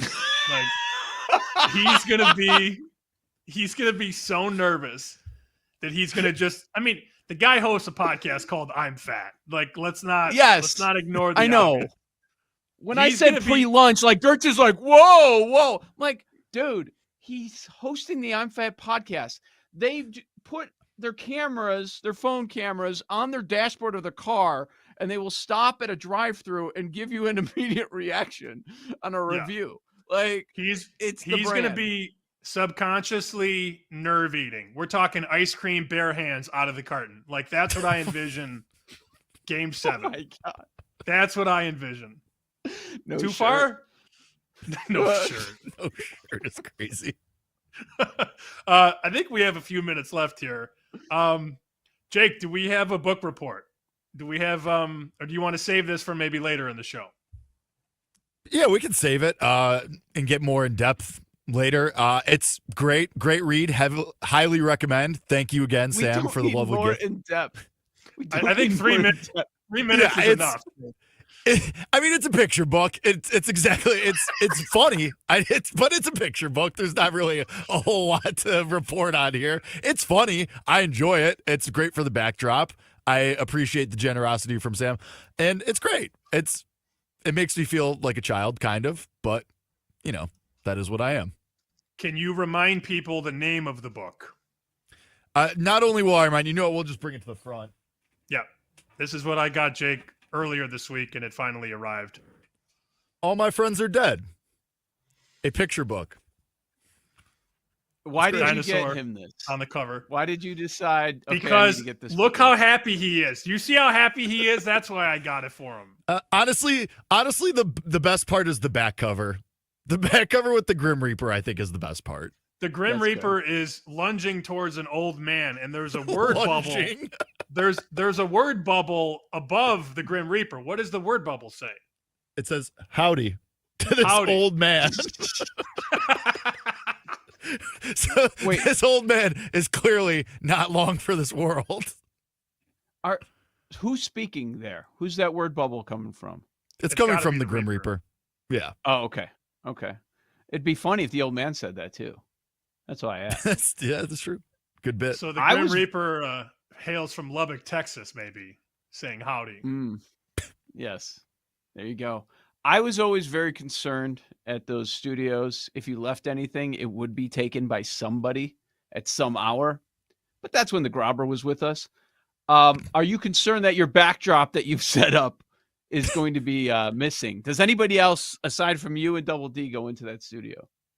I mean, there are other people here, but I mean, what are they going to steal? My creatine? Like, I'm not super worried about things being taken from the studio. Not a whole lot of things of value back there. Joe, I would love for you too one day to tell the full story, or at least the oral history that you heard about the time that the Grobber microwaved the fish at work at like 5 a.m. Didn't he throw a whole fish in the microwave and then hit 3 minutes or 4 minutes and walked away? That's what I heard. And then the morning show arrived. Then there was a problem. He tried to cook a fish in the microwave. Smelled up all the studios. Yeah, this guy, he's something. He was something. Grobber. If there's free food, he's got Tupperware ready to go. A fish. I'm gonna bring a fish into work and throw it in the microwave. Dude, a lot of problems there. Grobber, good stuff. Joe Sammy P, we're gonna break down today's MLB card. Oh wow, somebody making their return to Wrigley. Yeah, that's come out. Big news here in Chicago. We'll talk about it on the other side. This is Bet Sweats. You're listening to Bet Sweats with Joe O and Sammy P on the BetMGM network.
Welcome back to Bet Sweats with Joe Ostrowski and Sam Paniotovich on the BetMGM Network. Another hour to go before the start of the weekend for us. Welcome in Nesson Nation, Amazon Prime Video, Roku, Plex, Samsung TV, LG channels, 11 a.m. to noon each day on the show. We are live on Nesson Nation as well, on top of the BetMGM Network, BetMGMNetwork.com, and the BetMGM Network YouTube and Twitch pages. It's Joe Ostrowski, Sam Paniotovich with you in a few minutes. We're going to break down today's MLB card, taking a look over at the card, and there's some interesting storylines, Sam. You know, yesterday we quickly mentioned that Washington finally beat Colorado.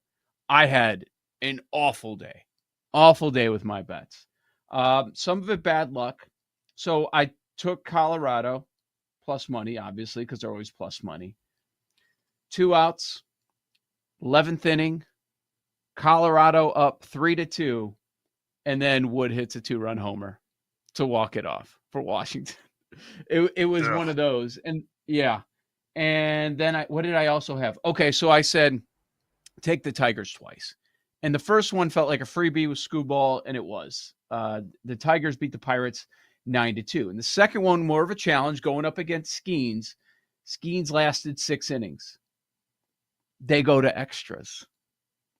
And then the Pirates put up a 4 spot in the top of the 10th and win 8-4. So 2 extra inning losses for me yesterday. And the Angels were up 3-2 on the Yankees, I saw. Ooh. And that one went to the wayside. Baseball sucks, man. It finally hit, man. Yeah. It's such a humbling sport. And I think the most difficult part about hosting a daily show during baseball only is that we have to get right back up on the saddle and do it again the very next day. And that's part of our jobs. We're not going to cry about it. People want to know what we think about the board. I think our listeners are trained to know that results are going to come and go, and you're not going to win every bet. We have never acted like we're going to hit at a certain clip, or, we're not going to lose, or we're not going to have bad weeks or bad months, because that's ridiculous. But I will say the best part about doing a show during football is that the games are Saturday and Sunday, and obviously you have Thursday night, Monday night as well. But you get through the week, and then you can take a deep breath, and you don't have to make football bets on Monday and Tuesday if you don't want to. You can take a deep breath, you can exhale, you can sleep on it. Baseball, it's the very next day. All right, you just lost 2 games in extras. What do you like tomorrow? But I think our bosses have laid out that it's not always about getting hot or getting cold. It's about having the right process and about making decent bets. And we're certainly not going to chase some mythical number or mythical figure. I don't think any of those were bad bets, given what you just said. I mean, you got a dog at $1.80 that's winning late, and you got 2 other situations where you lose in extras or lose in the bottom of the 9th or whatever. So it is what it is. I look at this game today. I only played Atlanta yesterday, and that was 1-1. Mets scored first, Braves scored second, and then the Braves just piled on late. But I look at this number today. Atlanta's at Miami, and it's only $1.40. And while I'm usually a little nervous of spots like this, where a team just swept one of its biggest rivals, and now you go on the road and you're facing the lowly Marlins, but I do think the Braves are starting to find something. Now they're starting a guy who I believe is making his major league debut, Didier Fuentes, against Jansen Junk today in South Beach. I'm willing to find out. This is a 20-year-old who has been pretty, I don't want to say efficient because the ERA is higher, but he's been impressive. His stuff is very good. He's got 48 strikeouts in 9 games. 48 strikeouts and 39 in the third. The home runs, only 2. The walks have been okay. I mean, you're gambling a little bit, Joe. Understand that if you're betting on a rookie in his first start, but I think it's okay to press on a team like the Braves when they start to figure it out. And look, I'm a little bit biased. Obviously, I have the Braves in a lot of different ways to do big things down the road. But they're 7-3 in their last 10. They've won 3 in a row. and I don't think they're going to just not show up today. So I'm willing to lay. I can go $1.40 at multiple places, Atlanta at Miami, and I'm going to stay with it until they lose. So I've done it the last few days now, and got a little bit of extra change because of Atlanta, and I'm gonna keep to it. So I'm betting 951 Atlanta minus 140. And for Miami, Junk, this is his first start of the year. He's seen some appearances via relief work, but his first start of the year too. So if you're worried about backing Fuentes, well, look on the other side. You want to back that guy? Maybe it's not as difficult of a fade. Corby was talking about that Kershaw-Gore matchup. It's interesting. Pair of southpaws. Nationals have not been playing well over the last couple of weeks. They finally get off the schneid yesterday. They win in extras against Colorado, and now they go out to L.A. $2 favorite. Mackenzie Gore, based on what we've seen this season, is probably the best starting pitcher going today. We get a lot of people to run to Hunter Brown and Zach Wheeler, Max Fried, understandably so. But Gore's numbers are right in that ballpark with those dudes. When you look at strikeouts per 9, the highest of anybody going today, he's got a sub-3 ERA, a sub-3 FIP as well. Like, he's had an awesome season. When you're that big of a dog, do you just back Gore? I mean, that's the question. The Dodgers are coming off a series where it was a beanball war with San Diego. Like, every game. And then yesterday, it ended up being Ohtani's the one that gets hit, and that was retaliation because of Tatis. They hit Tatis every time they end up playing the guy. It's unreal. But yeah, it's with the way the Nationals have been playing, it's tough to get there. But should the Dodgers be $2 favorites when they're going against the better pitcher in the matchup? Probably not. How much do you expect to get from Kershaw? That's the question you ask yourself if you're going to lay $2. Are you getting 5 innings? Are you getting 6? Don't think you're going to get 7. I mean, Kershaw is just not that guy anymore. He's a Hall of Famer, no doubt. He's one of the best to ever do it. But now you're banking on a guy who's 37. The ERA is actually not as bad as I thought it was going to be this year. Last year it was 4.50 through a couple of starts, and he only started 7 games. It's 3.25 right now, Kershaw's ERA. Yep. But you look at how deep he's going in these games, and it's 4 innings, 2 innings, 5 innings, 4 2/3, 5 innings. Now, his last outing, he went 7. I think that's an aberration given the other 5 starts. So, again, 4, 2, 5, 4 2/3, 5. You're going to have to rely on that Dodger bullpen. The issue is that the Nationals just stink right now. And I know they got to win, but, I mean, it's tough. And Gore has lost a lot of games this year. Not necessarily lost, but if you bet the Nationals, they pull him with a lead or they pull him in a tie game and then just completely fall apart. I was going to look up the number on his win-loss this year when he actually starts. I know it's not great, but it's a different conversation when you're talking about a guy now getting plus 180, plus 185. That certainly changes the conversation. Yep. For sure. Anything in Milwaukee, Minnesota?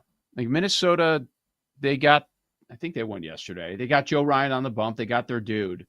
But this is going to be talked about because Mizorowski's going for the Brewers.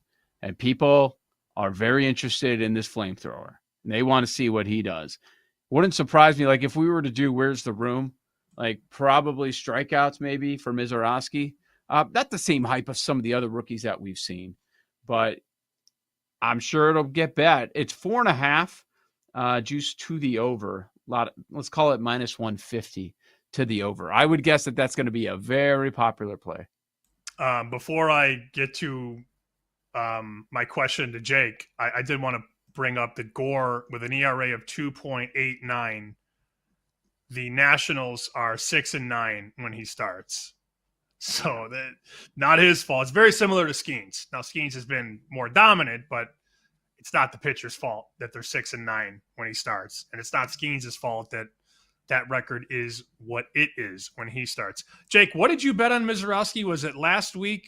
Didn't you bet on his first pitch, MPH, right? Maybe Jake's not there. He's left. Jake's reading the book. He's left us. He's reading the book. He is. He's taking some of his creatine. I think he bet on the first pitch to be 100 miles an hour, and I believe it hit. So there were books that were offering, it was a banded bet. So it was 90, 95 to 97, 98 to 99, and then 100 plus, I believe. And I think he did hit that bet on the first pitch to be 100 miles an hour. I would lean under in the game, under 8. I've always been a fan of Joe Ryan, so quick lean under, but I didn't circle that game going in. How about our guy Jack Haggs yesterday hitting 2 homers? That was about it, man. Nice surprise. I was looking at the move, so I did circle KC overnight with Lorenzen on the hill. That is a 35-cent move against Nick Pivetta today. So 978 San Diego opened $1.85. Pinnacle has $1.51. Chris has $1.47. So the blitz came in on Kansas City from last night to where we are right now. There's a lot of support for the Royals tonight. Yeah, good stuff. I mean, if you were betting that, good on you. Felt like people were getting very frustrated, and they probably stepped away, and then that's when Cags gets through. Man, there was a lot happening at Wrigley. So I teased it earlier about someone making their return, and Bob Nightingale was reporting it this morning that word is Sammy Sosa is going to show up at Wrigley today. This guy hasn't been there in 21 years. He wasn't welcomed by the organization, which I think is incredibly dumb. Like, the last time he was there was before the current ownership group of the Ricketts. And then Tom Ricketts comes in and he decides, well, he's not allowed because he cheated. He cheated the game. I don't care that much one way or another. I know a lot of Cubs fans that were very upset by it. How come you don't have Sammy Sosa there? I don't know. Whatever. Do you really get anything out of that? I don't understand it. The Sosa interviews that we've seen in recent years, like with Cap, very strange. Like, I'm not a Sosa fan at all. I'm just not. I mean, it was great to watch that home run chase, and it did save baseball in a sense. It was entertaining, but I would never consider myself a Sosa fan. So I really don't care, but a lot of people in Chicago care that he's coming back to Wrigley today. I do remember being in the press box in 2014. That was the 100th year anniversary of Wrigley. And they milked that all year because the team sucked.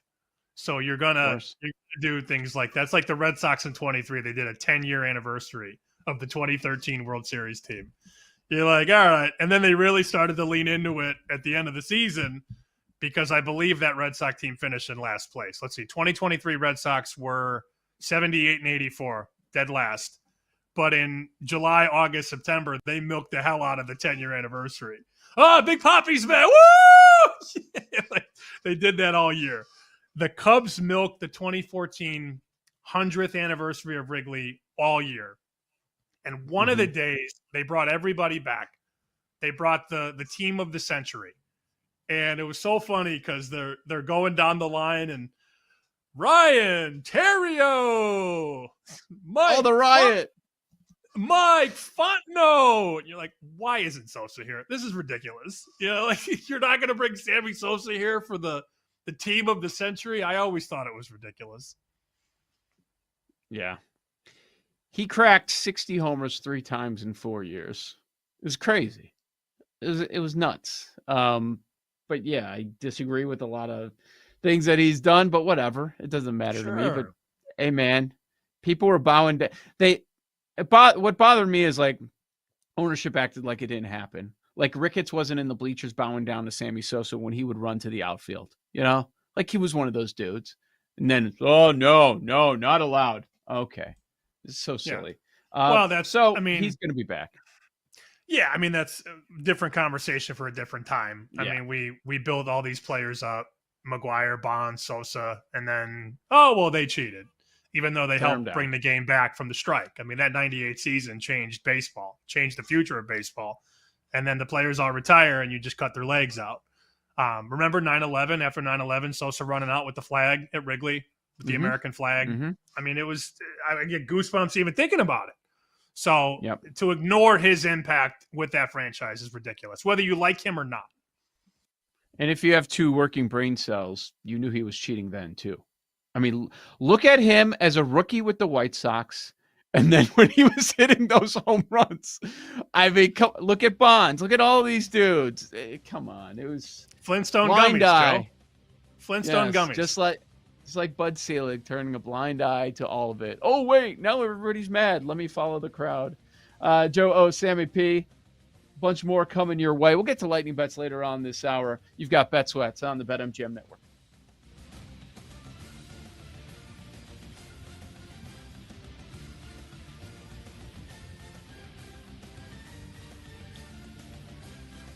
You're listening to Bet Sweats with Joe O and Sammy P on the BetMGM Network.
Panayotovich on the BetMGM Network.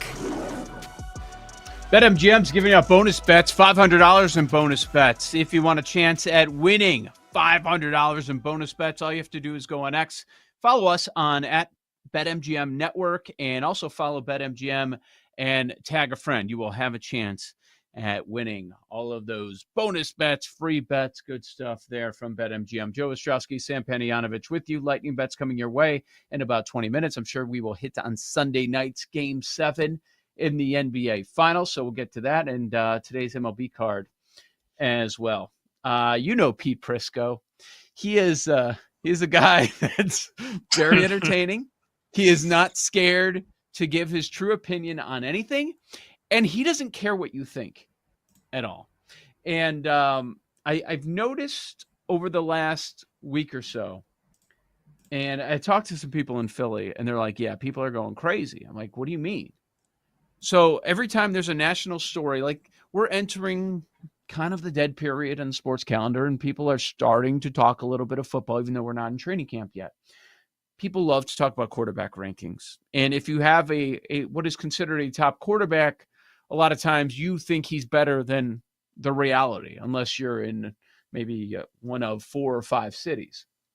And there's a lot of Eagles fans that are butthurt because they win the Super Bowl and they think Jalen Hurts has reached a certain status. But I think if you're level-headed about it, like, yes, he's really, really good. Most teams would love to have Jalen Hurts, but he's also in an excellent situation. Anyways, it appears that a lot of people in the Philadelphia area feel like there's disrespect being thrown his way. I don't view it that way. Tell me what you think. Pro Football Focus, they rank the top quarterbacks in the league.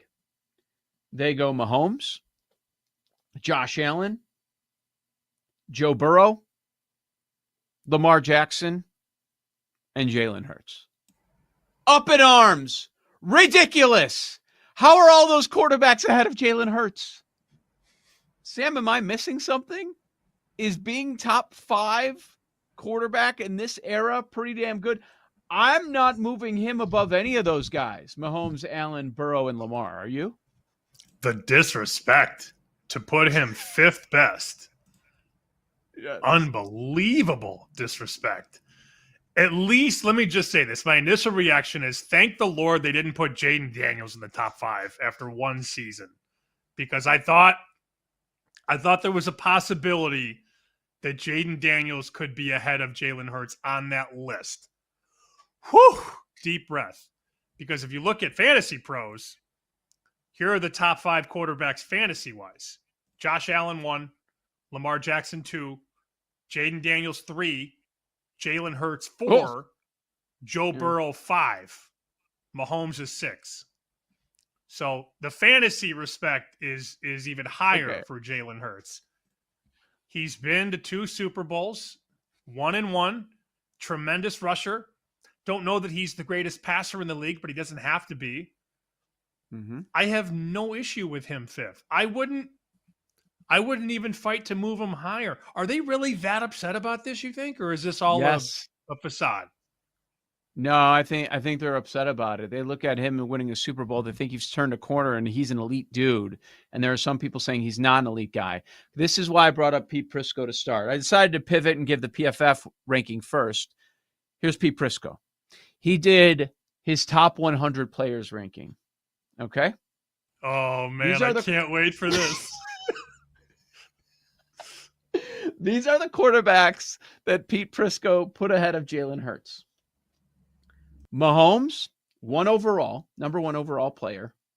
Josh Allen at 4. Lamar at 6.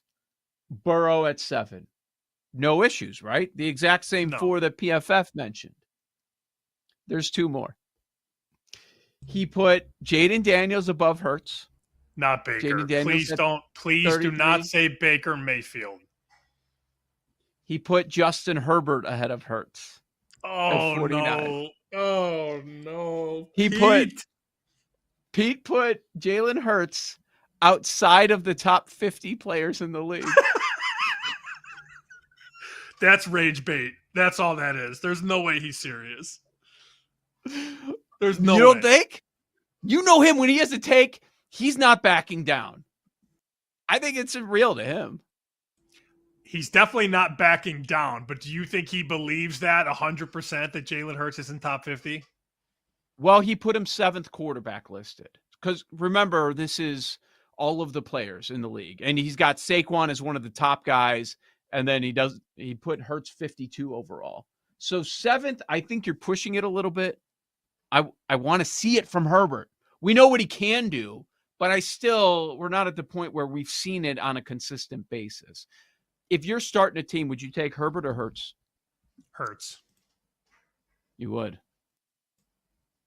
Herbert You don't have is a great offensive line. You know?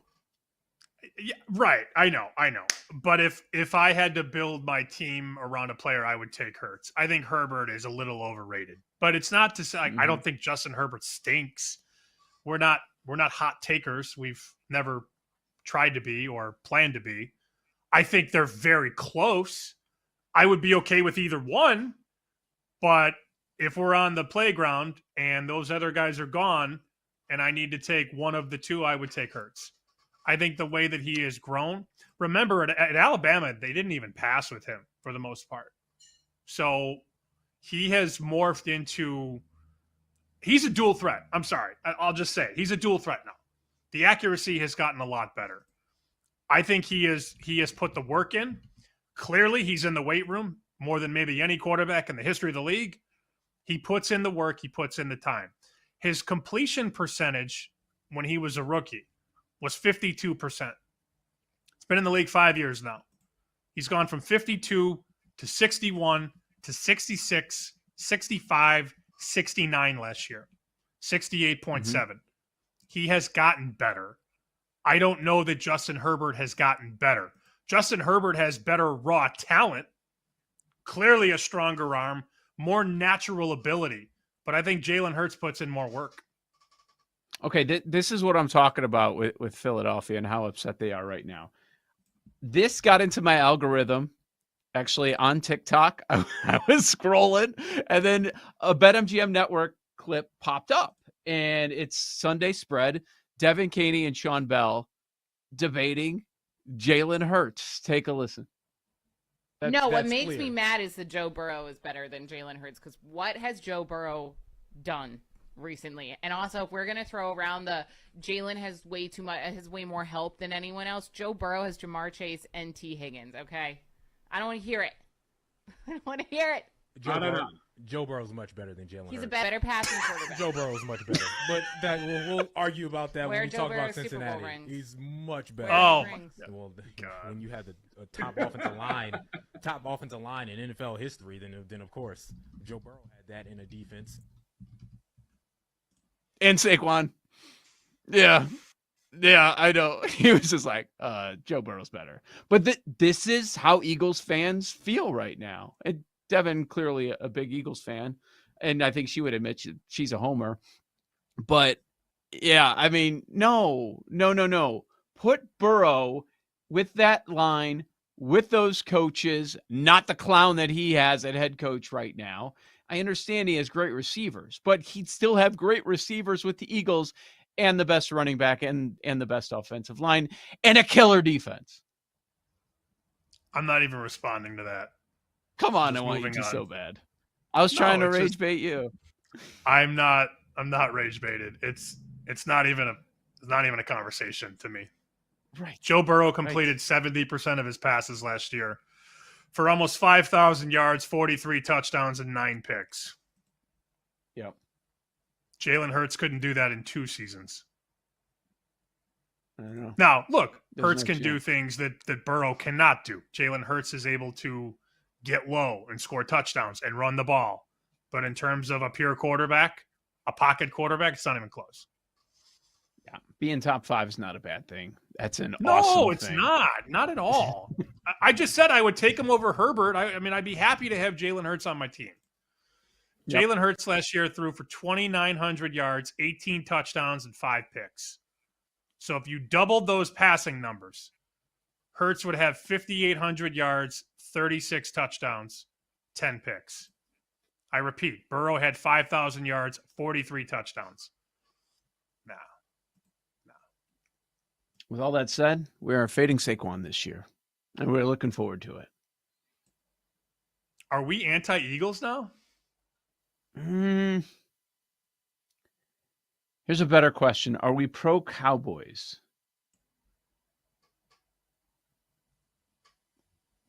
I don't know. It could be Commanders. That could be the team. Easily. I mean, he got a left tackle now. They got better. I just don't know if it's going to be as easy as it was a year ago for Jaden Daniels. But yeah, Pete Prisco put Jaden Daniels ahead of Jalen Hurts. That set him off as well.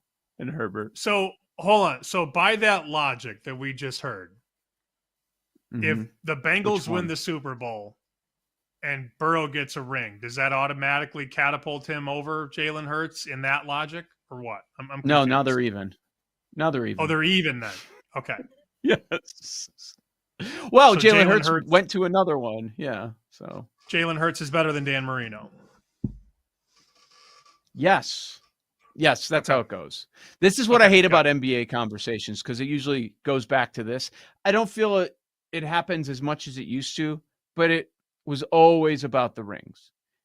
And I guess I'm not making the anti-Jordan debate, but I don't like that when people say, "Oh, nope, 6 rings, 6-0, he's the best." Like, no, you can have a better debate than just saying championships. Like, okay, then tell me Robert Horry's the best basketball player of all time too, right? Like, it's just stupid.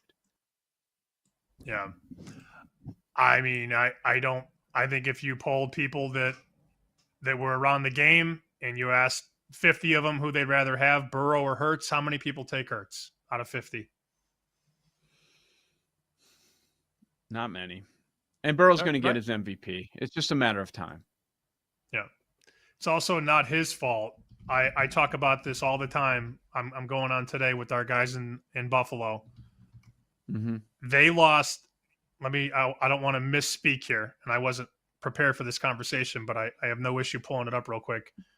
The Bengals lost games last year when they scored 33, 38, 34, 27, 38. That's Burrow's fault, right? Yes, 100%. Okay. It's got to be a better middle linebacker. He wasn't good enough. They scored, I repeat, 33, 38, 34, 27, and 38. They lost all of those games. Mm-hmm. I know. It's so silly. So if you look at, I feel like voters want to give him the MVP, but you can't really justify it when you're around 500. And that's what they've been, because part of it is because they have awful starts coming out of the gate. But if you look at the MVP odds right now, what you're going to see is it's 4 guys with almost the same price, right? So BetMGM has Lamar actually as a favorite right now, plus 550. And then you go plus 600, Josh Allen. Then we go plus 650, Mahomes. Is that 600 on Burrow that I'm seeing on the screen? Like, they're all the same price between. Yeah. Yeah, they're all between 550 and 650. Lamar, Burrow, Right. Allen, Mahomes. They're all in that pocket. And then Daniels is 850. And Hurts is plus 2,000. Like, the odds are saying that he's not top 5, but people are getting mad when you're giving him the credit as top 5 too. So, like, He is perfect market understands. for what they do. He is perfect for what they do in Philly. But if you Uh-huh. put him on other teams, I don't think it's as great, because the line isn't as great. The schematics aren't as great. Not trying to take away anything. By the way, I want to throw this player at you. I know we can have this conversation all summer long. Is there a path for this guy at 75-1 to win the MVP? The talent has been there. The roster is good, but the quarterback play has been horrible. Is there a chance we should consider Michael Penix at 75-1 for the MVP? Is that the worst idea? I'm just asking. Like, I see that number and go, whoa, that division stinks. The schedule blows. What if they finally go 13-4 and he lights it up? There's no film on him. I'm not saying he's better than all these guys, but that would be the narrative. They can go 13-4, 14-3 in a horrible division with an easy schedule. Why couldn't he get love for MVP? You're talking to someone that has brought up the Falcons winning that division, going over the win total, and no, I've not had them the last couple of years. A lot of people have bet on them. And I've talked about Raheem Morris as being coach of the year as well. So, yes, he has that upside. That could happen. That is not an off-the-wall idea at all. Joe O, Sammy P, we'll get you with our lightning bets coming up next. This is Bet Sweats on the BetMGM Network.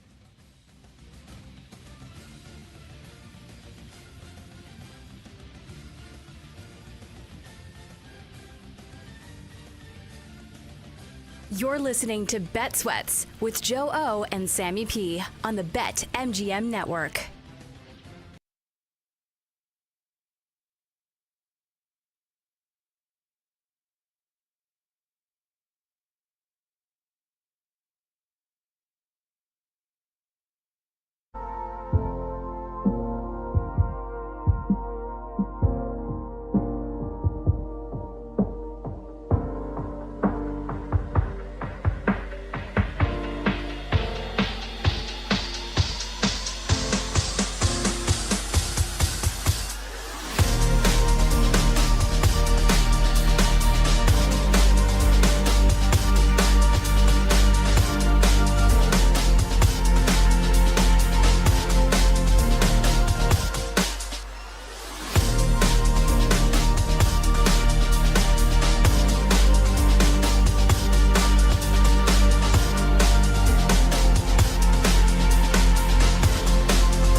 Welcome back to Bet Sweats with Joe Ostrowski and Sam Panayotovich on the BetMGM Network.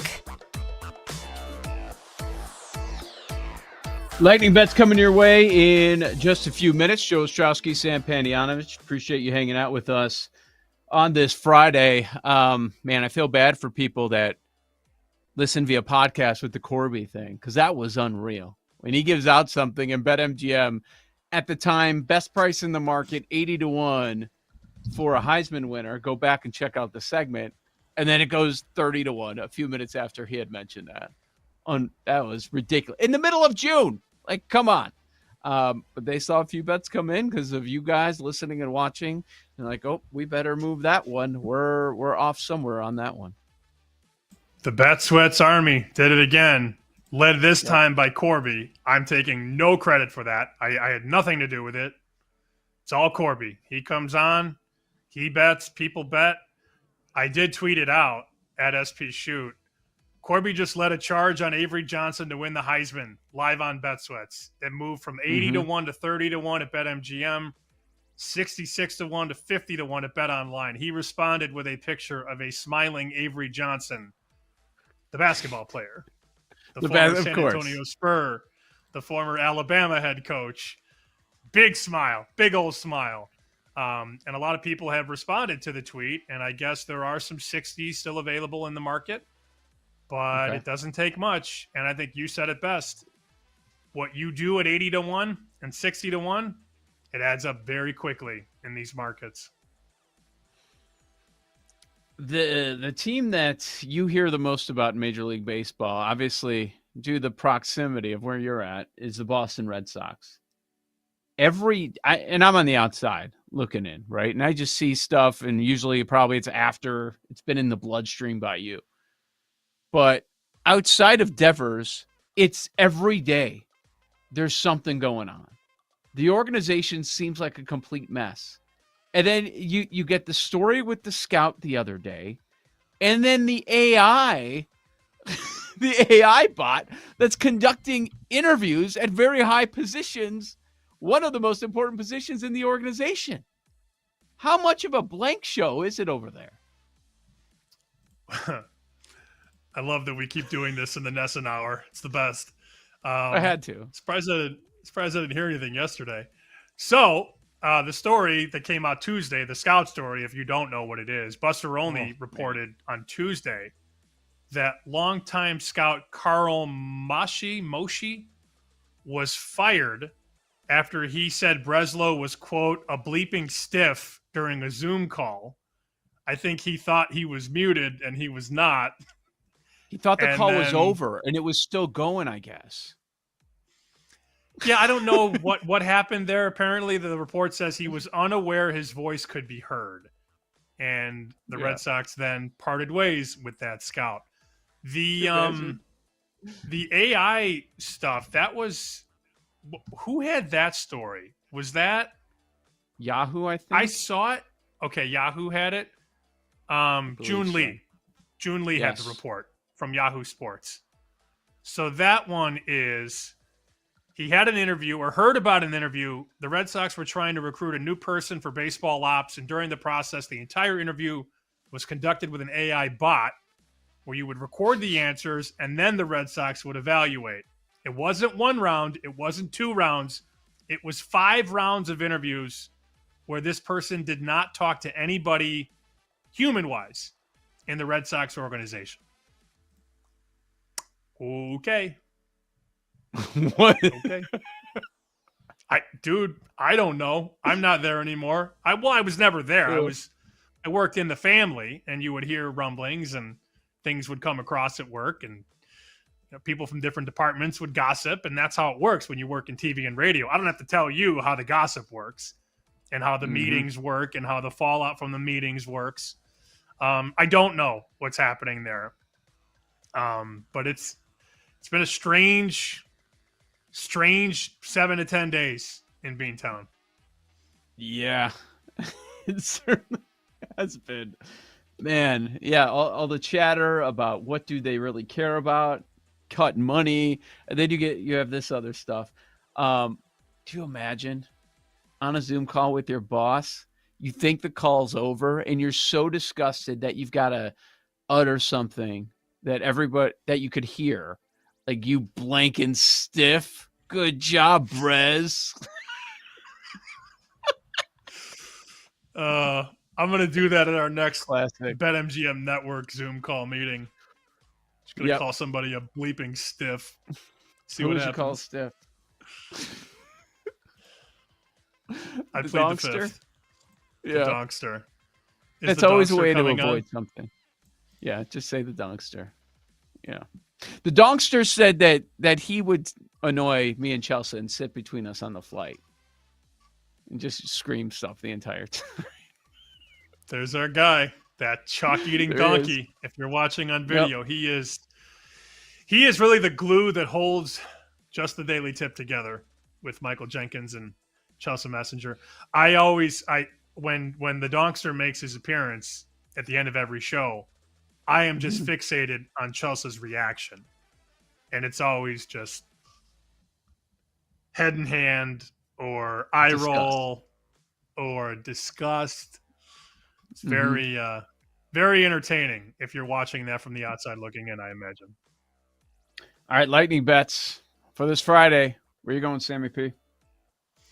So we're not going to be on the air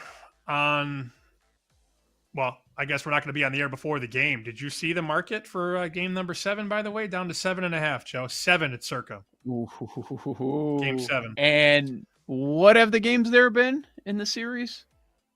10.5, 11.5, and I believe like 9.5 or 10. I had it up earlier, but they've all been around double digits. And now we're at 7.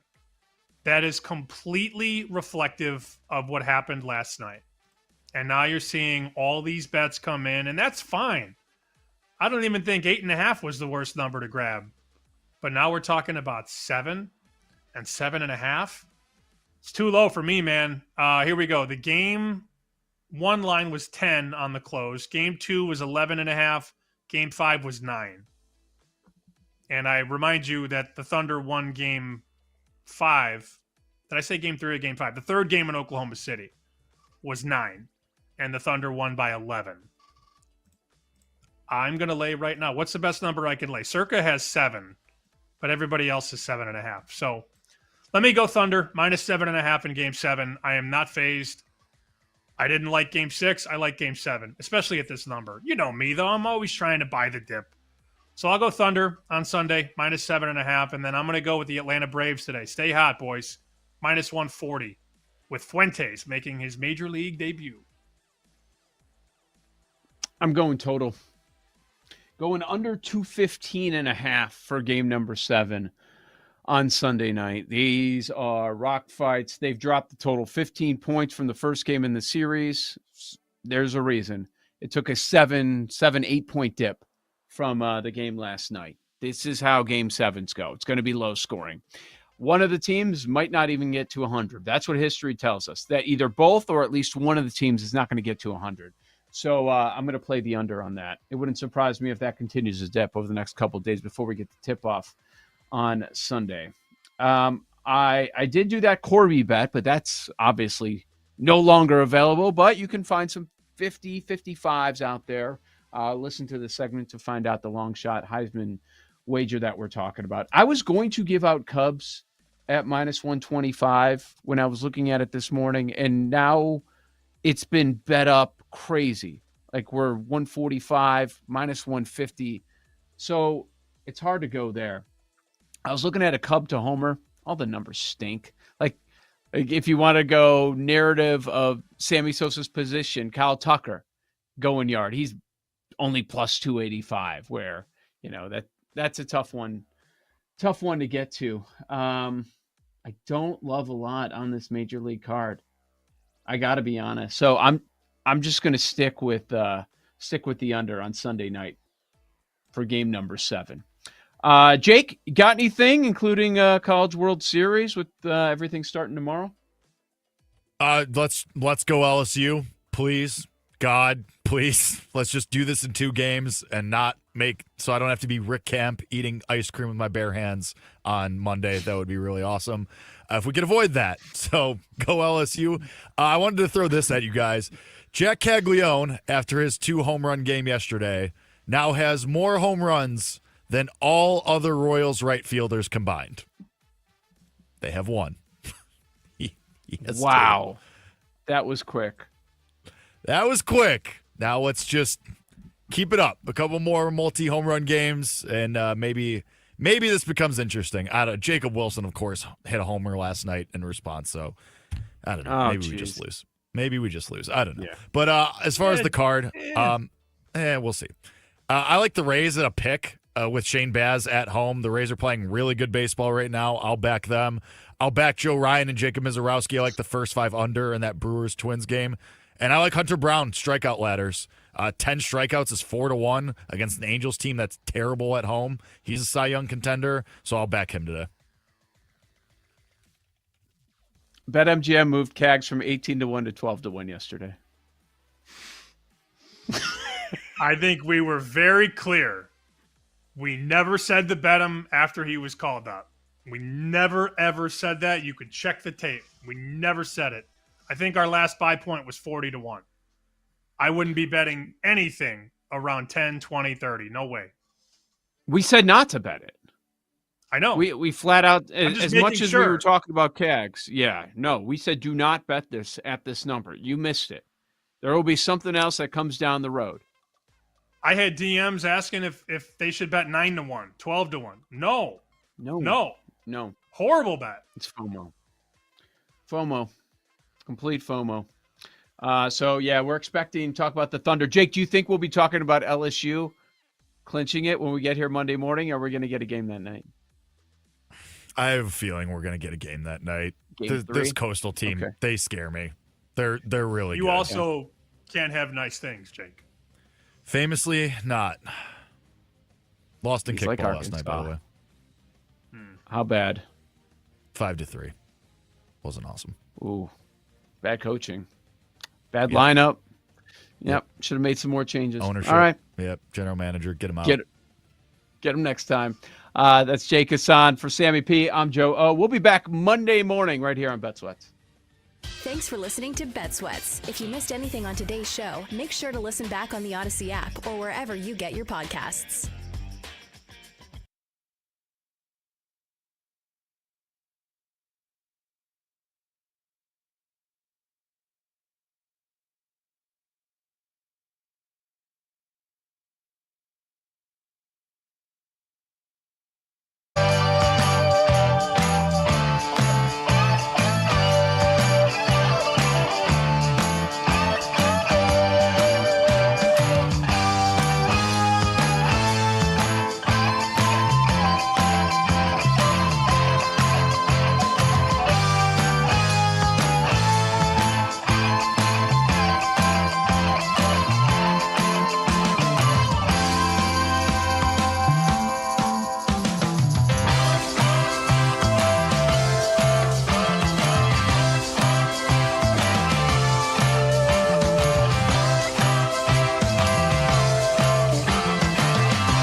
Get ready to experience the ultimate fusion of wagering and entertainment. This is the BetMGM Network. Kicking off your morning with the Daily Tip with Michael Jenkins and Chelsea Messenger. Over. It's a very simple way to look at it. It's the best way to look at it. Followed by the newly branded Bet Sweats with Joe O and Sammy P.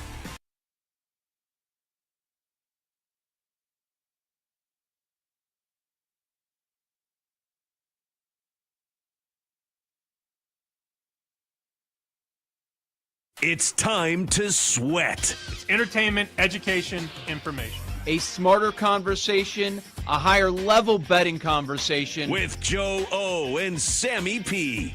It's two guys who have known each other a long time, firing bets during the show, after the show, into the night. We've been doing this so long, we're like brothers, so we're going to call each other out on some of their BS. Get ready to fire. Why are you betting 2-1 on Sunday when you could have bet 4-1 on Tuesday? We're not going to force picks. What we give on the show is what we're betting. Sorry, I wasn't listening. I was betting Valparaiso. What? This is Bet Sweats on the BetMGM Network. The magic carpet ride for the Pacers is not over. They'll play for an NBA title on Sunday night in Game 7.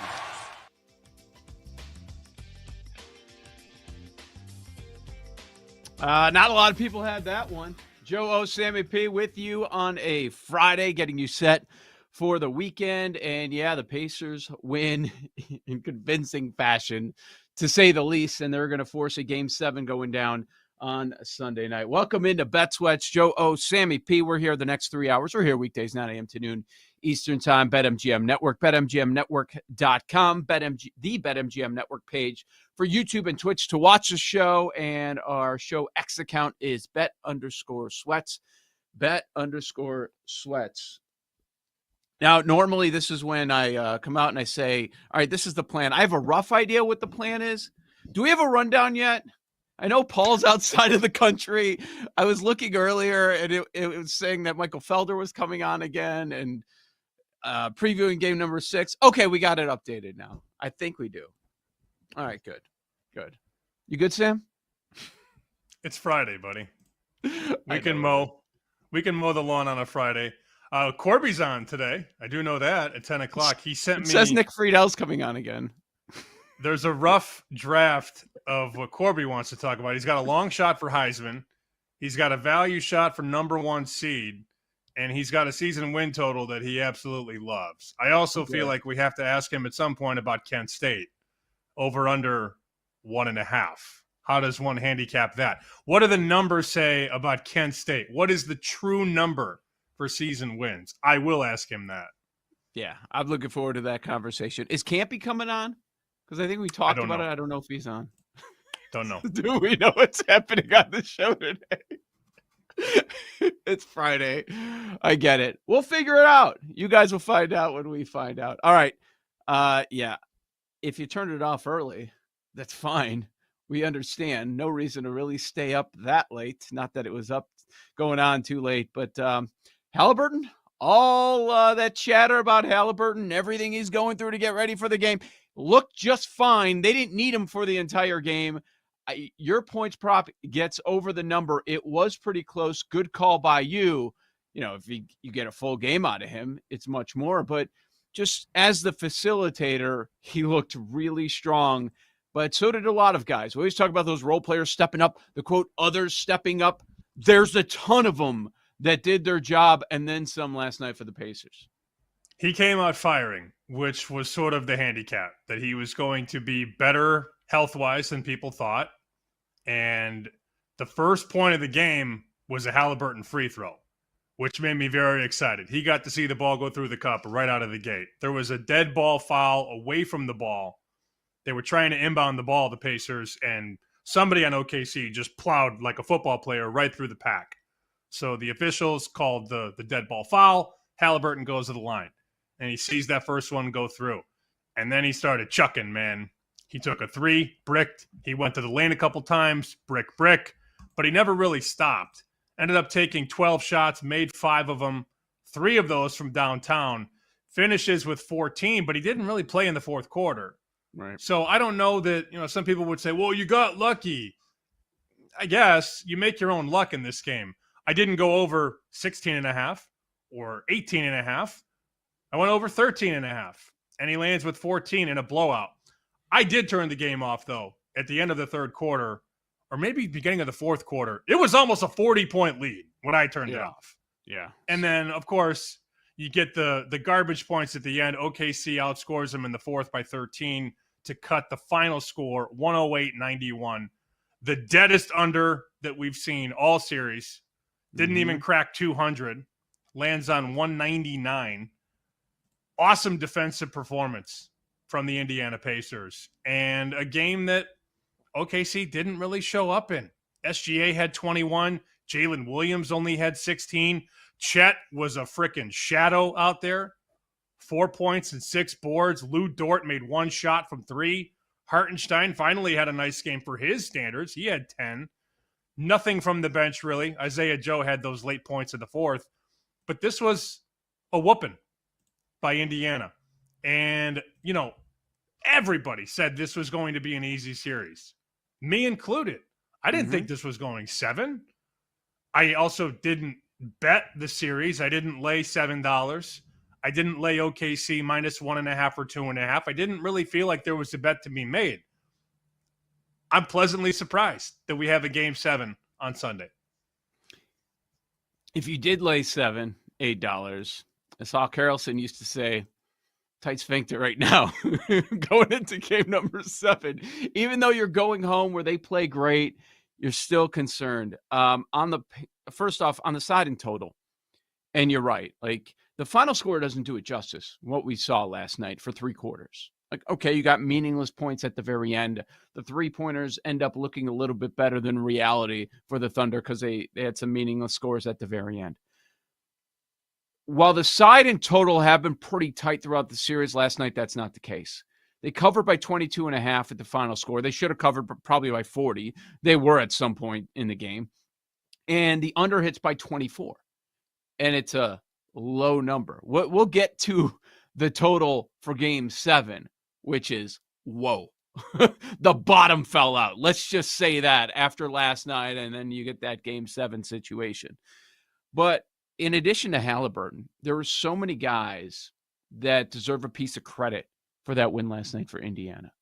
Obi Toppin coming off the bench with 20 and 6 in 23 minutes. Oh, does the media, does that fan base love McConnell?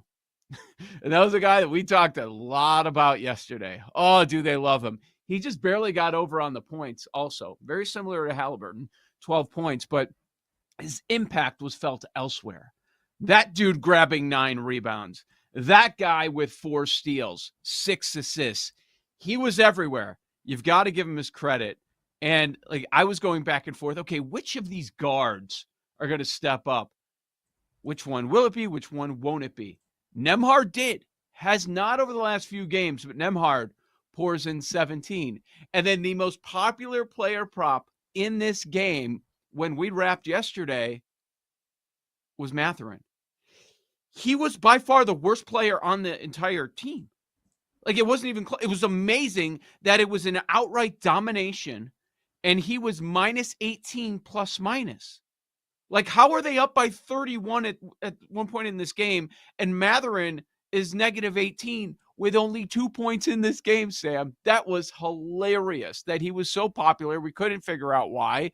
Jake even threw it in a nickel or dime question, and then he's the only Pacer that seemed to do absolutely nothing.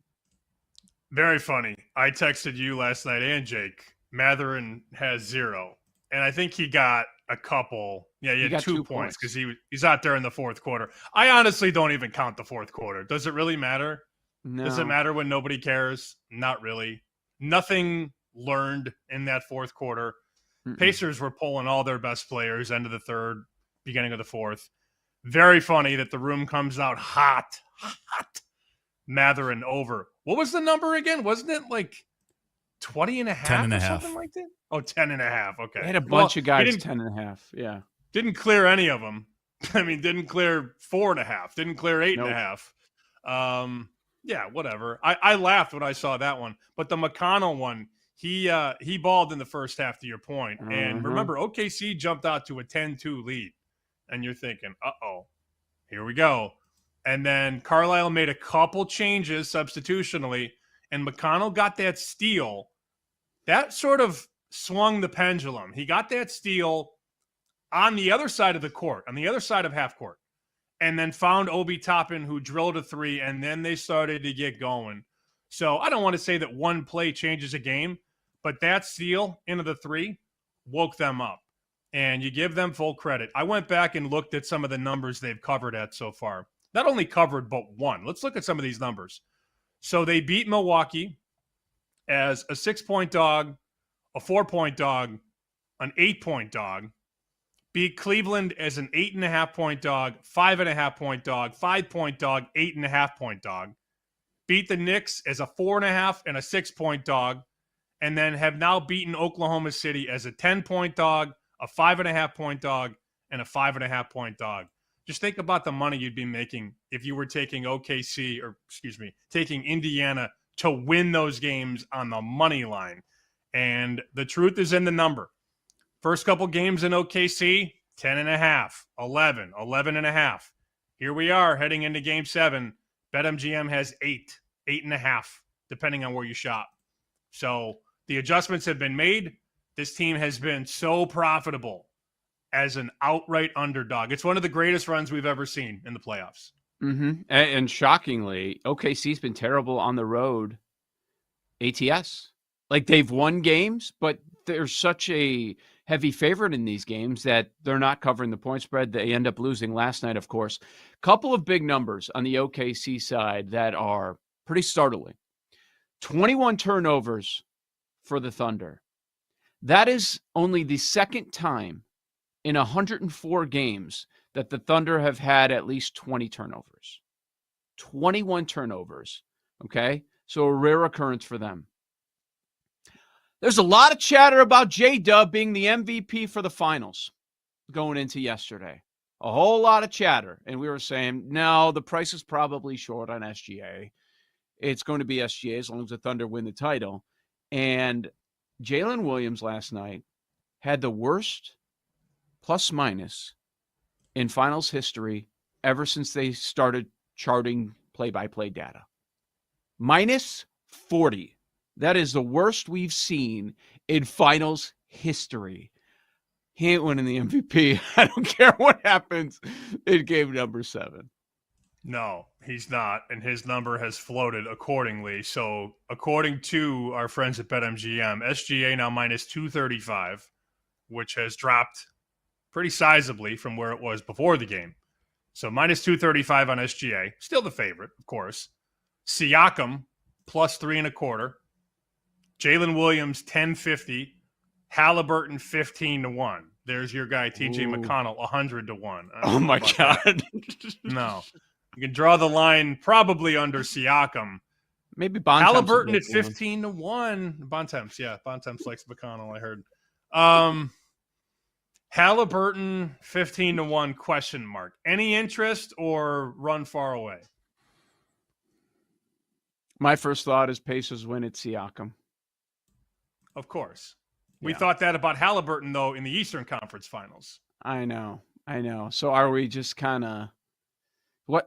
Give me the difference between the Siakam and Halliburton number again. At BetMGM, 325 and 15-1. Yeah, you only bet Halliburton there. How is this game remembered? The game they had to have. Is it more of a Halliburton or Siakam story? I think from a writer standpoint, a media member standpoint, it's this kid toughing it out and taking round-the-clock treatment and getting the H-wave and the hyperbaric chamber and the massages and the needles. I didn't see the special tape. I heard about special tape. I was promised special tape. I got no special tape. At least I didn't see it. Maybe it was Gorilla tape under the shoe. D Rose used to do that kinetic tape that would be all over his body and you could see it. I didn't see the special tape. I love me some special tape. But I think him toughing it out and playing when a lot of people were saying doubtful or questionable. I did see yesterday one of the TV shows said there's no way he's going to play. They're not going to have him ready. So if that builds into some of the voters' thought process, then of course he could win it. Why not? What if he comes out and has a triple-double in Game 7 on the road? Then it's you can forget what the numbers said before Game 7. It's about what people just saw and the recency bias.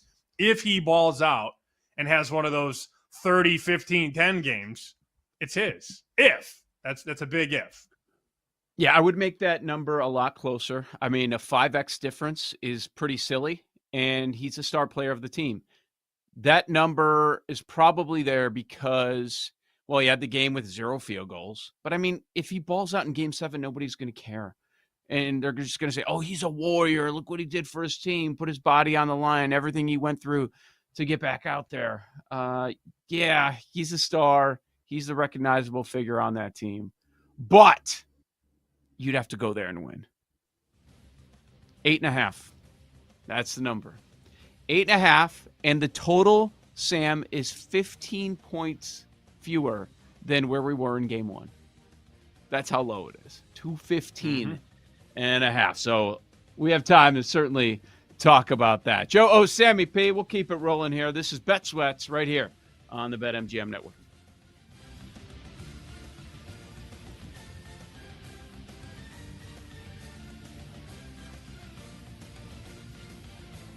You're listening to Bet Sweats with Joe O and Sammy P on the BetMGM Network.